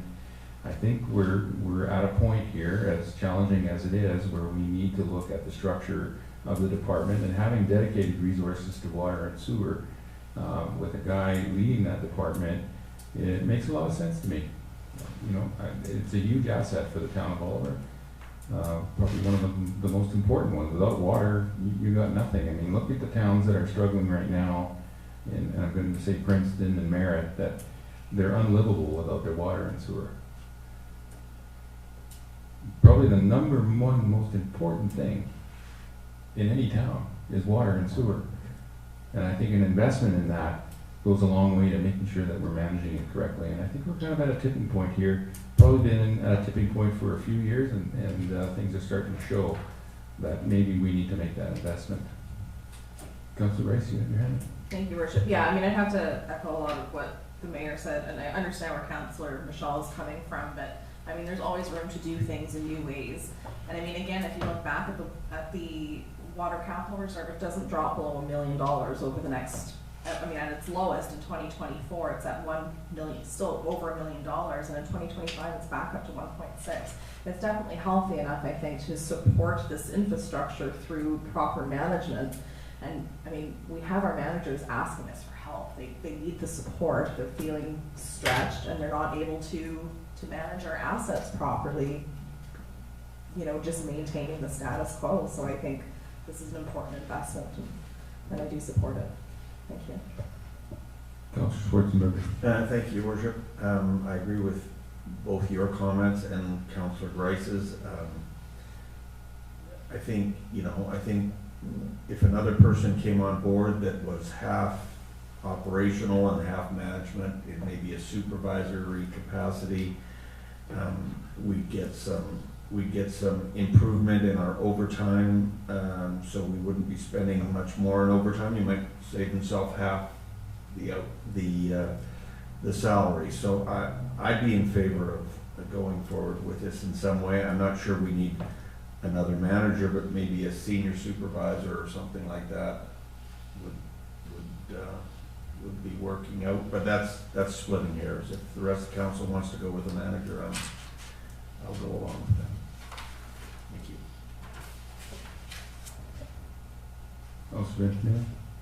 I guess I'll just echo my support then as well. I asked earlier if a manager is needed or if other bodies will help, and the answer was that a manager is needed, so I support manager. And I don't think that, we can really dictate, I mean, we can say what we hope to pay, but the market will determine what we're going to pay. We don't really have too much control over that. If we want somebody that's qualified, and the qualifications are laid out. Well, I'll just jump in, and I think, and typically you're not going to start out a manager at top rate either. It's going to take usually about 5 years to get there. So I don't know if we need that full amount right starting from day one, but anyway. That's fine. I'll be voting against the budget because I don't want to do with that at all. Okay. It's just another 4% increase every year, so it's actually 9% for the next 5 years. When you got to think about who's paying the bills. At some point, government at all levels have to watch what they're doing because the people who pay will run out of the capacity to pay. I would just, my last comment on this would be that if we had to pull $400,000 out of reserve to make the repair to Black Sage pump station, this seems like a very little amount of money to make it, that we need to make an investment in our infrastructure. Councilor Bentamina?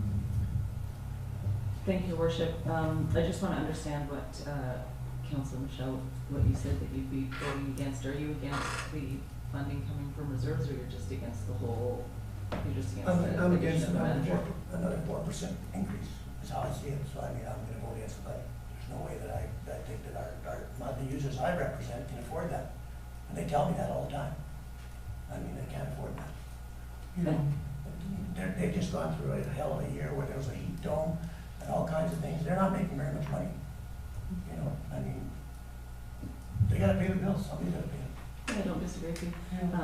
Just to understand the process, then, is this a part of our water budget? This is our water budget then, that will have to go to Victoria? Councilor Grace first, Councilor Schwarzenberg. So just to clarify then though, if this is coming out of water and sewer reserves, would this also represent a 4% increase? Or is it either or? It's either or. It's either the amount going into surplus will be lowered, or you do another increase to compensate for that. So based on the health of our reserves, I would be comfortable with this coming out of reserves, but not with an increase. Councilor Schwarzenberg. Thank you, Worship. That's what I was gonna say too. I mean, in 2022, there's $478,000 going into the reserve and $270,000 going out. So that's a net of $200,000 going in to a healthy reserve already that would easily pay for this position. So it's not really taking out of reserves. It's not adding to the reserve as quickly as would be done otherwise in this case. Thank you. Councilor Bentamina. Thank you, Worship. And so perhaps it has to do with the wording, because I agree with Councilor Michelle that we shouldn't be using our reserves to fund these ongoing operations. And so if it was worded as being a decrease or a transfer from, you just worded it. So it's not coming from the reserves, but it's coming from the transfer to reserves, like we're grabbing it before it hits the Yeah, reserve that's it. fund. You got that right. So it's a different way to word it, which makes it more palatable. I know it's the same thing, but it's not exactly the same thing. We're deciding to put less into reserves this year, and we're using some of that money for a new position, as opposed to taking money from the reserve. It's a different way to think about it. Councilor Michelle. I got a question, Your Worship. Why are we putting as much into reserves as we are? We're not, we're gonna put 100,000 last year. No, but that's the exact point. Well, actually, I mean, it's not to be used for wages. I don't. It's to be used for projects that are in that is going to fund. I don't have an answer for you. One of the things we were gonna talk about, that we're gonna do at a committee of the whole meeting is talk about our balances and our reserves and how much we should have as a minimum in those reserves, and that's something that we need to have a conversation on going forward. We don't have those numbers today. We have a 5-year capital plan. The other day, we took off almost $1 million out of our 5-year capital plan. So, you know, things are pretty fluid. That is one of the healthiest reserves we have, and there's more than enough money in there to cover the projects that we have in our 5-year capital plan. The other thing would be contingencies, to be able to handle if something fails on us and when we have to deal with that. So I don't really have an answer for you for that. I don't think there's a magic number in there. But again, I do think at some point we need to make an investment, whether it's buying new equipment, putting new pipes in the ground, or maintaining that infrastructure that's already in the ground. We're doing that with our Vector truck and the investment we've made in that. We're making sure that we're able to manage our system effectively moving forward. And I think that's as important as having that extra $100,000 sitting in the reserve, and totally justifiable. Director? I'd just like to mention too, like before my time, there were 2 working foremen that looked after, well, they weren't really working, they were just foremen basically. That one looked after utilities and one looked after the roads and buildings and other things too, and that's when Solid came in. And from what I hear from the rumblings from the past, maybe because you took two groups in, but they kind of butted heads and it didn't work. And it generally doesn't work when everyone's in the union. I find that if you have the managers outside or supervisors outside the union, you can better dictate what's happening, what they're doing. So that system was in place years ago. I didn't even know about it until recently, and I said it does make sense. But a ton of Osoyoos has recently gone to this similar system, and they were finding that they're behind on maintenance, they're behind on a lot of different things. They were getting, the ministries were on their case, WorkSafe. We've been dealing with WorkSafe more, like Rick's saying. I think WorkSafe just has a bigger mandate nowadays, but all those things take time, and you want to put the care and attention into not only your employees. I can't put the time and care and attention to each employee as much as I'd like to. And we have good staff, we have great staff, and they do take it upon themselves probably too many times of working on their own, right? So you need that extra supervision, I think, once in a while, and it would help them, takes a little stress off everybody. That's just how I view it. Just want to make one last statement, and that is that our reserves are healthy not because we're smart, but because our taxpayers have funded them. We're not geniuses. I mean, that money's coming from somebody. It's coming from the people, our ratepayers and and all the people out there. That's where it's coming from. I mean, you could jack it up 50%. You might make a genius because they have all this money, but somebody's had to pay for it. That's where it's coming from. Councilor Grace. Thank you, Your Worship. And so to those ratepayers, I think we have a responsibility to manage our assets properly. And that's why we're looking at this position. We need to take care of the infrastructure that we have. Don't keep saying take care of the infrastructure, because the infrastructure is infrastructure. It's stuff in the ground, it's pipes in the ground. I mean, that's been used quite a few times here, and I just don't understand why that's being used. Because really what we need, according to staff, is better supervision and better management of the employees. So it's nothing to do with the infrastructure. I mean, we can all make motherhood statements that also take care of our infrastructure, but I don't buy that. We're adding infrastructure. We're adding a new pump house. But that's brand new infrastructure, it doesn't mean any problem. I mean, No, but it's just, it is. You generally add to the infrastructure over time. We don't even engineer it ourselves, we pay through. I mean, we don't, that doesn't happen. No, but you have to operate it. Yeah. Okay, that's fine. Good discussion. Can I get a mover, a motion?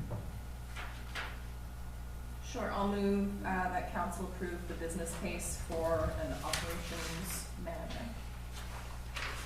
Second. Moved in second. Any further discussion? Not seeing, I will call the question. Those in favor? Opposed?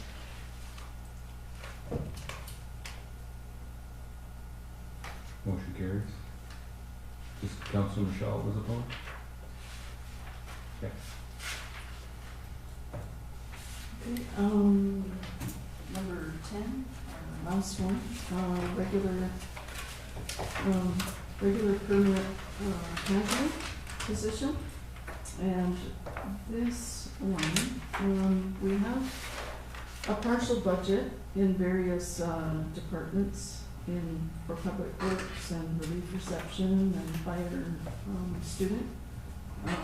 We find that budget's not sufficient for the work that needs to be done with covering vacation time and those types of things. And 2021 we went quite over budget. So what we're proposing is hiring a permanent casual so that we can cover the time off in development services and public works and reception and finance.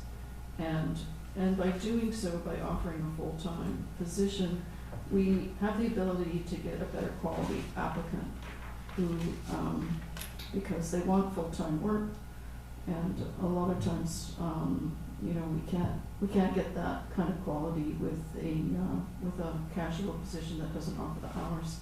And we have the work for them to do. And so with the thought that with the extra development services revenue that's coming in over the last couple of years, we feel that this is sufficient support to use for this position. And because it creates additional activity across all departments.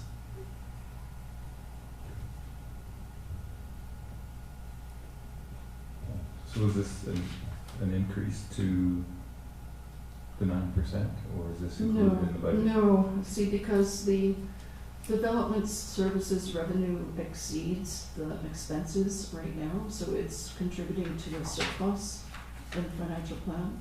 So it's basically using that to fund the position. So it would be added. Thank you, Your Worship. I appreciate that development services is exceeding their plans, but that money at the end of the day flows into reserves. So it's much the same as the previous discussion. It is operational, but if we don't spend it on this operation, then it goes into reserves. So if it isn't currently in the budget, then those reserve numbers will change accordingly.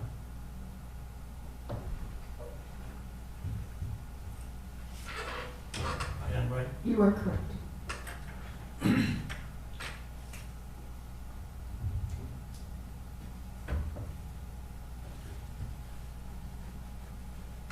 And I would add to that, given the state of our reserves 2 or 3 years out from now, as I recall, there was some concern that the reserves would actually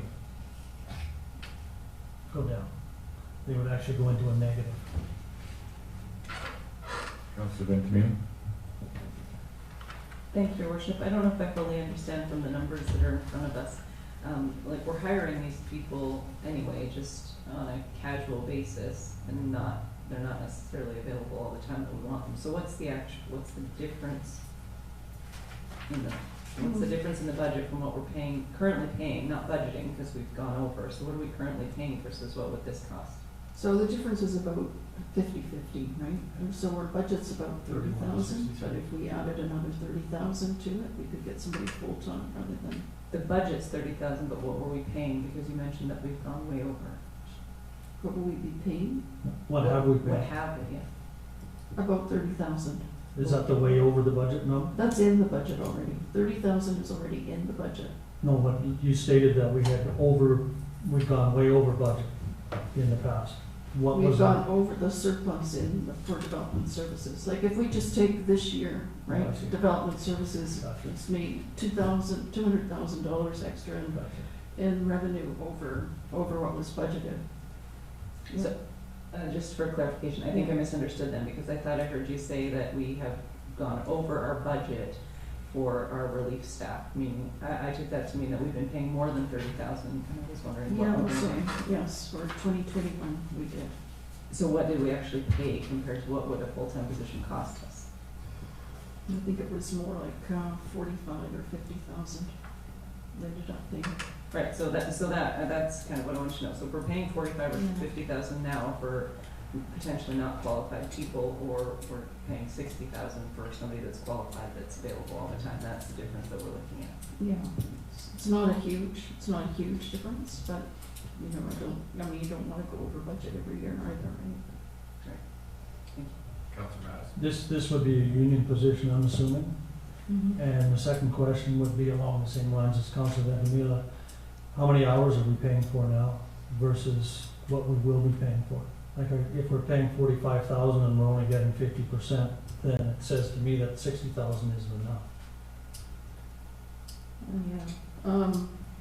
No, it's because it's at the lower end of the scale, right? So because it's casual, it's you know, they're getting in lieu, there's not full benefit package. How many hours do we get now? 50%, I don't know 70%? how many hours did they put in this year? It's through the chair, I believe that we put in about 12 weeks for relief staff. That in the 2020 budget, it was significantly higher for relief staff and the number of weeks that we bought, and then it was reduced in 2020. So, and I think that attributed to why we went over budget, because we didn't have enough weeks allocated for So we, relief staff. what did we actually hire last year though? Any thoughts? Like, was the person here virtually all year?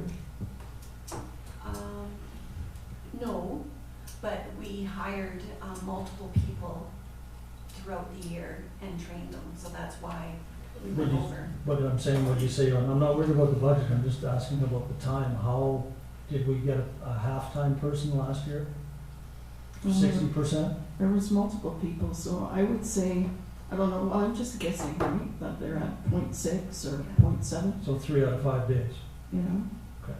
But not necessarily, you know, it was full-time for a number of people during the summer, but then not as much time at other times, right? I guess I'm just trying to understand what the bump up is in terms of the hours as well as the money. Mhm. Yeah, and often we just had to go without, you know, we had to ask finance staff to come and cover, because there was just no relief staff to call in. So people missed their breaks that they were allowed, but they were willing not to take them, and we gave them time here and there to go to doctor's appointments and stuff. So it's definitely been a hardship, with running the operation in a smooth manner. Director? Yeah, I was gonna mention, this would help Public Works as well, just for a couple days here and there a week. We only have one Public Works clerk, we lost one this year. We have one that's still learning. When it comes to cemetery and certain tasks, you just can't train somebody coming in once in a big while. They've gotta kind of do it more frequently to kind of know how to do it. So having this person go through the departments and come into Public Works once in a while, and even relieving, we have no relief for holidays for our Public Works clerk, really. We put some money in the budget, we used to bring somebody in, but you gotta train them all over again, right? So it helps, I can see it helping all departments out. Instead of having that relief pool and losing people constantly, and Diane's usually, her group's usually the one that ends up training them the most, and it takes a lot of time just to do that. Councilor Grace? Thank you, Your Worship. I understand the rationale for the position. I do think it's justified. I'm just concerned about the funding of the position, because if I look at our general reserve, which is this is going to come out of, there are years where we will be below zero. I don't know if we can find somewhere else to fund the position for an increase. Councilor Benjamin? Thank you, Worship. I was going to say that I as well, I mean, it seems like it makes sense. It seems super inefficient to be retraining somebody every 3 months or 4 months when you need them for a week, and the last one 3 months ago was gone. But it would be helpful to know how much have we actually paid, not budgeted, but actually paid over the last couple of years, and to Councilor Madison's point, how many hours have we got for that versus what are we looking to pay now, and how many hours are we looking to get from that? That would just be helpful to make a decision. Councilor Madison? Based on what I heard, it sounds like we're buying 30% of the hours for 50% of the money. And the reason for that is because they would be working at a different rate and getting benefits. Because they're full-time as opposed to part-time.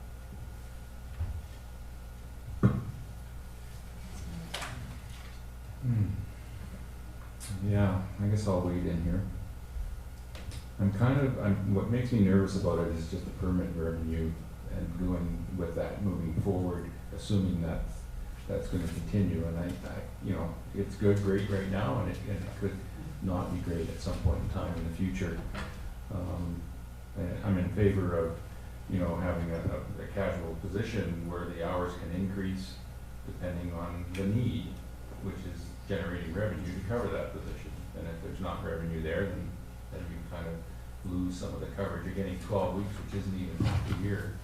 I don't know, you know, is there some value in creating even a part-time position where there's some guaranteed hours as opposed to a casual position, which gives you maybe coverage for 14 or 15 weeks of the year, somebody that's applying for the job has certain hours that they're gonna work a week, Mondays, Fridays, Wednesdays, Fridays, different things like that, just a different way of approaching council first.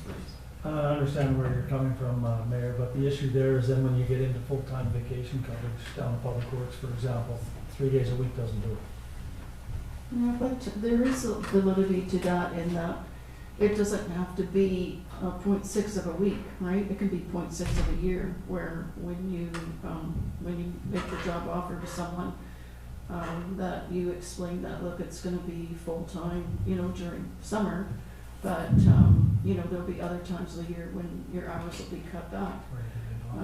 I've done that with my staff in Roslyn, that at certain times I prefer 2 part-time people rather than 1 full-time person because, they wanted, shorter work hours but they wanted flexibility as well. So, sometimes, that might work into someone's schedule really well and fit our schedule too. Thank you, Richard. I was just gonna support the mayor's recommendation. I think that'll offer the consistency that staff is looking for, but maybe keep us within our current budget. Thank you.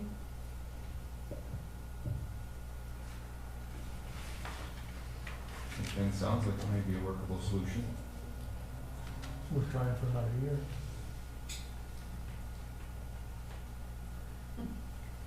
Because on that budget, do you need to convert it into a part-time position?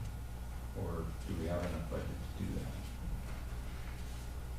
Well, right now it's probably sitting at a 0.5, but that's not sufficient. So I would say that if we could move it up to like a 0.75 full-time position, that would probably be workable, right? We can see how that goes.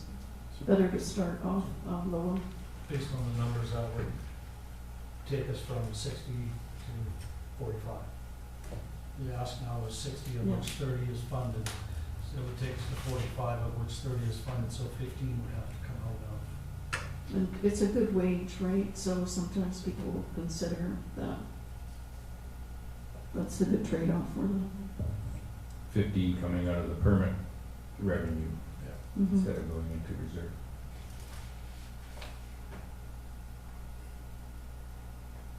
No, I would support that. I'll make that motion. Sorry, she doesn't want to talk first. No, I was going to do the same. Carry on. That council approved the business case for a 0.75 employee. Is that enough? Second. Any further discussion? Call the question, those in favor? Opposed? Motion is carried.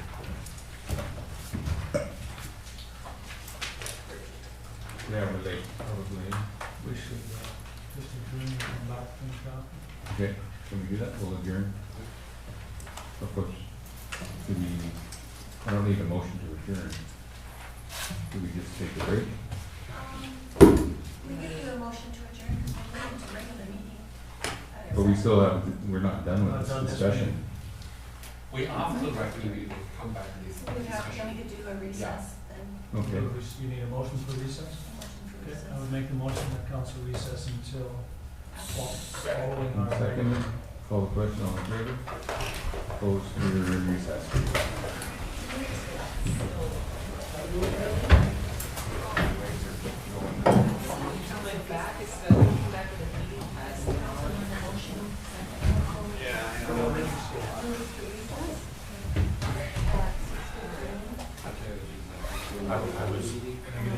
Last night Yes, was. sir.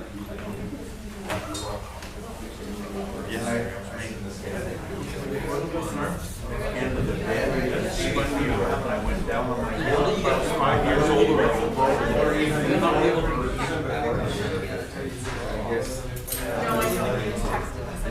Just anything. Yeah, she's gonna need to before the. Yeah. They are. I think we should get together. Well, I don't know if we could, you know, two.